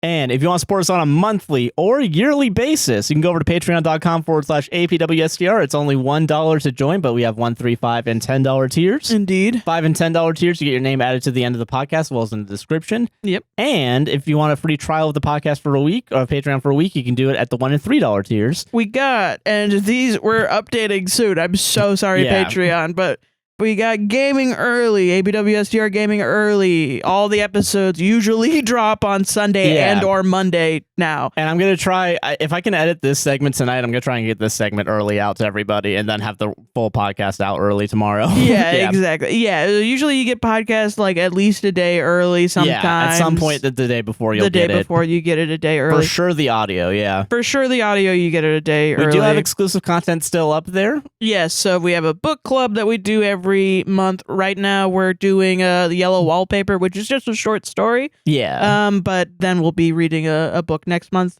Yeah. That's going to be this month's quote unquote book. Last month it was Howl's Moving Castle by Diana Wynne Jones. Yeah. And yeah, that was a good discussion. And the month before was House on the Cerulean Sea by TJ Klune. Yeah, and that's both of those episodes and reviews are going to be coming out on Patreon soon as well. Yeah, and that's all part of our Discord. You get to join the Discord. It's exclusive to Patreon, which is good. It's got a lot of good people on there. Yeah. Also, Sarah versus Matt Damon is on there as well, which we will get to. But a certain eventually. someone just really doesn't want to like Matt Damon, and we have 2 good movies coming up. Listen, I almost passed out from heat exhaustion yesterday. I know. I'm joking. Come on. Shit's been rough. But yeah, so there's that, and then there's also the old episodes of Thus Spoke Zarathustra's up there, and that's coming back soon eventually. Yeah. So if you want to support the podcast, it does take a lot to record these 4-hour-long podcasts. It does. It's a lot more efficient than YouTube ads or megaphone ads. Yes. And we very much appreciate if you join the Patreon. Yeah. It's basically a pay what you want. So yeah, it's very cool. Go check that out. If you want to help the world, there's a couple ways to do that too. We still have our Palestinian links down in the description. We still have our Congo Sudan links in the description. Yes. We also have the distributed computing team where we're helping to do calculations to help research cancer. Yeah.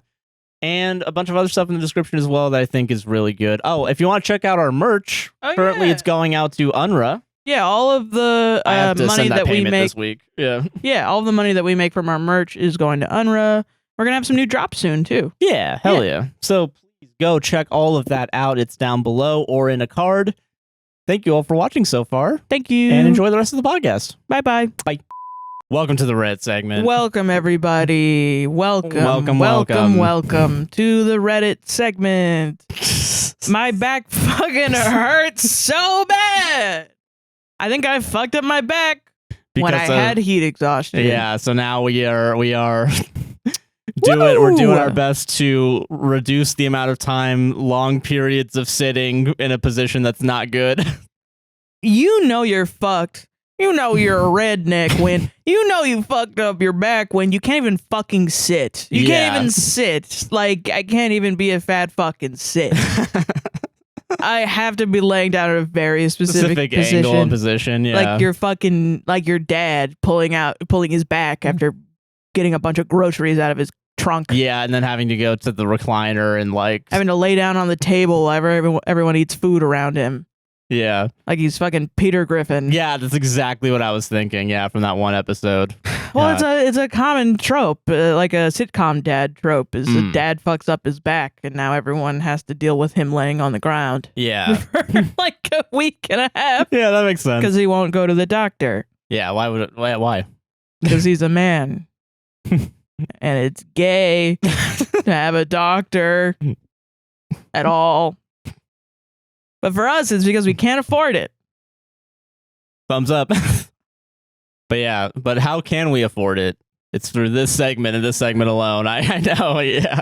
Do I only have 4? No way, really? Literally, what? Okay, you know what? I'm just going to go on Reddit. I'm just going to find one. All right, find one, yeah. I'm not even going to read it. Hell yeah. Just go off of vibes. Yeah. I know I saw one earlier that I was like, oh, I wish I did that one. Oh, fuck yeah, dude. Actually, that's great. I'll read Am I the Asshole telling my wife I'll leave her if she gets bigger breasts. Okay, that's the least crazy one that you found. The most recent one I saw was Am I the Asshole for being mad at my sister for dating a man that shot me point blank in the face? No, yeah, I saw one like a couple weeks ago that was like, am I the asshole for hitting my wife with a baseball bat hitting my wife after she hit me with a baseball bat? I was like, what the fuck, what is dude? happening? What is happening? Yeah. I saw an Am I the Angel, which is the Circle Jerk subreddit for Am I the Asshole? Yeah. Where they said, am I the asshole for giving my wife a tap on the mouth? Jesus. All right. Just a little tap on her mouth and her kisser. Dude, that's so crazy. Okay. All right, from the top. All right. Reddit time, baby. Make it drop. That's some wet ass P word. Wet ass P word. All right, sorry. All right, I don't know. Am I the asshole for telling my fiance I'll leave her if she gets bigger breast implants? Okay. All right, let's go. Let's fucking go, dude. I, male 29, have been together with my fiance, female 26, for 5 years. Okay. Let's call her Laura. Laura and I met on a dating platform 5 years ago, and after dating for a few years, we moved in together. Since then, we have been living together and we have been engaged for 2 years now, although no plans for a wedding yet. Overall, we're on the same page regarding life, values, and beliefs. We're living child-free and focusing on our health, careers, and shared and not shared interests. Okay. When we met, Laura already had breast implants put in. She got her first ones after graduating in her 20s and was honest with me about them from the beginning. Literally on the second or third date, she straight up told me she had fake tits. No problem for me. It's her body and her choice, and I respect it. I love her either way. The boob job she had back then looked good, and I wouldn't have noticed when clothed if she hadn't told me. Okay. It came a bit as a surprise for me back then, though, but and was totally fine with her implants from the beginning. Laura originally got implants put in because she wanted to have bigger breasts since her naturals were barely an A cup. We have talked about things regarding her decision in cosmetic surgeries in general, and we both think cosmetic surgeries are unnecessary when going too far and building something unnatural, and they only should be done safely and with good taste. Okay. Yeah, like, Let's I mean, a real opinion check in here, I don't care I about don't give two shits. plastic Yeah. surgery. I only care when I get sad when I see like young girls be like, I have to get this. Yeah, like it feels like Because everyone else is. yeah, or like they're trying to get to a standard that like some asshole made up, you know? Yeah, Like, and I know being a young girl, like sometimes it's difficult to understand what it is that you truly want versus what you feel like you need to have. yeah. But that's my only concern, and honestly, if you get plastic surgery, I literally couldn't care. I don't could give a not shit. care Yeah. less. Just get whatever makes you happy. I care Yeah. about you being happy. Yeah. You know what I mean? No, I feel that. But I think agree. there also is like there are people that get addicted to it. Yeah, I think there's a limit to like Yeah. which I feel like are more exceptions than the rule, you know, but like Well, yeah, that's the thing. It's not everybody that does it, but it is Yeah. some people. And you know, that's something to look out for. yeah, You know? I agree with that. Yeah. Yeah, no, just fucking do whatever you want with your body, man. Mhm. Shit. Unless you make them bigger than what they already are, in which case, hold the on. fuck? Yeah. Okay. She has told me she got the size on the smaller side because she wanted to keep as natural a look as possible. During our time together, she has gotten one boob job, which I helped pay for. The implants she has now fit her and look natural, but lately Laura has been talking about getting new ones. That would be fine. If not, this time she wants to get big ones. And I mean big, straight up unproportional breast implants for her frame that are going to stand out and don't look natural at all. The one she's chosen means she's going up a few cup sizes and adding a lot of CCs. CC Oh, as in Colon like S. that's the silicone, I think. That's how they describe the I don't know anything yeah. about it. That's why I've researched this extensively. Really? No, I haven't. That would be crazy. I don't understand why she wants to do such a surgery. The idea feels alien, and I can't believe what she has decided on. When I heard about how big she wanted to go, I was genuinely shocked and thought she was joking. It's not going to be good. It's not just the unnatural look issue that worries and angers me, but also the fact that too big implants can be damaging for health, and the surgery is risky itself. I'm genuinely worried about her, and I can't understand why she wants to get big ones. We have discussed the matter, and she has explained her decision. She wants bigger tits in order to look quote-unquote better, according to her. She claims it is what she wants. I told her I will leave her if she decides to get the big one she's planning. Okay. I never thought I was going to have to make such a decision, but for me it feels like I don't know her at all anymore. I thought we agreed on keeping our bodies natural and healthy, and if she decides to get those gigantic breast implants, it's not the person I fell in love with, neither on the outside or the inside anymore. I told her I will leave her if she gets bigger breast implants. Am I the asshole? Edit, this blew up real quick and I'm obviously not going to be able to answer everyone. Still reading every comment though. Thank you for your insights. Listen, I think you can. I think you can break up with someone for whatever reason. I just think it's weird. Like, this is the problem with saying I need a natural, healthy body. Well, yeah, and also like, isn't that kind of out the fucking door at this point? If she's already like been into like augmenting her chest, Yeah. So is it? So it's because okay, the thing that makes you an asshole in this is like, okay, first of all, the first word that like really brought out is like, if I'm this, what really brings out my anger about this, you know, and it's like, I mean, I get being angry at like, imagine if you were dating someone that had like an eating disorder or something, like, and that's the reason that I'm comparing the two. I don't think they're the same thing, but the reason I'm comparing the two is like, it's the, you have a sort of psychological thing going on, some sort of psychological processes that is altering your physical appearance and causing harm to your body. Like when you have an eating disorder, it does cause harm to your body. And not always, but a lot of the times it is based on like, I want to be skinny so I can look acceptable. Yeah. Right? And then also with this breast implants, she thinks like having these large breast implants and risking my health with the surgery, like I think will make me look acceptable, will make me look better, good, better, whatever. And it's not, there's no like, I will be confident in my body. Yeah. It's not about that. It's about looking better. Yeah.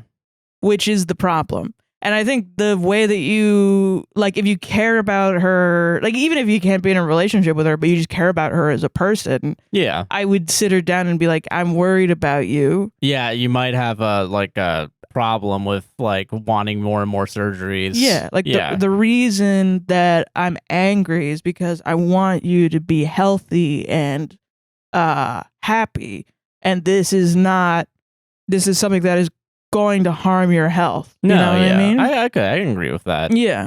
I just think the way you're going about it is kind of assholey. Yeah, the description doesn't make any sense. And I think if you genuinely believe that, I'm like, that's a little weird. And I think there's a flaw in your logic. Yeah. I get being upset because she's harming her health. No, yeah, but everything else though is kind of like, you need to like reframe the way you're thinking of it as to be focused on her health. You need to do the thing that like people that are upset at fat people do, which is frame it as being like, no, I'm worried about who you are in your health. And then when she says, well, actually it'll actually be genuinely very healthy and I just really want to do it because I want it, then be like, okay, well, I'm sorry, I don't think I can be with someone that puts their health at risk, Yeah, I get what you mean, yeah. And I'm going off what this guy says too. Yeah, it's that's the possible thing. It's like, not going to affect dude, her health. That's the thing that I'm thinking. Like, dude, what if it's just like another like small one, and he's saying it's big to make it seem like we don't have any images. We don't know. I don't know all the where are the tit photos right now. No, but I'm like, we don't know like exact. We don't know Can I see her your girlfriend's beautiful tits, please. Sauce for science. Anyway. Yeah. We're 12. I was trying to do this seriously, that you're just giggling over here about Big Booba. Big Booba, yeah. Yeah, but this is a comedy podcast. Fucking listen, sue me. If she wants to do it and it's not going to hurt her, then I think you're a little bit of the dick for judging her. Yeah, you're being kind of judgmental. That's the thing. Then just break up with her. It's kind of like the reason why you don't want it is because it's going to affect you looking at her. Like, you're going to be like, oh, it looks this is disgusting, dude. It's not going to be natural. That's the thing that fucks with me, I think. It reminds me of girls that get boob, like they change, like women that are born with huge boobs. And they get reductions. That's the word. I wasn't thinking about the word. Where they always look sexier after the reduction to me because they're happier. Yeah. They're always happier because they don't have to deal with back pain. Yeah, like the negative side effects of having a bunch of fucking weight on your chest all the time every day. Not being able to buy bras, having to pay like $50+ per bra to get a like very specialized bra that actually fucking fits you. Yeah, or having to wear painful bras that don't fit you. Yeah. And then also the social aspect of it where people are sexually harassing you all the time. Yeah, you know? And if it gives you a little bit of solace, that makes I totally understand that. And like if you think like if you want to get like breast implants to make you feel better too, like I'm not going to stop anyone from that. Hey, people look sexy when they're confident. Yeah, I agree with that. Yeah, get whatever makes you confident. Yeah. You know what I mean? Yeah, because this isn't even a thing where it's like there's like, because I think there is like a tipping point where it's like, okay, you're doing this a lot. I think it's overblown sometimes. Yeah, and I will say I do get like sometimes I will see like, and I don't know. I think this is a me thing. I think I have like a little bit of misogyny in me, and I'm just gonna be vulnerable with it, I guess. Okay. It's like sometimes on TikTok I'll see women that will say like, "How I can't believe women who wear this," and they're like judging women based on their looks or something. Yeah. And based on their fashion, what they decide to wear. And I don't ever know. My TikTok is all women is all people responding to things. It's mostly women because I don't follow men. Damn. All right. The only man I follow is Cucumber Guy. You seen Cucumber Guy? I don't know what that is right now, He's but a we'll guy talk about and that he later. just eats a whole cucumber every day. Oh hell yeah, nice. He takes a mandolin and he takes like a thing that like the mandolin thing. He puts it over a fucking plastic cup. Yes. And he goes, sometimes you have to eat a whole cucumber, and he puts it on the mandolin and he does it, and then he just eats a whole and cucumber. then he puts a bunch of shit on top of the cucumber, and then he eats it with chopsticks, and it looks delicious every single fucking time. Nice. It's amazing. Yeah, and he always but puts what about MSG into everything, and he goes MSG, obviously. Yeah. And then he eats it and he goes, mmm. But for the women that you follow. Right, whatever. So all the other people that I follow, sometimes they'll be like dunking on other women, and I don't know if it's like deserved, like if the women are saying shitty things and being awful. Yeah. But I always get a little bit like, who are you to talk? Like, I wonder, I kind of feel like there's a vibe of like, I'm in LA and I'm the beauty standard. See, that's the thing. So and I get to talk about other women's looks. That irritates me, but I kind of assume that it's my internalized misogyny I have to work on. I mean, I get what you mean. I think for me, it's kind of more the vibe that comes across that way. The vibe is, I think I'm better than you, and that's not necessarily a gendered thing, because I feel like that's the same thing with like Andrew Tate assholes, like where it's like, yeah, I know that's a different vein, but it's like kind of similar in the sense of like judging other people. It's more nuanced. It's like probably that these women are irritated into making these types of videos, and then they're a genre in themselves of like one-off videos of women that have like lip filler or something. Yeah. And then talking shit about other people. And then I'm like, but you get lip filler every month. Like a lip filler is like a consistent thing you have to go back and get. I forget about that. Yeah, you're right. And it's like, it's not necessarily that I think lip filler is ugly and I don't think you should get it. If Sarah sees someone with lip filler, she punch him in the face. just immediately kills him. No, Yeah. like it's not that I like see someone with lip filler and I'm like, oh ew. It's more like, who are you to talk though? Like it's like an automatic like, all right, well, okay, I get, yeah. All right, well, why am I listening to you? But then I feel bad because I'm not listening to women. Based on their appearance, and that's misogynist. No, isn't it? that's okay. I can understand that being you a know what I mean? Yeah, I can understand that. Yeah, but then how much of that is self-preservation? Yeah, baby. I mean, yeah, shit. Oh, you know, and like not to shit on LA too much because there are worse cities, Tampa. But, God, dude, in the worst city tier list, final boss. Tampa versus LA. Fucking Tampa. I'm sorry. God. Well, because also, unironically, at least Tampa's pretty. Can I say real quick? I think we caused a joke on Last Week Tonight because John Oliver said, "What's worse than hell?" and then he said Tampa, fucking Florida. Fuck? So we were on top of that first, dude. We're in the zeitgeist. We're pulling the strings again. Pulse on the. We got the fingers on the pulse of America right now. We do truly. But like, yeah. So, but no, yeah, like there is a vibe to like, and you know what? It's LA. It's a little bit like kind of Miami. You know what I mean? It's it's rich people shit. That's kind of that's the problem. Exactly what it is. That's exactly. It's and the only reason I'm saying women, and that's I think the misogynist thing is I'm saying that it's women. Yeah, because like the male type of that is the gym bros that like go testosterone that have like taking testosterone and like they can go to the gym 12 hours a day because that's their job is to look sexy and like buff. Like I just want to suck their dick. But right, but well, I mean, I think it's just like it's weird too because I think I'm gonna get support and also heat for it. And that's why I want to be vulnerable for the heat side. No, I get that. But also for the support side, I don't claim all of you people. Because like I started being like, okay, what is going on? Like the plastic surgery is going a little crazy lately with the Ozempic and the heroin chic. I think they're that kind of parallel as they get into popularity. I will say with Ozempic very specifically, the fact that that's actually a drug to help people with diabetes and people are My like, friend that has it, he takes it. Wait, really? Yeah, he takes it and he can't get it all the time because people use it. Yeah, that's ridiculous, man. But yeah, kind of an asshole. The way that you're framing it, I think. Little bit. Little bit the asshole. I understand your anger, but I think you can just change. If you look inwards, you both need to have like an introspective conversation. Yeah, exactly. I don't think your relationship is over. I think you just have to talk to her about it and be like, why do you want to look better? I will say though, yeah, like if your relationship is so heavily dependent on the way they look though, that's a little weird. Well, that's the flaw that I'm trying to point out is like, yeah, it's the people that are like, oh, she's 30 pounds heavier than when I met her 10 years ago. Oh no, you better break up. You gotta break up. You better right abandon a 10-year relationship to go find someone that's 30 pounds less. Yeah. You idiot. And then she was gonna be the future mother to your kids. Yeah, sure. Yeah. But then she just went and gained 30 pounds. Oh no.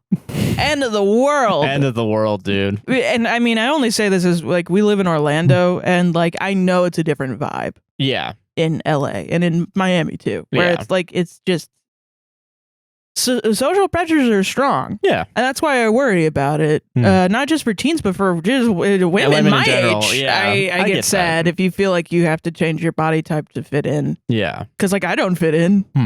I'm never gonna. Yeah. This body type is never gonna fit in unless I get like weight loss surgery. Yeah, no. Which also isn't bad. It's just yeah, I don't want to do it. No, yeah, that's fair. Yeah. Yeah. Your body, do what you want with it. Exactly. That's how I feel. Yeah. Solved it though. Solved it. Hell yeah. I think I have 6 stories and I don't know which one's not making the cut. We gotta do took like one of mine because I had 4. Oh yeah, you're right. Ah, fuck. No, I'm not saying you actually did. Fucking shit. Hacking into your phone to steal one of your stories and then deleting it from your saved stories. Hacking into the mainframe. Yeah. God. Not okay. I want my account, please. Reddit. Reddit. Can you just work for once in your fucking life? I'm Reddit. gonna sing while you do that. I'm gonna sing Dare I'm gonna sing Girls by Dare. By the Dare. Okay. I like the girl that do drugs. Them cigarette in the back of the club. And buy guns.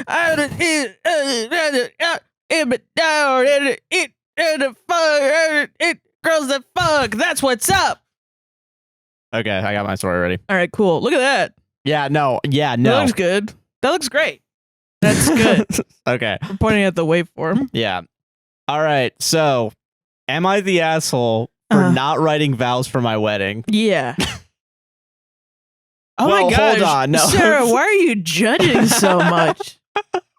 It's yes. And book. Guys. And it's done. The book is done. Book is closed on book that. Book is closed. We're Case done. Closed, yeah. Yeah.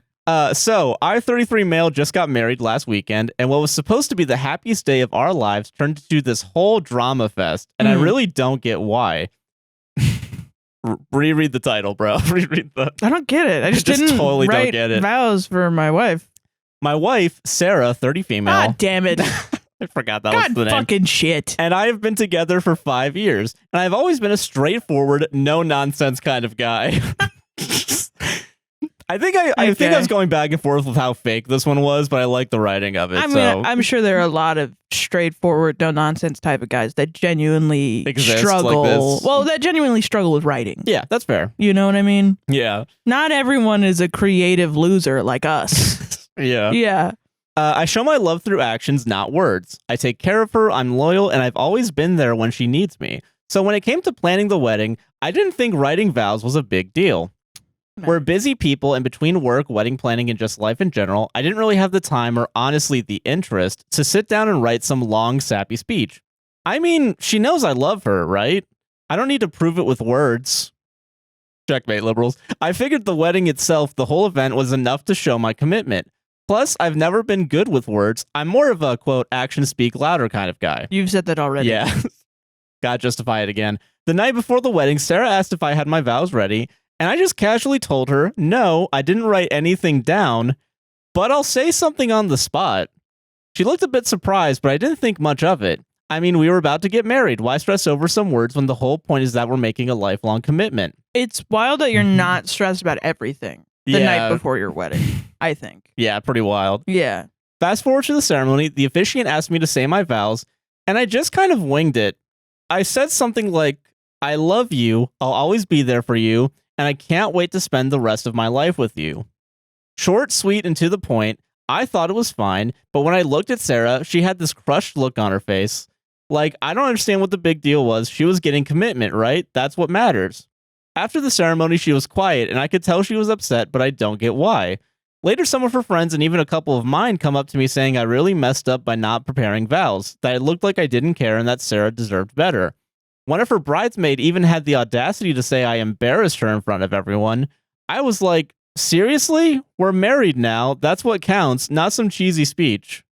There's 2 more paragraphs too, by the way. Like this, this is really sad to me. Yeah, like it's not. I want to joke about it, but it's really sad. I do have 5 other stories. I could go to them. No, I like this. I want to talk about it. Okay. Yeah. When I talked to Sarah later, she said she felt hurt that I didn't put any effort into the vows and that it made her feel like I don't care as much as she does.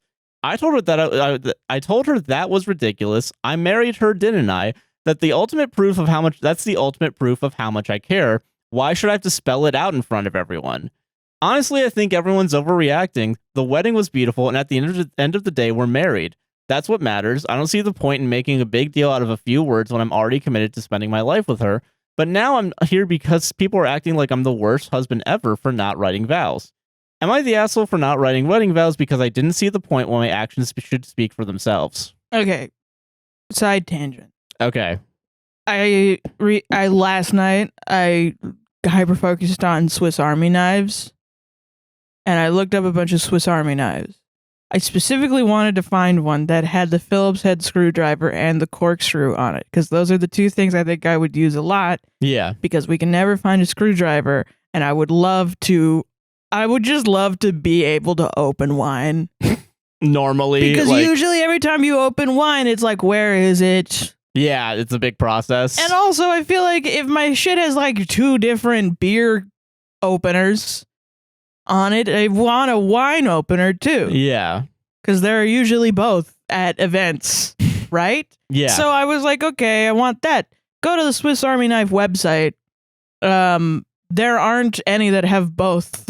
Yeah. Except for the huge one that's like this wide. Which kind of gets rid of the point of having a Swiss Army knife. Because it's supposed to fucking fit in your pocket? Yeah. So then I Google it, because I'm like, what are people doing? Do they change out their... Or is there a way to choose which tools you want on your Swiss Army knife? No. You have to buy a Swiss Army knife and like figure out how to like manually get it off, like change it.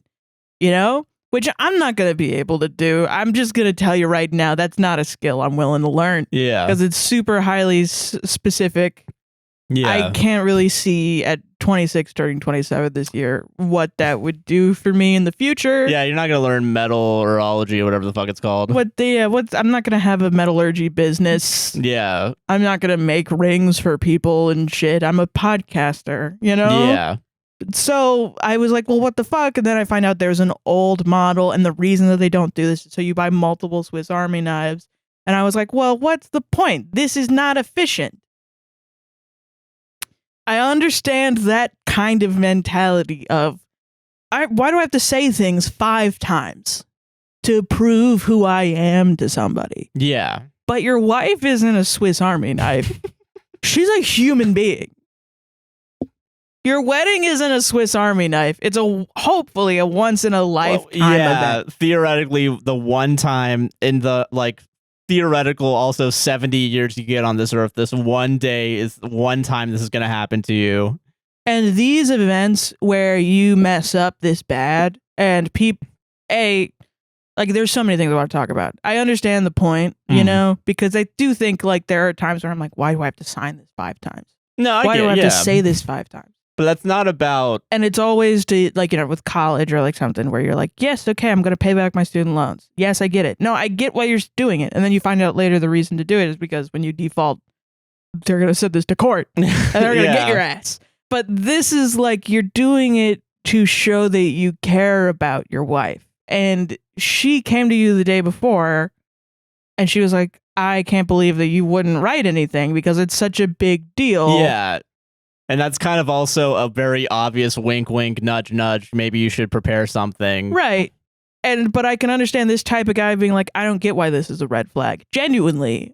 And I want to talk to that guy instead of just be like, obviously everyone who doesn't write vows is the red flag. You should never marry anyone. No, yeah. Like if you talk beforehand and you're like, neither of us want to do vows, we just want to get married, or like you want to do a non-traditional wedding, like that's different. But that's also you communicated there. Yeah, like I do think that's a problem, but I don't want to really harp on that. I want to harp on the idea that you are not willing to do anything for someone else that is out of what you think is right.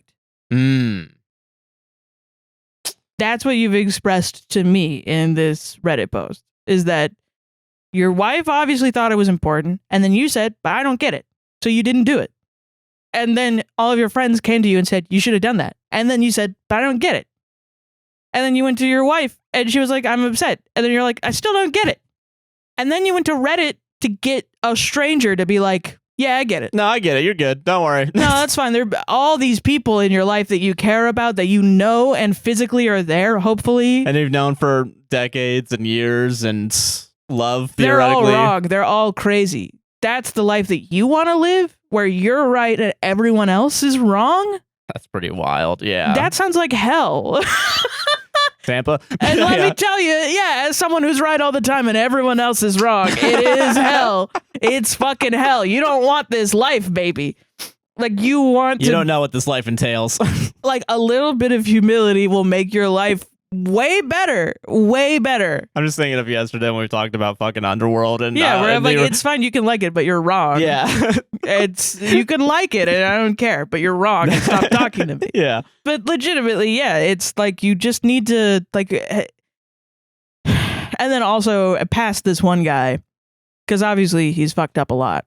Yeah.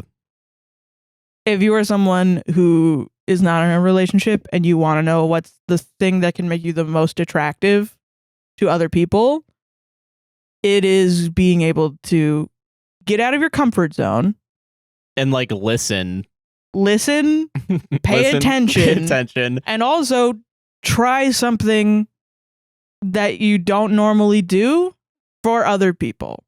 And I'm not saying debase yourself constantly. I'm saying these are the things I like. I'm confident in the things that I like. This is the thing my girlfriend likes. I don't know if I would really like it, but I'm not going to say no off the bat. I'm going to try it. Yeah. We're going to do it together. And either I'm going to have a bad time and I'm not going to blow up at her for making me do this or whatever. Yeah. I'm just going to be like, yeah, I don't really like it, but you can do it. That's sexy. That's marriage material. Yeah. That's making someone feel safe and it's companionable. Yeah. It's independent. Yeah. That's who you want to be as a person. If you value your partner's happiness. Yeah. So if this guy values his wife's happiness, I hope he apologizes and is like, I'm going to spend money to renew our vows, like literally next year. I'm going to write our vows. You know what I mean? You know, I feel that. Yeah. Yeah. Like I fucked up really bad and I'm so fucking sorry. And I'm going to write my vows and I'm going to say them to you right now. And that's I think what's fascinating to me is the cognitive dissonance of like my actions are what makes her, shows that I love her, but then this, like the idea that this isn't an action, is interesting to me. It's words, and words are cheap. Yeah, but no, because it's actions. I don't necessarily agree sometimes with actions speak louder than words. I think sometimes it is applicable, but like not to everybody. You know? And I mean, you know, I know love languages are not real, like genuinely scientific whatever, but it's a tool for communicating with your partner, you know. And if she values nice words from you, she's gonna be like, and this is another thing I wanted to bring up, if you continue on this path, she's not gonna find you attractive anymore. Yeah, because she's gonna realize someday she wants a man that will write vows, that will say nice things to her. Yeah. And she's also going to realize there's a lot of men out there that would do that for her. Yeah, exactly. There's 7 billion people on this planet. There's probably a better person. And you're going to lose your luster, you know? And she's going to leave you for some other fucking guy. Yeah. And she's going to live a happy life, and you're going to have to find some lady that's cool with not having vows at her wedding, which there are a lot less women that like that. I'm sure there are some. No, yeah, for sure. And that's cool. Well, that's the thing. Yeah, it's like, but that's again a communications thing where like you have to listen. But it's so like little. It's not something to throw a relationship away. Yeah, on. I get that. Just write some vows. Write some fucking vows, man. It's the bare minimum of a wedding. And I mean, I will say the thing that did get me was that he's not anxious about it. His wedding the day before is like, do you care about the wedding? Dude, I was anxious as a fucking guest to every wedding that I've been to. Yeah, I wasn't even in the wedding party. Planning your party. Like, I was just like, I'm nervous. Yeah, I hope everything goes well for them. Shit, fuck. Oh yeah, like how do people care more about your wedding than you? Yeah. That's crazy. You know, and like, what the really telling thing is that your own friends and like your own friends, like, dude, you kind of fucked up, man. That's like, a big deal. It means that it did not go over well at all. Because, like, it's maybe one thing where, like, if a stranger tells you fucked up, you could be like, okay, no, you don't know me. But then it's your own friends who know you for fucking years. Like, oh, that stranger might have been right, and my friends might be right. And the thing that gets me, too, about it is it's kind of a performance. Because you're getting up in front of a lot of people, and you're saying a speech. Yeah. If you boil it down to that. So why would you think that you could go up to any speech and wing it? That's kind of the point of writing it, so you don't make an ass of yourself up there. You should not wait. There's on hopefully the biggest day of your life. Are there things you should even wing it on? Probably not. I wouldn't do it on anything. I don't even do it for D&D, which is crazy because that's what you're supposed to. Yeah. It's a game where you're supposed to. I don't even do that. God, man. Like I thought for a little bit because we got really into Dimension 20. I was like, I could just improv during D&D, and then I started looking into it, and I'm like, no. Let's not do that. Yeah, you shouldn't play D&D like Dimension 20. Yeah, that's a show. That's a show. We're friends here around this table. We're friends here, and if I don't know all the rules, I'm actually gonna drop the ball, and people aren't gonna have fun. Yeah, I get that. Yeah. But yeah, just write your fucking vows, man. You should write your vows if you care about your wife, and that's why she thinks that you don't care about her. Picking up the pen. And another action, putting it down on paper. Yeah. And then another action, writing one letter, and then repeat ad nauseum. But I don't want to make fun of him because I know there's a lot of dudes who think that writing is like gay. They think that like putting their well, yeah. Self-acclaimed writer. Go to my letterbox. And I'll eventually write stuff on it. There's a lot of dudes that think like I'm a man's man and I'm not gonna write no vows. Yeah, no, it's shitty. Yeah, it sucks that like because they think they're not. But like, and then you dig a little deeper and they're like, I'm not good at it, and I don't want to do something that I'm not good at in front of all my loved ones. No, yeah, which that I get. No, yeah, but doing that shows that you care about your wife. Yeah, I agree with that. You know? Yeah. If you're like, I don't know why my wife is crying. I married her, didn't I? That's what this lady wanted. Which sounds almost like that. Kind of, yeah. And that's why I want to be very careful because like there's two paths this guy could take, and it's Andrew Tate, women schwimmen. Yeah. And it's, oh, you know what? I should care about my wife. Yeah, that's fair. I get that. And I just don't know how to care. Yeah. You know? Damn. No, I agree with that. She's still allowed to be upset because the patriarchy did a number on you. And it's doing more of a number on her. Holy shit. In this fucking situation, yeah. Dismantle the patriarchy. Solved it. Yes. Ugh. Am I the asshole for telling my friend I can't make her wedding dress despite making them for two other friends? Ooh. Okay. I, 38 female, am a dressmaker and have my own shop. It has been a custom in my friend group that my wedding gift to friends who marry has been an original wedding dress made to their taste, and I've done this for two friends. I love my job and I love my friends, so it has always been an easy choice for me. Okay. However, I am 26 weeks pregnant with my first child and trying to lessen my workload as I prepare for my maternity leave and pass larger projects over to my employees. Mm-hmm. My friend informed me last night that she is getting married, and I, of course, was so happy for her and congratulated her. She asked if I'd be making her dress for her, and I told her, of course, to just let me know when they had a date, and I was told they already had a date, January 19th. That was fine. A year and 5 months. Perfect. Plenty of time to do the designs and make it. And I expressed as much to her, but she corrected me. It wasn't January 19th, 2026, like I assumed, but January 19th, 2025. That's wild. I mean, some weddings I understand, like, if you, like, know, like, a couple months out, but, like, if people have to, like, travel and, like, get to a wedding, prepare for it, that's a little bit, like... Yeah, you should probably give people a year and 5 months as opposed to 5 months. Yeah.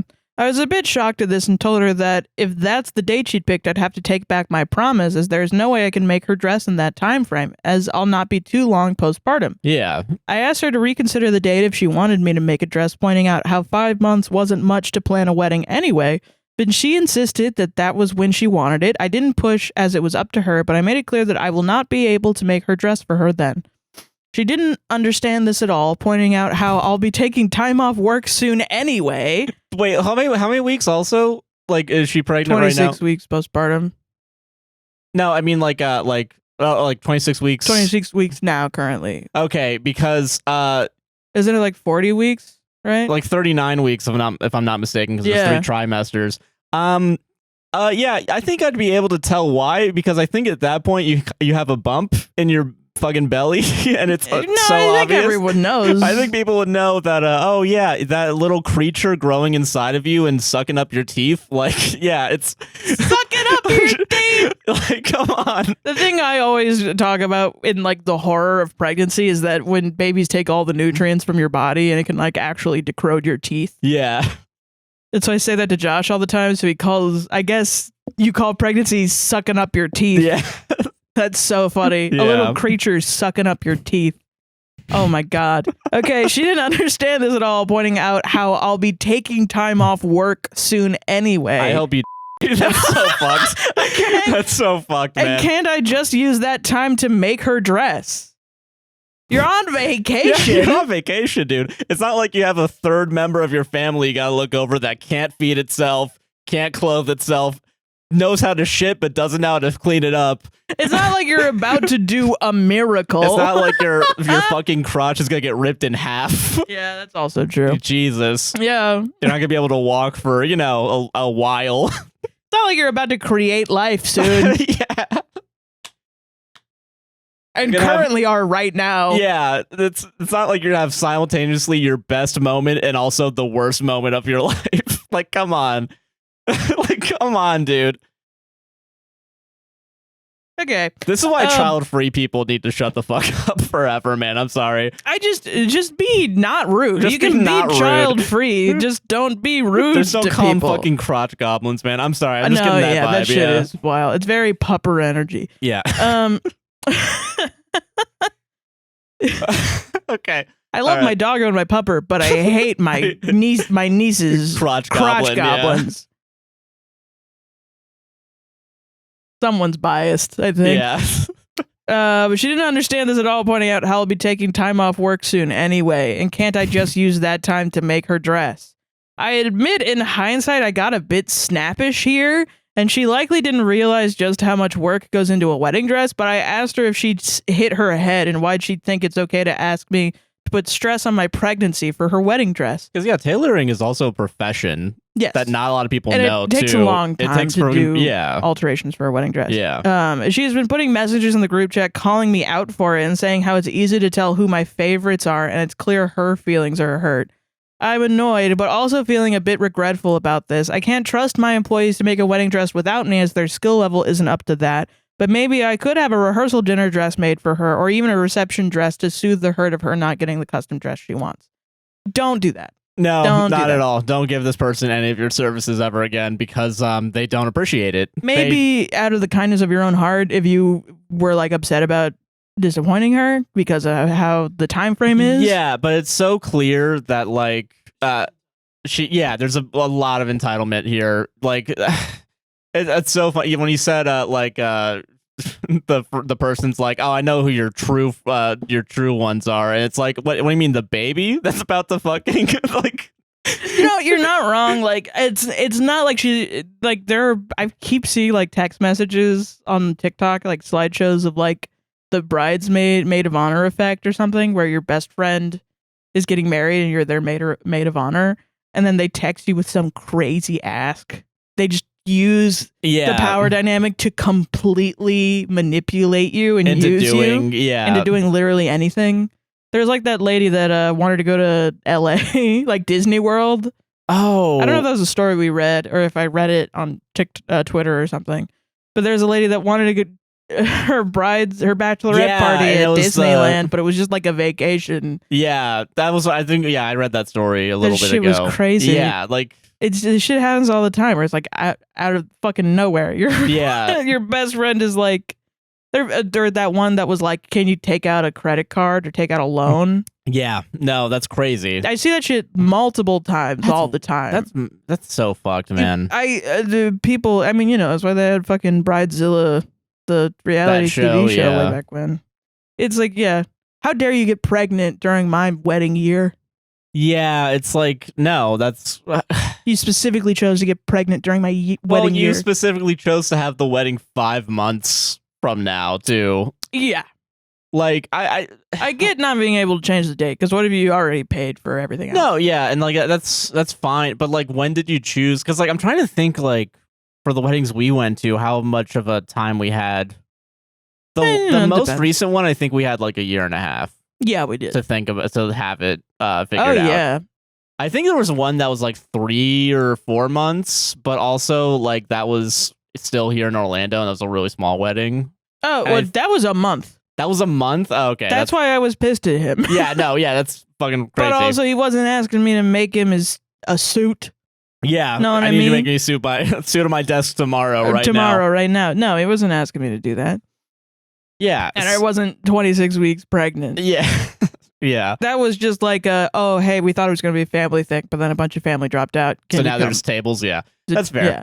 But yeah, no, it's just like, yeah, just I really don't like when people like know that their friends have a profession and then it's like, oh, can you fucking let do me use stuff? that. Yeah, let me use that to and like also, I know nothing about tailoring, but I do know that when I watch Say Yes to the Dress and a potential bride comes in and they ask when the wedding is, which is usually the first thing, and they say anything less than a year, they all look at each other like, yeah, and that's what I'm basing my knowledge on. You have to like yeah. Because okay, I'm gonna assume the process here. Because like if you're a tailor shop, you have not only that person's alterations, you have like 10, 20 other people, probably way more than that. Yeah. Also, you have to worry about, but you also need time ahead so that way you can actually, if something goes wrong. And Say Yes to the Dress is they take a dress off the rack, put it on, and then they say, you know what, I wish I could change this, and then it takes more than a year to alter it. Yeah, because you're gonna have to like undo a bunch of making one from scratch. That's different. Yeah, no, it's at least different. Yeah. I assume it takes longer. And we're still glossing over the big thing. Yeah, you're pregnant, and that's the thing that's different between now and all your other friends. Yeah, and it's like, not saying this can't happen. Just it's not a reasonable time frame. Yeah, not at all. Yeah. That's so wild, man. Yeah, not the asshole. Like, I love these ones where it's their reaction to it. It's like the disagreement isn't that bad. But then they go like off the deep end, and it's like, and then they go on like a rampage to ruin this person's Mr. President, reputation. here's the nuclear codes, and yeah, I'm gonna bomb somebody. Yeah, because you won't make my wedding dress. You won't put stress on your pregnancy to make my wedding dress. And we gotta bomb Siesta Key because fucking my wedding's happening there, and now that I'm not having a dress, it's ruined.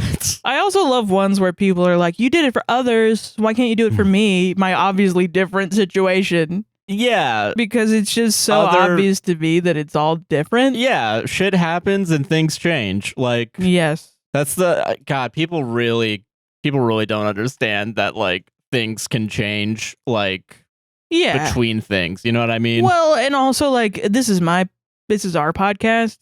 But this is my time to talk. Okay. These are my opinions. You know what I mean? And my opinions usually are like, I don't care. Yeah. And not a lot of people are like that. I have very few friends because we're all like, whatever. Yeah, whatever. Who gives a shit? Yeah. You know? But if I went out and I made a new best friend tomorrow and I didn't text them, I texted them the way I text my other friends, they probably would be like, what the hell? Why are you mad at me? And then I'm like, I'm not. I'm just busy. Yeah, we're just all busy. Yeah. Are you not busy? You're planning a wedding. Are you okay? Yeah, like what's going on? Like it's not that I don't care. Like like the first story. Yeah. Or your story previously. It's like it's not that I don't care about you. It's just I got stuff going on. Yeah. I'm a uniquely busy individual. Yeah. But there are people like that, and they're valid too. Yeah. Like I hope they find people that treat their friendship with the level of respect that they need. You know? Yeah. Because I feel like shit when I'm in those relationships. But like it feels freeing to be able to hear these stories and be like, nah, girl, that bitch is crazy. That fucker's crazy, It's dude. just let's all chill That was a out. ticking time bomb. Let's all chill out and vibe in Florida with the swaying palm trees and the nice beaches. I agree with that, man. God. It's just all just chill year out? summer vibes, baby. Yeah. 100 degrees every day. Chill out. 100 degrees every day, baby. Let's go. Getting heat exhaustion walking back from the landlord. Solved it. Hell yeah. Mhm. Chug. Solved it. Drinking Maltas. The classic Florida drink, the Malta. Yes. Chad Paisley, yes. Should be the drink of Florida, honestly. Oh my god, I picked like 7 stories. What the fuck was I thinking? All right, the 10th dentist. 10th dentist, yeah. 10th dentist. Are you ready for this? I'm ready for this. Vacations shouldn't be a time for relaxation. What the fuck are you talking about? Not the end of the sentence here. Okay, great. They should be time for solving cancer. Okay. It's like, whoa, okay. Okay, all right. But rather a test of your ability to adapt to unfamiliar stressors. Okay. All right. Now, this is like the first guy that you talked about. This is the opposite of him. You got to have a healthy medium. Yeah. Okay. All right. Not only they contribute very little or nothing for one's self-growth as a person, but vacations masks the true purpose of traveling, which should be discovery and to challenge one's mental and physical resilience in unpredictable settings. For when Godzilla.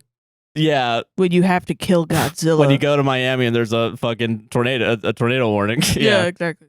Rather than indulging in comfort, each trip should be treated as a survival exercise. I hope this guy does not have kids. Is this Jack White? Did Jack White write this? Yeah. Oh, God. Each trip should be treated as a survival exercise where the objective is not to unwind, but to confront and overcome the chaos that inevitably comes with new environments. The chaos of a city. It can be a trek through a remote wilderness devoid of modern conveniences, forces one to confront primal fears and develop survival skills, or a pilgrimage to a war-torn region. Pilgrimage to a war-torn region? I did not remember reading this one. Hey guys, we're gonna go fight the Yemeni pirates for America. And that's my vacation time for this year. What the fuck is wrong with you? The 1 week I get at my fucking shitty spreadsheet job mill, I'm gonna go and steal the Declaration of Independence and this guy Nicolas Cage? Yeah. To challenge the mind, okay.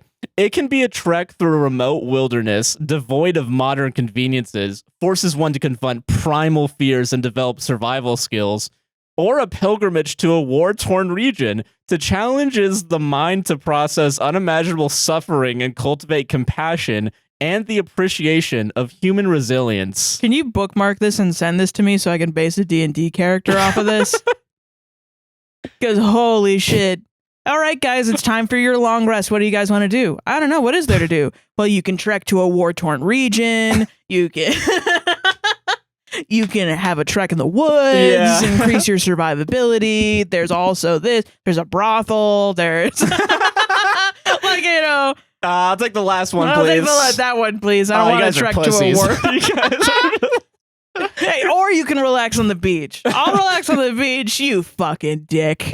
You fucking loser. Vacations are not for comfort. Yeah. Just like they always have been. You should go to a war-torn region to appreciate human resilience. This is the guy that has the cyber tool Swiss Army knife. This is the guy that's like, what if I need nail clippers? What if I need nail clippers? I gotta have the nail clipper what are we in the attachment. Fucking Boy Scouts where like we have to go to the fucking woods to learn how to put up a tent, and then I gotta keep my nails pedicured. Yeah, like The tiny scissor. That's the guy on the fucking Reddit Swiss Army knife subreddit. That's like, I don't like the tiny scissors. I want to put a full ass Taylor scissors attachment onto my Swiss Army knife. How do I do that? All right, so you're gonna have to weld a foldable scissor. No, everyone is like, get regular scissors, dumbass. Fucking idiot. Yeah. No, that's so. You're gonna ruin your knife, and that's what we like. Yeah. The quality of the knife. Yeah. That's so. I forgot about this one. This is prime Reddit. This is really good Reddit shit, man. Oh. Do you think that's an unpopular opinion that vacations should not be fun and enjoyable? And I would say it's pretty unpopular. It's a good post for the 10th dentist. Yeah, you know, listen, you got it right. Yeah. At least he knows he's a crazy person. That's awesome. That's great. Vacation time. I'm gonna go on that show Naked and Afraid, and we're just gonna really. Well, it's a hobby. No cameras. Listen, it can be a hobby to be a survivability thing. Yeah. You know what I mean? I think you're insane, but I think it's wild to be like everyone should be doing this. Like listen, okay. I have to bring this up because I've been thinking about it all day. Yeah. I saw a TikTok for a guy that made a 2 foot by 4 foot rectangular prism that folds out of wood, that folds out, and it has all of his camping cooking gear in it. Now, the camping cooking gear has 4 mugs, a frying pan, a sink, a collapsible sink, dishes, silverware, cans of fuel, the fucking the hot pad, the pan, the fucking whatever those are called. Frying pan or the frying pan, but then also the heat source, whatever. Yeah. So essentially, if this guy went camping and he wanted to cook something, he would just have a portable kitchen with him at any instead point. of at all learning how to make. I've never been camping, but from my understanding of camping, which is probably a rudimentary second grader's understanding of camping, which is, I assume, various images of clip art camping fires kind of rotating I feel like crashing into each other in my void of a brain. I assume you have to, like, wouldn't you want to learn how to start a fire or bring a lighter? Or would you just want to bring, like, sandwiches? Right. That's probably what I would do, because I don't want to do all that bullshit. Yeah. But why would you bring a whole kitchen? It kind of feels like you bring your whole house with you. You might as well just stay at home, yeah. What's the point of camping? Yeah. I mean, I guess you just want to be outside, but then just like go outside.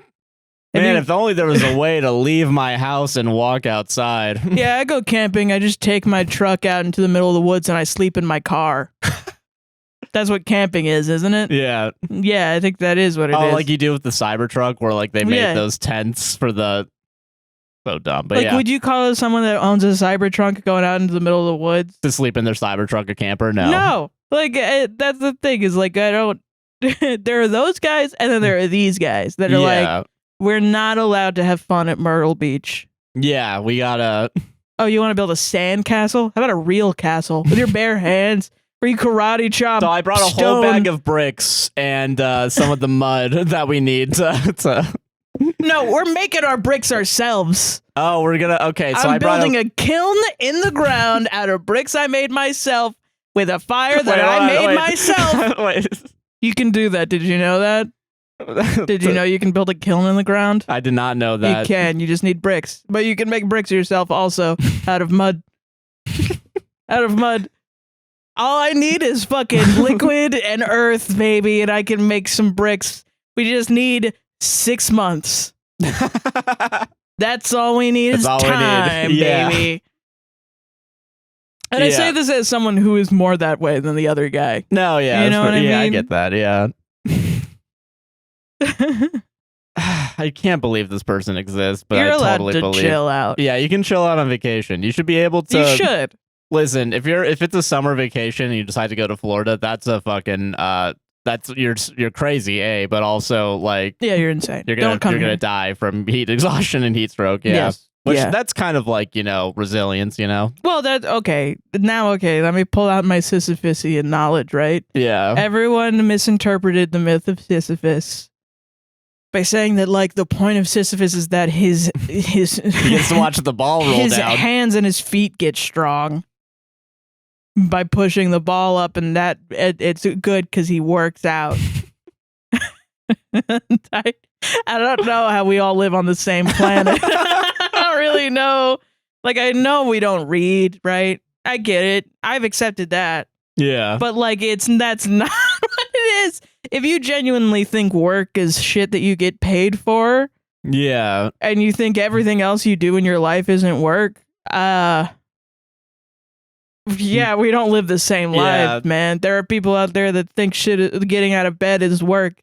They think putting on clothes is work. They think getting in the shower is work and brushing your teeth is work. For sure. And they're not losers. They're depressed or they have ADHD. And they have to say to themselves, it's worth it for me to do this so that I feel better later. And that's what the myth of Sisyphus is about. Yeah. It's finding joy in the struggle of getting up out of bed and going into the shower and taking care of yourself and then getting out of the shower and then being like, you know what, I feel better because I'm the master of my own internal world. Yeah. That's what Sisyphus is about.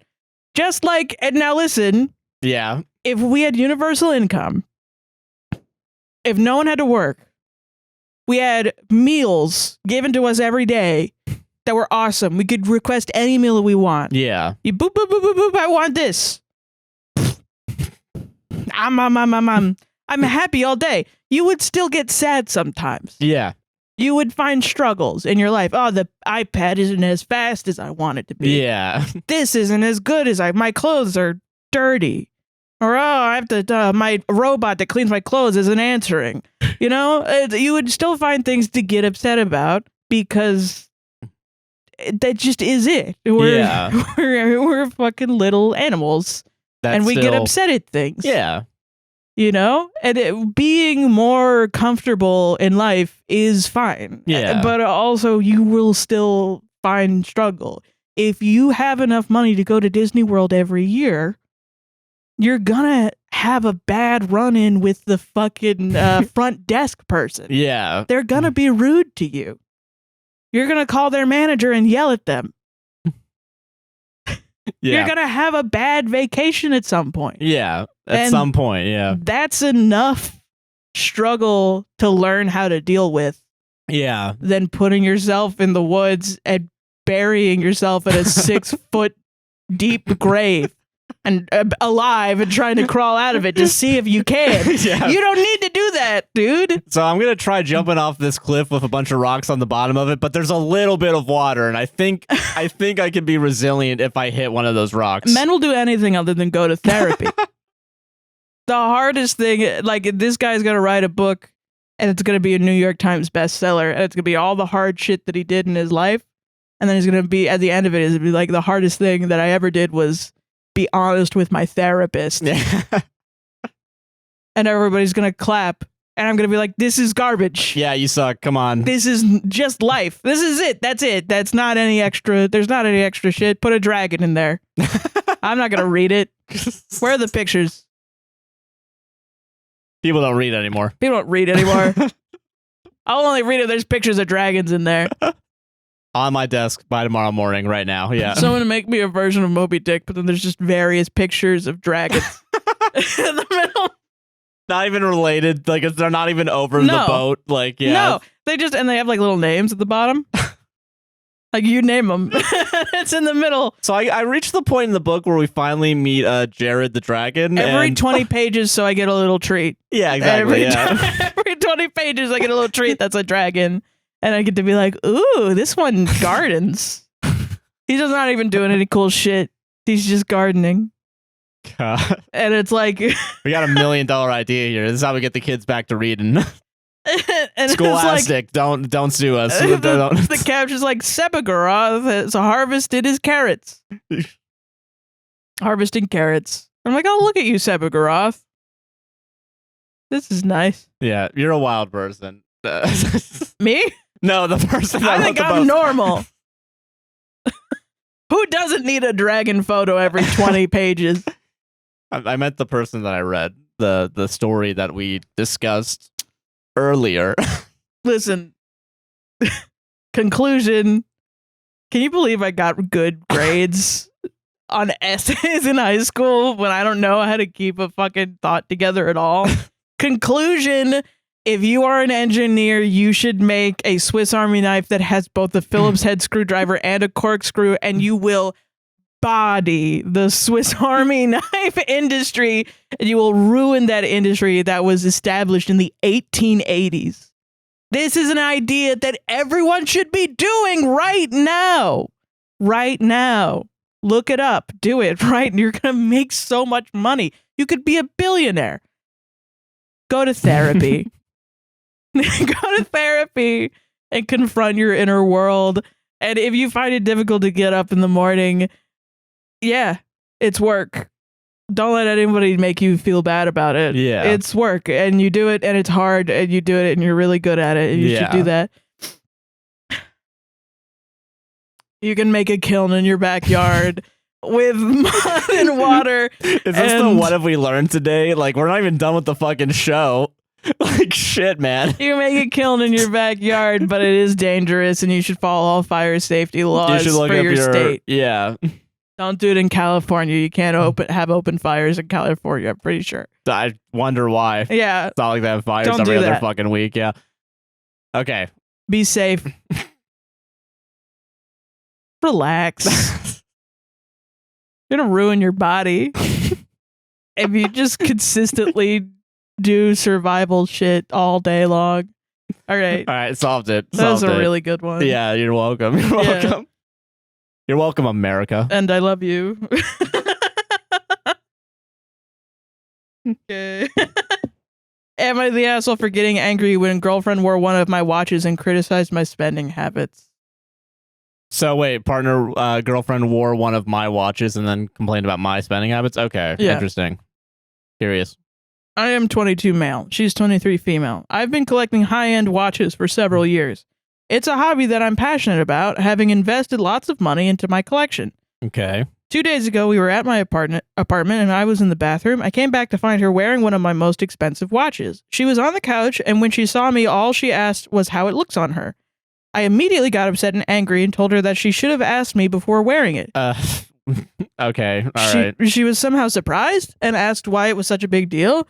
To be fair, she knows close to nothing about watches, and especially this brand, parentheses PP. Don't know the brand. So I tried explaining to her how valuable and delicate it is and that I like it to be handled carefully. Then she got even more upset, questioning why I would spend that much money on a watch instead of investing it or saving it. She didn't know about my financial background to be able to afford this, as we have only been dating for a month. No, really? Really? Dude, you're gonna lose a partner over watches? Like, listen, have a hobby. Enjoy. She's only been dating him for a month, and you think it's cool that she's like, why are you spending this much money on this? Oh, She knows him for 4 weeks. That's a crazy thing to do. I think I'm learning something about myself right now, which insane. is okay. What? Stay out of my finances, you strange woman. Yeah, okay, you're right about that. I Yeah. don't know you. She felt lied to. Okay, never mind. All right. Asking why I didn't tell her this until now. Because I didn't have the physical time. Yeah, it's only been a month. You're right. Yeah. Okay. Yeah. Since then, there has been tension between us, IRL and texting. I'm not sure what to think. Am I the asshole? And at some points, people keep asking. I recently moved here from outside America. Don't have a safe. Don't have most of my watches with me. The watches are on a shelf in my bedroom in their boxes/cases. I was in the bathroom for 15 minutes to shower. She was in the kitchen when I left, and the couch she was on is in the living room, which is connected to the kitchen. Several years equals 3 years. English is not my first language.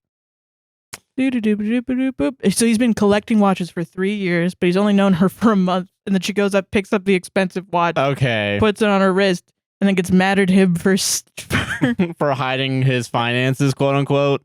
quote unquote hiding his finances. Okay, now I understand. Okay. That's crazy, dude. That is wild. What? So What? okay. So, okay, what are you thinking? Okay, because I don't get what you're talking about. Listen, here's my biases going into this. Listen, there's a couple of them, and they're all conflicting with each other. Listen, I'm an audio head. I know that shit is expensive to buy, right? What if, and I mean, not me, Yeah. someone you don't love. You Yeah. were dating a woman you don't love. Yeah. You're casually dating some lady and you're like, yeah, I like her. We'll see how it goes. Yeah. She comes over, then she's like, what are these cameras? And she starts picking it up and manhandling it. I would be And then you're pissed like, off. ooh, yeah, then let's not do that. That's expensive. And she Yeah. goes, well, how expensive is it? You say they both cost like total $1,000. Yeah. And she goes, why were you hiding this money from me, Joshua? How dare you? Why don't you invest this in me? A woman you just learned the existence of 30 days ago. You know and what then it is? some guy No. is like, I can't believe you're going to throw away a 30-day relationship over your hobby that you've had for 3 years? Listen, That's crazy. that is wild. You're right. I mean, okay. like, you don't know anything. How do you have a relationship podcast? Like, that's wild. You know what it is? It's because I want to bully this guy for collecting watches. I know, and listen, he is an asshole for being rich and having watches. Yeah. But he's not, I mean, who A knows? He might not be consumerist hobby. rich. Yeah. You know, yeah. But everything is a consumerist hobby. Some are more outwardly consumerist than others, No, I that's think. bullshit. Listen, some animals are more equal than others, okay? Listen. Okay, then why is it okay that I collect vinyl? Okay. that's You know what? Why is it okay that we have 6 guitars? You know what? Music is more worth it than a clock you put on your wrist. That I would put that more. Watches are one of the only things that appreciate in value. Are you serious? Those Yes. Rolexes are like one of the only things that appreciate value. And I'm going to look that up because that's going to be the only thing people are going to take from this episode if that's wrong. Is that that's Yeah. Listen, I feel like I hear that and I immediately start thinking like, you guys are in commodities training. Many watches can appreciate in value over time. And some factors that can contribute to this include brand reputation. Well-known brands like Rolex and Richard Mille, I don't know how to say it, are often known for their quality and innovation, rarity, condition, materials. Yeah. Okay. All right. Fair enough. It's like a better investment than like buying a car. As soon as you drive off the lot, the car It depreciates. Yeah. Okay. Listen, maybe I don't know that much about watches. Maybe and that's also, what I've learned here. He's not from these just immigrated to this country. Yeah. No, that's Most like people from different countries, they don't have their money in like money. Yeah, in, like they a have, bank like- account. They actually have it in like jewelry and shit. Okay, that's fair. Yeah. Interesting. I didn't know that, but yeah.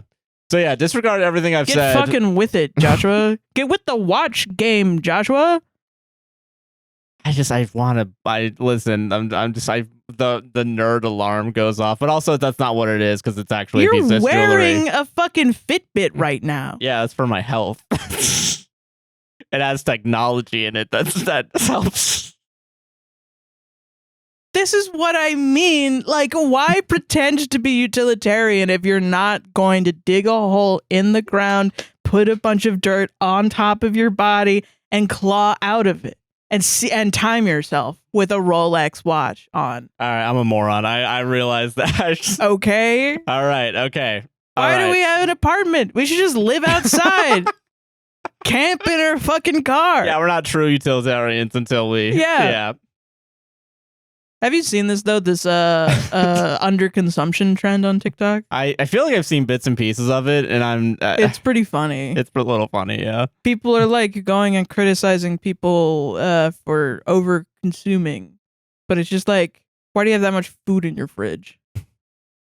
Bitch, it's food. Yeah, you need it to live. Yeah, and Rather that's than, fair. like, someone has a hobby and they're like, I can't believe this painter has a bunch of watercolor brushes. Those are expensive.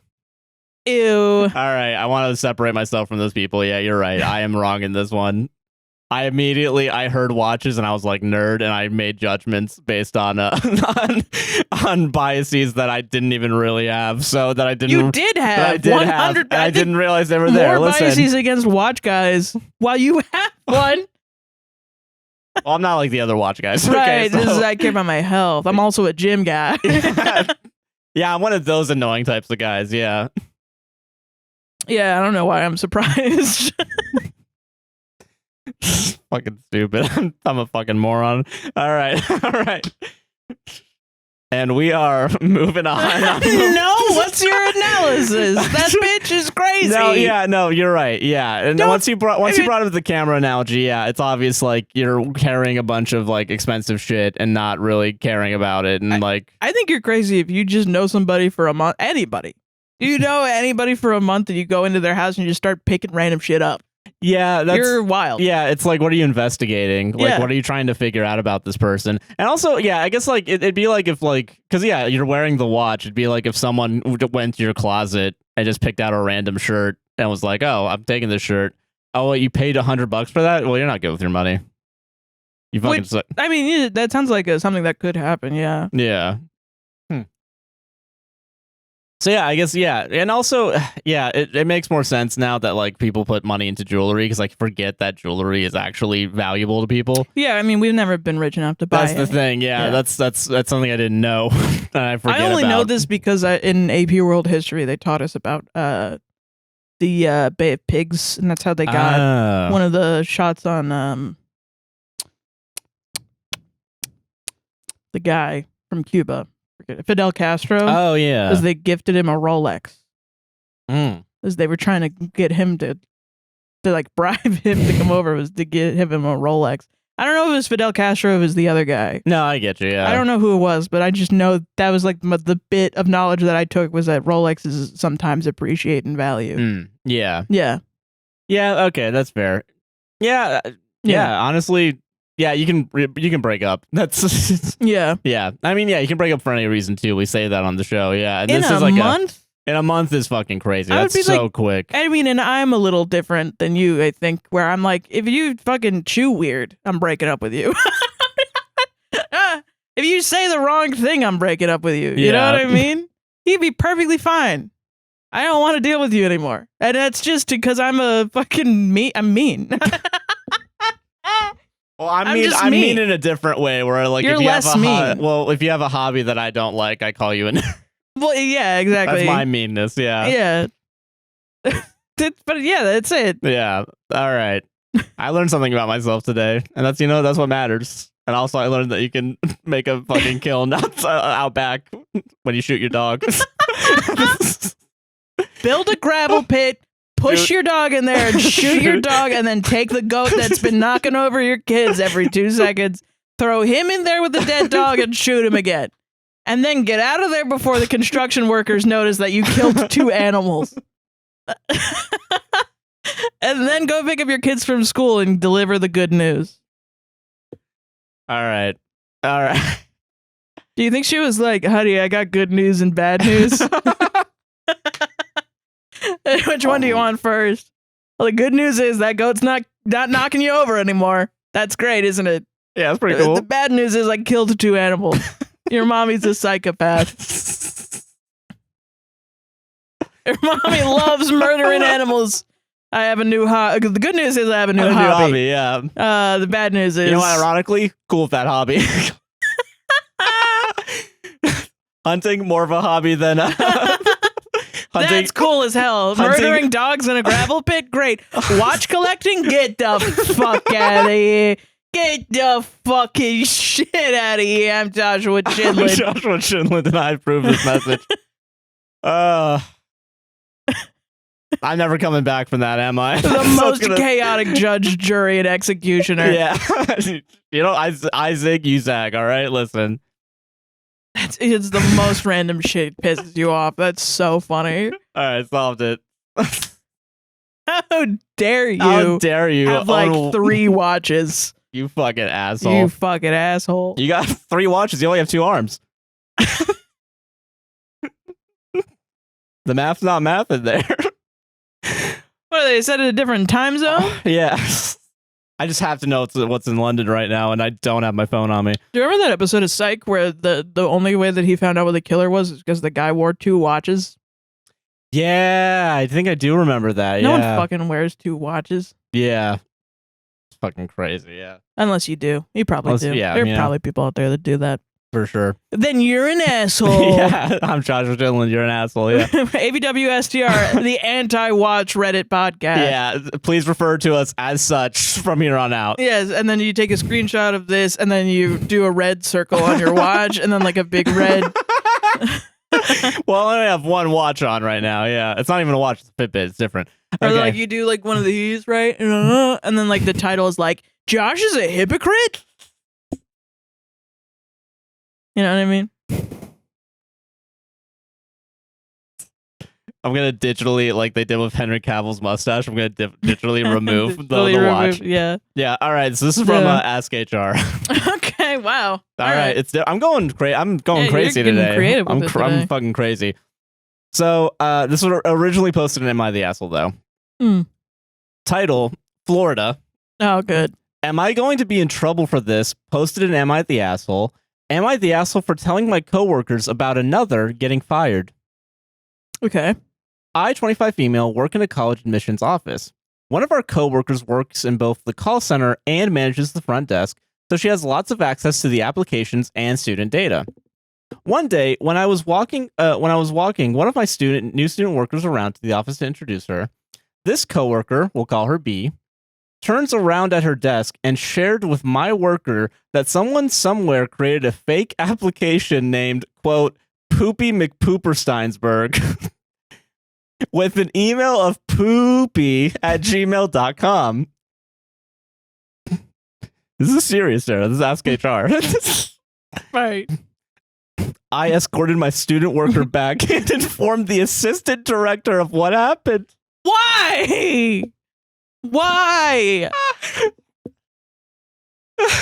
Go fuck yourself. Oh my God. I forgot about all of these. I'm You're rereading so them again. ridiculous.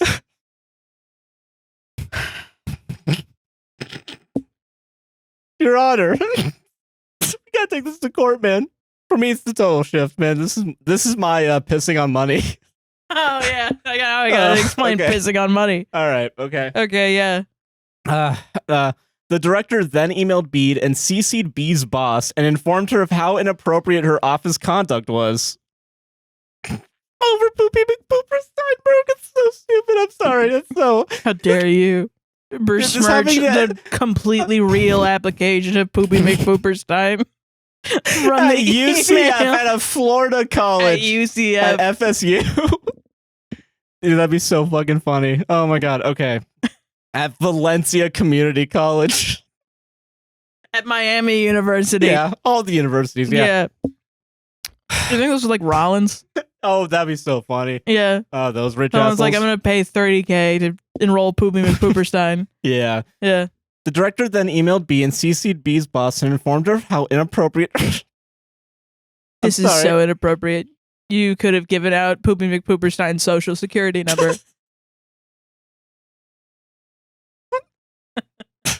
I don't know why this one's breaking me as hard as it did. I read it and I was like, oh, that's a little funny. And now I'm social reading it. security number, which is POO. It's the numerical, like what it is on your phone. POOP. Yeah. Yeah. Yeah. B then apparently reported our assistant director to HR for, quote, being rude to her and for, quote, trying to get her fired. The next week, I saw B, her boss, and the communications director go into communication director's office. I overheard the two of them scolding B about her behavior. Over Poopy McPooperstein. So stupid. I don't know why I'm laughing so hard. I'm sorry. Because it's fucking funny. So fucking ridiculous. I'm gonna try to be as serious as possible to make you crack up more. Yeah. This is a real situation, Josh. this totally happened. Yeah. And then I got my skateboard and sunglasses. Yeah. Oh, fuck. I gotta edit this tonight. Skateboard. Okay. I overheard the two of them scolding B about her behavior. About a week and a half later, I saw B and her boss come back from what looked like the HR office, and B started packing up her things. B walked out with a box and never came back. When talking with some of the other people in the office who knew B and were friendly with her, I mentioned that she got fired and how badly she embarrassed me with her behavior in front of my student worker. Everyone was shocked and word got around quickly. It eventually became a talking point during our lunches and meetings. I even heard from one of my coworkers that B is now working at Pizza Hut and struggling to pay rent while applying to new jobs. Am I the asshole for simply telling them about this? You're an asshole for a lot more. Yeah. Dude, you fucking suck, man. You're the worst person imaginable. What's your email so I can email you from poopy@gmail.com every day? Yeah. With just emails that say like Diana couldn't feed her kids today. Yeah. To remind you of the fucking pain you've caused another person for having fun.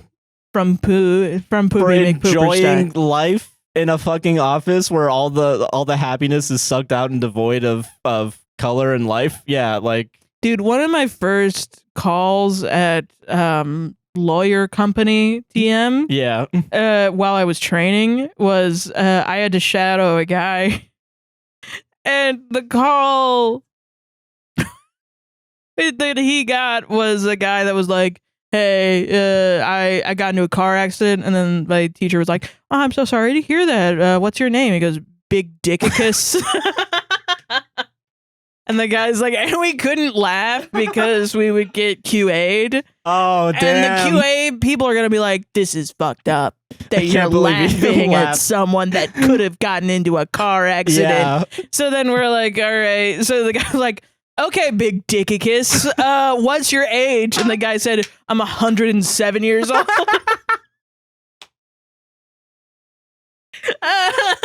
We were both like, all right, what happened? And the guy's like, I broke my fucking face. Car accident. And the guy's like, oh, really? You broke your face, not your back or your neck. Usually what happens in a fucking car accident. And the guy's like, no, yeah, totally. I broke my face. When did the accident happen? 20 years ago.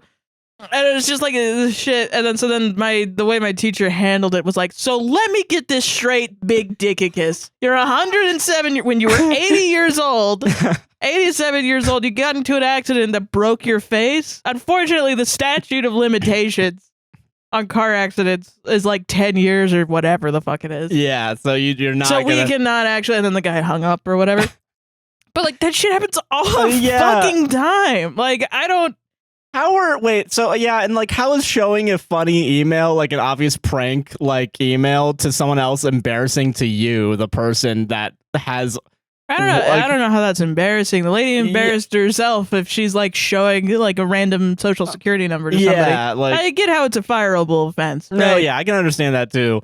But she didn't write Poopy McPooperson from poopy@gmail.com. Yeah. She's just like reacting to shit in her day like to a normal day. person that's like, oh, is this shit crazy, guys? And then you were like, you're the worst person. And then you exploded for no reason. And you got her fired over like it is a fireable offense, right? Yeah, I get it. Like, you know, there's, especially when you're working in admissions, there's financial stuff that I think about that shit all the time, honestly. The amount of times when I have to enroll in college that I have to type in my social security number is like, all right, well, But also, like, I feel like it's also not uncommon, like, on Reddit for people to be like, got this admission, and they take a photo, they black out all the information, like, they still share it. Other than Poopyson, yeah. Yeah, it's like, It's like, it's just a funny, like, haha, someone tried to prank us. Yeah, you definitely overreacted. And it's something you're getting a lady fired for, like, not a genuine her share, unless she was, like, sharing other information, like, genuine information. And here's the credit card that they... You honestly, I was going to say you did her a favor until it was revealed that she's working at Pizza Hut and you ruined her job. Yeah, you literally, like, you suck. Yeah. Like, dude. How's the student going to be, like, like, embarrassed on your behalf, too? Like, or, like, I just don't understand, You know, like, people are afraid to get the people that harass them at work fired because they're afraid of what them not making any more money for their kids. Yeah. That's wild. And you were just like, how dare you say Poopy McPooperson? Yeah, you were a cog in the universe's unfairness machine. And yeah, you did a little bit of an assholey move. Like, maybe calm down next time, but I get why you did it, because, you know, you probably feel like, you know, whatever. But you did fuck yourself by going on a power trip afterwards and being like, can you believe her? The lady that's not here anymore and has dealt with the consequences of her actions? And now everyone's talking about, like, And now you're like upset that people think you're a dick. Yeah. You get to deal with the consequences. You got the of short your end of the actions. stick in this scenario, Yes. actually. Yeah, because you were mildly inconvenienced when people at meetings bring up, "Hey, remember when you got that person fired for Poopy McPooperson?" You're lame. Yeah, you're a No, lame person. you just have to deal with being lame because you Yeah. decided to be lame. So wild, Like man. I don't know, but then once again, I'm a loosey goosey person. If I'm working around somebody else, if I see somebody stealing toilet paper from a job, I'm not gonna fucking be like, "Who's stealing? Yeah. Stealing!" I'm I'm not gonna do that. Yeah. That's crazy. Yeah. Everyone would be like, "Okay, I don't see. I pretend I do not see." You know. But I mean, fuck. Man. Jesus. Someone makes a joke about a call or something, and I'm like, "I'm supposed to report." I'm not gonna fucking do that. But Yeah. if you say that shit in front of your supervisor and you get fired, yeah, Yeah, that's the outcome. Yeah. yeah, that's why you don't do that. Jesus, man. So I mean, yeah, I don't know if you're an asshole, but you're lame. yeah, for you know, sure. that's fair. I think that's a fair assessment. I don't really like you. You don't seem fun. Yeah. Cute Chapel Roan screaming. You're not Not fun. fun! Yeah. That shit's that's a so good true. meme. Yeah. Dude, fucking, I don't know why that cracked me up so much. I think it's just I mean, the switch. Poopy McPooperson. Well, it's Poopy McPooperson, but then I think the shift to like I immediately escorted by fucking It's like pretty funny. using security language. I love like people you're like protecting that. like you're protecting watches apparently. Like I love people that say shit, and this is you get a lot of it in Florida too. Like Oh, you can yeah. never truly guess someone's vibe for what's normal and abnormal. yeah, for sure. Like I love people that drop some shit in when they're trying to be serious and they take that tone and they're like, and then she said Poopy McPooperson. And then you gotta And then do you're the- looking at him like, uh-huh. Yeah. Yes. Isn't that crazy? And then you're like, yeah, it is. Totally. And then you do the thing where like Gotta on SNL, go. like before you start cracking up, you just cover your hand. yeah, you're like, oh and you're like, oh, I gotta go wash my dog. yeah. Bye. I forgot I had the appointment at the church store today. You just gotta go get it. Oh, I'm late for church. Yeah. It's 7 p.m. on a Wednesday. It's a late service. Yeah. Yeah, I love people like that. Yeah. That's some of the funniest shit ever. God. But yeah, it is big P on your credit card Yeah. for money, health, energy. Yeah. Do you want to explain that real All quick? right, yeah. So, okay. And I don't know if I want to really dunk on this lady because I do think she is mentally not all there. But if she gets help, I think she has the potential to be the next Andy Kaufman. Like, genuinely the most funny comedic genius of our lifetime. Yeah. So I'm scrolling on TikTok, and I've been getting weird ass TikToks lately. Yeah. I'm scrolling and I find this lady, and it's like a video of her walking through the woods or whatever, and the audio is pee on your credit card workshop. Assert dominance by doing this and show your relationship with money. Who's boss? Pee on your credit card and then, whatever. And I was like, oh, that's funny. That's like a funny. I thought it was like making fun of like witch talk. Yeah. Like a little satirical thing, not really like hurting anyone. Like Just it's a spell to pee on money and like to reverse to your get shit. yeah. And I was like, oh, that's funny. They're kind of making fun of like the crazy shit that witch talk tells you to do. Yeah. Because I know there's some witch talkers that will like respond to shit like that and be like, this isn't a spell. Like, this isn't what it actually is. Yeah. I get a lot of people making fun of like tarot readings where they pull out like death and then they're like, this is actually really good for you. Or something like that. Yeah. It's kind of funny, sarcastic. Yeah. I thought it was definitely like new age sarcastic comedy. Satire, yeah. It turns out I'm just old and I don't know what comedy is and what's serious. Yeah. But I was like, surely this woman is not telling people to pee on their credit card. Like genuinely. Genuinely. And it was really, she was like laughing in the audio too. So I thought she was like, she couldn't keep up with it. She was just like laughing at herself. Yeah. So then I look at the caption. What really pushed it over the edge for me was the caption was pee on your credit card for money, health. And the name of her account was PEA on your credit card for money. Get past those censors. Get past that. And then the hashtags are like P, hashtag money, hashtag witch talk. And I was like, this is so funny. And she was like, link in bio. So I go to her account because I'm like, oh my God, if I found the next, is she going to be on like Dropout next week? Yeah. So I go to her account and it's like, she does like somatic health stuff. But it was like also kind of like, listen to a sad song and like lay on the ground and cry for somatic healing. And I was like, okay, maybe she does that, but then also she's like doing a little prank. Yeah. Like she doesn't normally make comedy, but then she's doing some comedy because obviously this lady's not going to tell people to piss on her credit card. Yeah.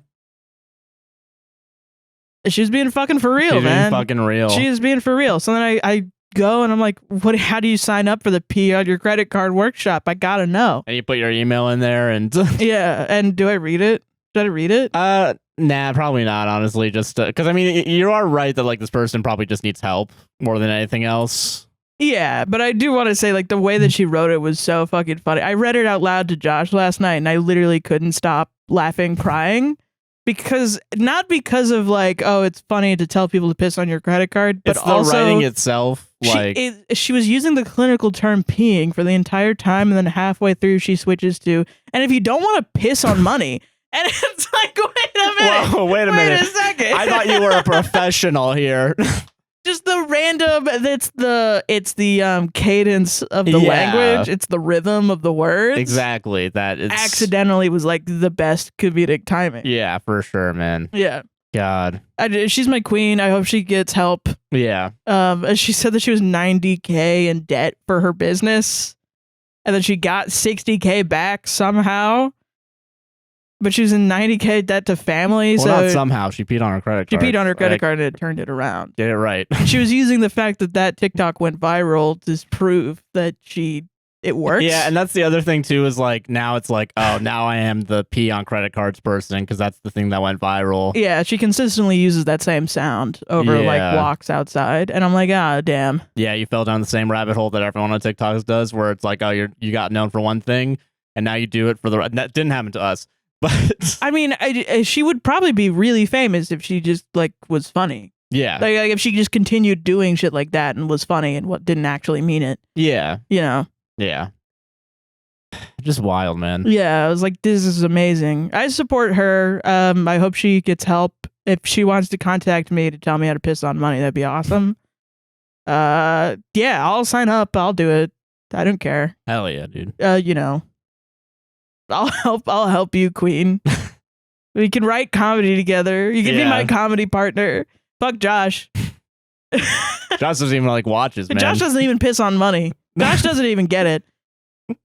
God, solved it. Solved it. Speaking of pissing. Yeah. Throw $1 in there. Oh, man. This one got deleted. Oh, really? Yeah. God damn.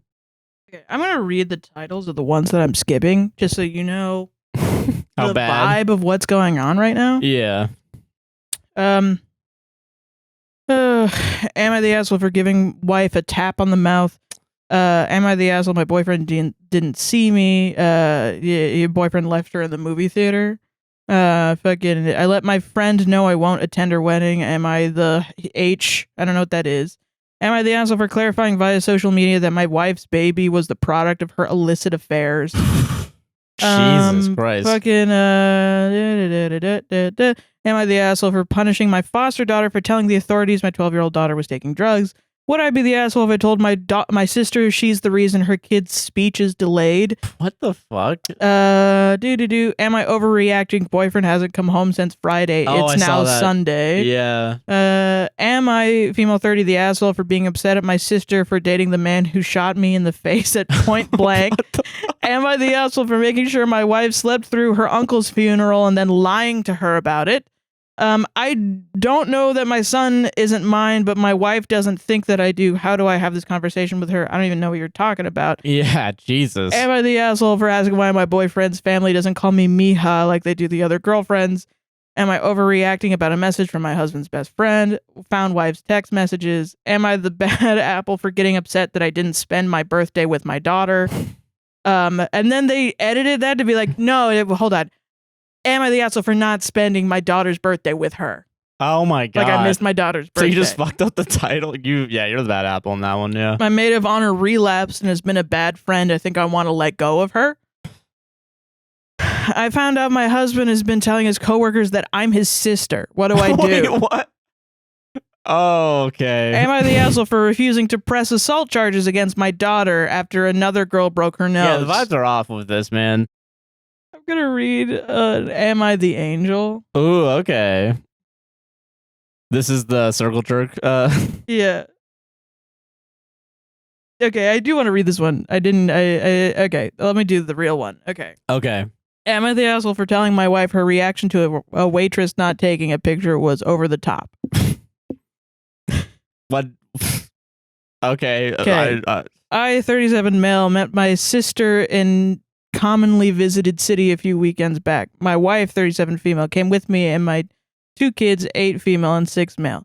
The restaurant was nice, and she asked the waitress to take all of us, to take a picture of all of us, and she said that's not part of the job and walked away. I offered to take the picture instead, but she wanted all of us to be in it, so whatever. When the bill came, my wife snatched that shit and made sure to put 0 tip over the picture. I would have tipped her cash, but my wife would have told the waitress to give it back, and I didn't want to embarrass her like that. Anyways, when we were driving back to our hotel, I told her that I thought tipping 0 was a bit mean. I mean, me personally would have just taken the picture, but I guess in the job description, nowhere did it say, take pictures for customers. I also said her reaction was a bit over the top. She said that if she didn't want to do stuff like that, working at a tourist city wasn't for her because I could say something back. She put in her before I could say something back, she put in her AirPods and straight up ignored me. Am I the asshole? Everyone is saying yes to OP him being the asshole because like it takes like 5 seconds to take a photo. I mean, why would that waitress do that? Yeah, that is pretty. It is weird. Part of me is also the reason I didn't do this one is I don't. It sounds like you should just talk to your wife. Yeah, about it. I was. Yeah, it just sounds like a disagreement you had with your wife. Why do I need to be here? Why am I here? Reddit, yeah. Why am I here, man?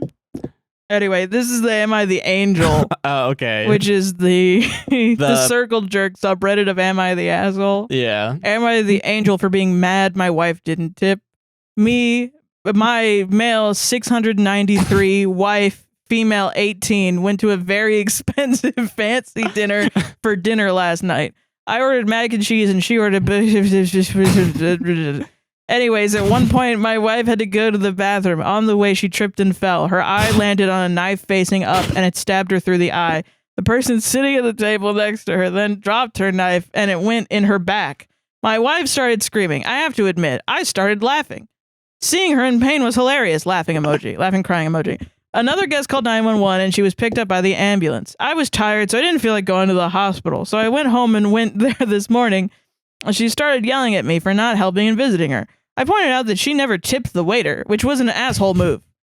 She said she had no reason to tip him after he hurt her. I was tired of fighting, so I unplugged her life support and went home. So am I the asshole? And the top comment is not the asshole. Have a vasectomy and divorce her. That's good. Oh my god. Because yeah, you know what? Yeah, that's really. Oh, yeah. Yeah, you're so right, dude. Dude, you're so fucking. All right, yeah, that's so wild. Dude, if I could give subreddits 4 to 5 stars, if your subreddit had to rely on a star rating like Apple Music, yeah, like Apple Podcasts, what star rating do you think this subreddit would have? You know, 4.2 jumps to conclusions weirdly. Yeah, no, yeah, for sure. We're joking. Yeah, we're having fun. Yeah, we're here. all joking. Yeah, that's the point of it. Like, yeah, the only thing that you could really have with that original post is like, I guess, yeah, tipping 0 is not great, but also like, she didn't, whatever. Like yeah, because I don't like the thing that went wrong with that was like you just didn't talk to her about it, and like, yeah, that's what makes you an asshole in that situation. Yeah. Also, if you wanted to, you're also writing your wife to be like the biggest piece of shit. She snatched it, and then also, if I left money, she would have been like, "Fucking take it back." This is actually written by Ben Affleck, and and this happened at Cowfish Grill in Universal Orlando. And dude, Jennifer Lopez and Ben Affleck going to Cowfish Grill is really funny when Margaritaville's right there. Yeah, you're right about that. Yeah. Yeah. Thank God for Am I the Angel, man. I know. We need more of that in our lives. More happiness, more joy. More happiness, more joy. Yeah. At the end of this, I'm going to force you to make a video apology to goths and the goth. Okay, yeah, we'll the do goth that. subculture. Yeah. And I'm going to get the gun and I'm going to hold it. I'm going to hold it at you. I don't even know where it is right now. It's on the table outside. Oh, really? It's still out there? remember. I thought I packed it up and put it somewhere. Well, then you have to go find it so I can point it at you to apologize. Okay, fair enough. Am I the asshole for not naming my daughter after mother-in-law and neither allowing her to have a special nickname for her granddaughter? Okay. Note, first Reddit post, apologies for any formatting errors. I, 29 female, recently welcomed my daughter Katelyn about a month back. Her name has been a point of contention with my mother-in-law, Margaret, ever since. For context, my sister-in-law, husband's sister, Lena, 27 female, had her baby daughter 2 years ago and named her, quote, Agatha. After her Agatha own Christie? mother-in-law. Oh, okay. Yeah. Needless to Mother-in-law. yeah. Sorry, I'm interrupting. Go No, ahead. you're good. Needless to say, Granny Agatha was overjoyed. This name slightly miffed Lena's mom and my mother-in-law, Margaret, as the baby hadn't been named after her, nor given a middle name honoring her. Although she never communicated this with Lena directly, she would make backhanded comments about this. When mother-in-law found out that me and my husband were having a girl, she assumed we were going to name her Margaret or something similar like Margot, even though we have never said anything as such. For example, when we announced the baby's gender at a family gathering, she responded that she, quote, cannot wait to meet mini Margaret. I didn't say anything at the time to avoid conflict in front of the entire family, but brought it up in private with my husband later that day. He said that she probably said it on a whim out of endearment for her granddaughter since we had not yet decided upon a name at the time. My husband did bring up honoring mother-in-law, but I vetoed it. He didn't push much either. When we finally did decide upon the name, though, a few weeks later, I had a bad feeling about her reaction. I really didn't want someone to constantly pester us / try to convince us of changing the name just a few weeks before birth.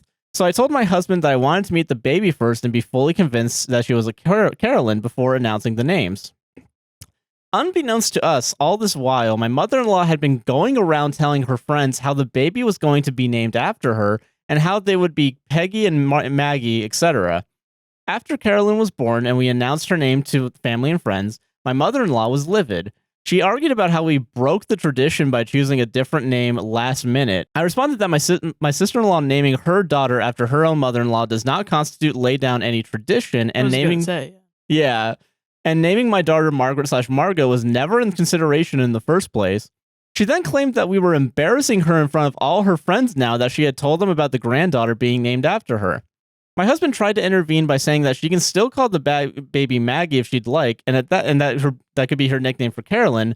By that point, I was so mad over the situation that I refused to let that happen. Me and my husband later had a mini argument over this, and he said that although he understands that mother-in-law is being a bit unreasonable, a bit is doing a lot of legwork there, I was being too harsh by not even allowing Maggie as a nickname for her. I said that I would have considered doing so had she not gone behind our backs and spread the word about the baby being named after her, and later arguing / accusing us of embarrassing her. For this TikTok, can you slow zoom on my face with a fire overlay? Yeah. I think my advice is to that is my response. Every single human being that in the room that allowed her to come up to you. Okay, all right. Including her husband.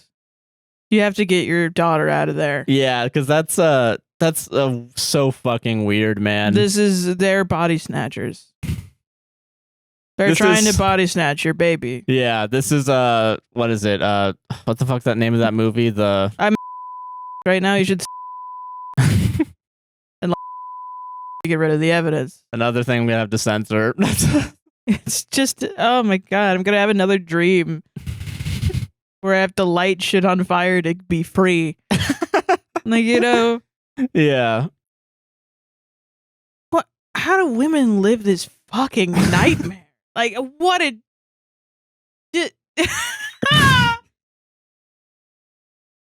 I don't think anyone other that's not AFAB doesn't understand that, like, you're born and the people around you are like, this is who you are. This is who you are. This is what you have to do. You have to get married to a man.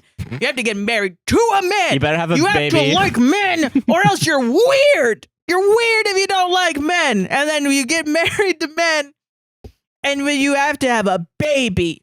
And then you have to have a baby. Have a baby. You're an alien. You're a tool. You're an oven. You spit out new life. And you're worthless. You're worthless. The man is the good one. Your life revolves around him. If he hurts you, your fault. Your fault. You did that. You should have been better. You should have been a better woman for him. Then he wouldn't have hurt you. Only good women don't get hurt. Only good baby making machines don't get hurt. You must have something inherently wrong with you. If you're not this exact type. No, you had a bit. You did that. You did that. You're attracted to men. You got married, and then you had a baby. My baby. You don't get it. People are gonna tell you you're wrong. You're not. You're not. You're just trying to live, man. Yeah. We're all just amoebas. Trying to fucking live. help grow a family the way you want to. And then someone comes in like, nah, do it my way. You were created with inherent worth that is worthless if you don't on its surface, that we will steal continuously for the rest of your life until you're gone. Here's the giving tree. I know you're just a baby, but think about being a mom when you're a baby. Think about that when you have here's a doll, have a baby. Hey, you're a baby, have a smaller baby so you can learn about taking care of a baby. Here's a little mini baby bottle so you know how to feed a baby. Here's a diaper for the mini baby that we have to... Have you seen the new dolly? She poops so you can clean up the baby poop, the fake baby poop. Yeah, that shit's fucking crazy. Yeah. Oh, your brother's got Ninja Turtle toys? And Metal Gear Solid. Metal Gear Solid and Transformers. They get to think about being a turtle and doing karate and having cars, the cool cars that transform into alien robots. Here's a kitchen. Here's a kitchen for you. You can learn how to cook and raise a baby. Maybe you get ponies. That's all you get. No, that's a joke. You probably want a pony for Christmas, idiot. Idiot. Why would you want a pony? Ew, horse girls. Ew, gross. Not sexual. Not good. Not good. They're weird. I hate weird horse girls because they're weird. And they don't, they're not cool, hot girls that love men and have babies and know their worth and know their fucking place. You want to ride a horse? That's not ladylike. You have to ride it the special way, the special side saddle way, the way that princesses ride horses. Because that's who you are forever. You're that. You're never going to escape that ever in your life. And the worst part is other Sonic female at birth are going to Why don't you believe in God? Why don't you believe go in to church God? anymore? Why don't you go to church anymore? Why aren't you a good Christian woman? Why aren't you pumping out units, man? Come on. What do you mean you crave the sweet release of death? What do you mean? You must be diseased. Don't take pills. You're just fundamentally broken. Just deal with that for the rest of your life and have a baby so I can take him from you.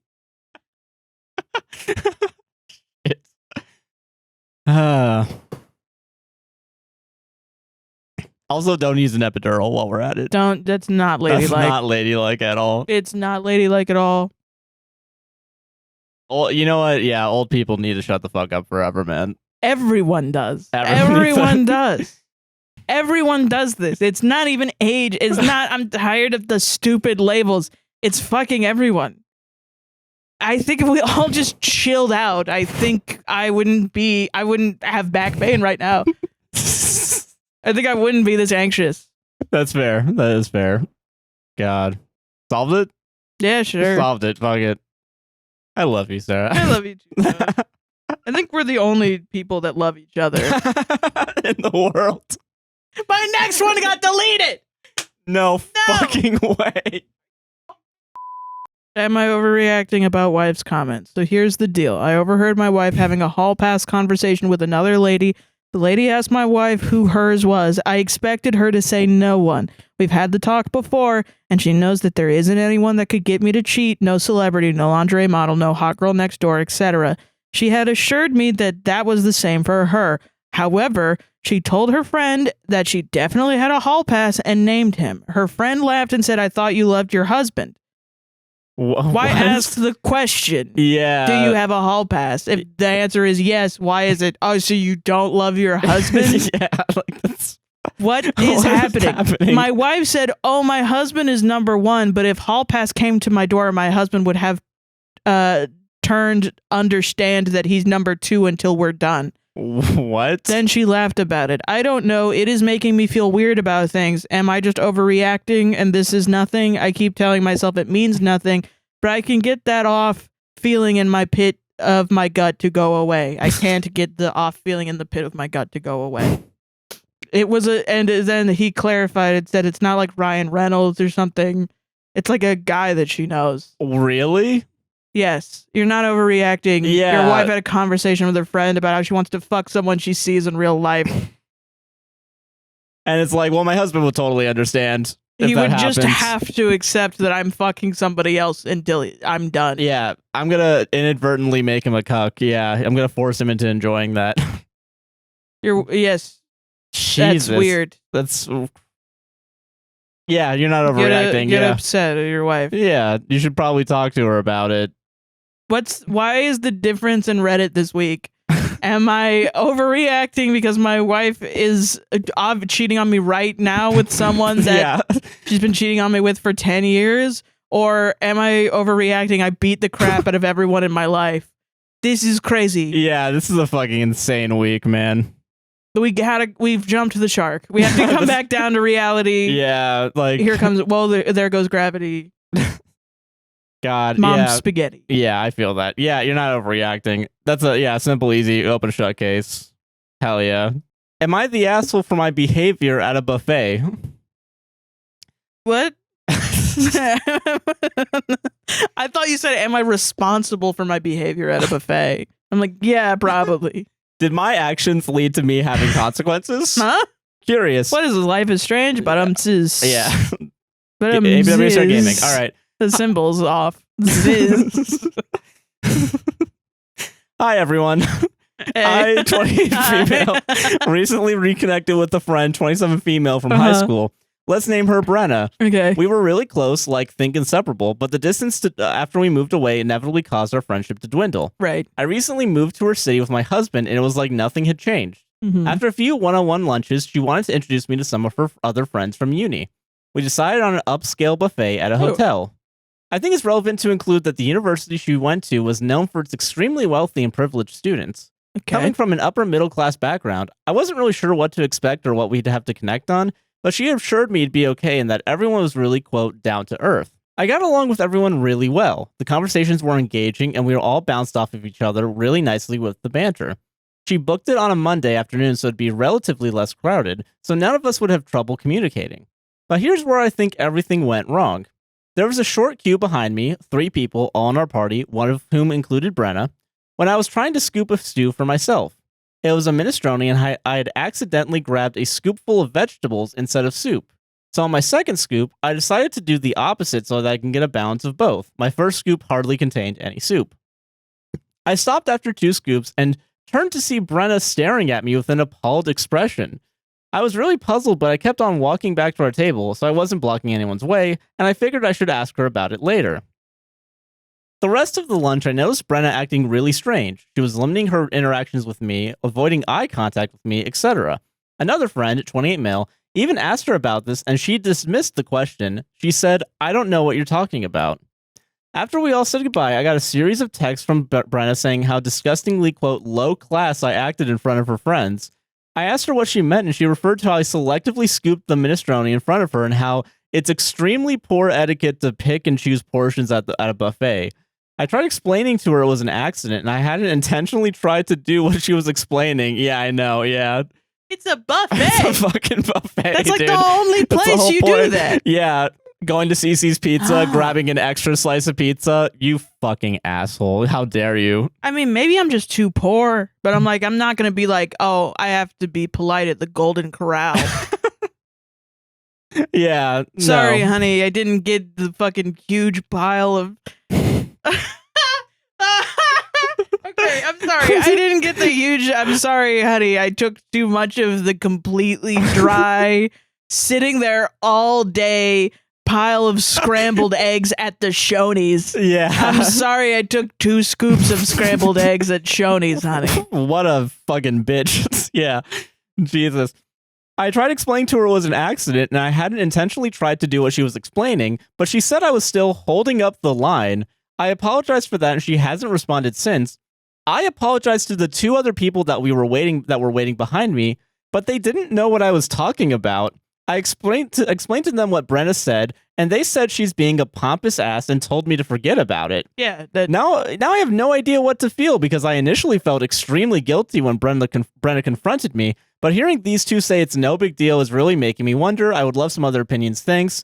Edited to add, well, obligatory, I was not expecting this to blow up comment, but seriously, it was about soup, crying laughing emoji. Yeah. Nonetheless, I truly want to thank everyone for your kind words and insight. I made plans with one of the ladies I met. Brenna still has not responded, but thanks to you all, I know I don't need her to, and I better hope she doesn't. Yeah, That's I mean, the guilt was the point.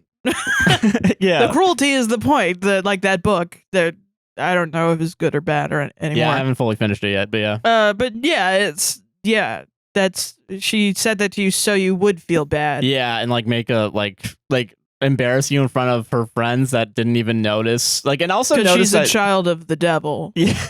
Yeah. Yeah. And the next time, I don't know, be like, give her a knife and be like, then stab me. Then stab me right now. Yeah. Stab me in the heart right now, then, if you hate me that much. If you hate me this much, stab me right now in the heart. Over minestrone. You're this mad at me over minestrone, you fucking coward. Come here to my house and stab me to death right now. Yeah. Let's fucking go. Do it. Like, ridiculous. You hate me that much? Go ahead. Show it, then, bitch. And it's so fucking crazy because also all the other friends are like, you're acting weird. And she's like, no, I'm not. Well, yeah, because they know that she's being crazy. Yeah, and then you tell the friends like, oh yeah, why? I'm sorry that I upset you guys. And I'm like, and they're like, what are you fucking talking about? God, what a fucking waste of like everyone's time involved over a non-issue, man. Dude, if you didn't want this to happen, then spring for a real restaurant. Not a buffet in a hotel. Yeah. Go to a real restaurant then. If you're Miss fucking Moneybags, take us out to Longhorn, yeah, baby. if you really want to show your fucking wealth. Let's go to Ruth's Chris then. PF Chang's. Let's all go to PF fucking Chang's, and she's paying. She's fucking paying, yeah. And I'm going to be the most perfect, most polite, no elbows on the table ass bitch. With the napkin in your like neck, yeah. Yeah. Chew my food up and feed it and put it in my mouth like you're my mama bird. Yeah, exactly. Because I can't do anything without your permission. Without the rich people's fucking mission. Yeah. Why aren't we rioting in the streets right now? Because of this lady. Because of this post. This is how I know no one's politically serious. We need to be out there with torches beating the crap out of the rich people right now. And it includes Watch Guy. It includes the guy that has all those watches. I didn't like him a little bit either, but I don't like people that touch things that aren't theirs a little bit more. Yeah, no, that's fair. I understand that now, too. And that way I am I've a learned liberal. my lesson, yeah. Yeah. Yeah. This is what being connected to the internet is. It's taking everything to the complete extreme. Yeah. God, man, everyone calm down challenge, including myself. I'm talking to myself here, too. Man. Harris is the nominee. Have you heard about this? Have you heard about this? Have you heard about this? Oh, God. What a week. What a week. Yeah. Our landlord called our apartment smelly, and that's why this podcast is... And then I had a heat stroke, and that's why it's not good, this episode. My fault. It's all my fault. It's not Sarah's fault. It's my fault for being wrong about everything. It's all my fault. It's all my fault. Well, that's our show, Sarah. Also solved it. Sorry, hold on. We gotta get Solved we're it. contractually obligated to say solved it after Yeah. every story. I do have something to plug. Oh, you do have something to plug. I do have something. Hell yeah. Everyone, hold on. The only thing I want to plug is you could follow me on Pokemon Go, but you can't because it'll dox our address. Yeah. So I don't want to plug it. And also our social security number. That's where the leak happened. Yeah, so you can look up my social security number. Yeah. But I'm Joshua Chinlund on most things, guy named JC on Twitch. Follow the podcast at APWSTR on TikTok. A podcast saves relationship on all podcasting platforms. APWSTR Productions on YouTube. Don't forget to like, comment, subscribe. It's gosh darn bell. Raise 5 stars on Apple and Spotify podcasts, or don't. And check out our Patreon. Buy me coffee at those websites /APWSTR. Palestine Congo Sudan links are still down in the description, as well as computation links to help find a cure for cancer. Yeah, we're gonna get better. We'll get better. I promise you. We're gonna rest this week. Maybe skip like the next couple ones, but including this one. Yeah. But we're gonna get better someday. Yeah. Some days shit's not gonna be as bad as it is right now. That is fair. That is fair. For us specifically. Maybe I don't know about y'all, but for us it'll be better someday. Yeah, that's fair. That's our show. See you on the next one. Bye. Bye.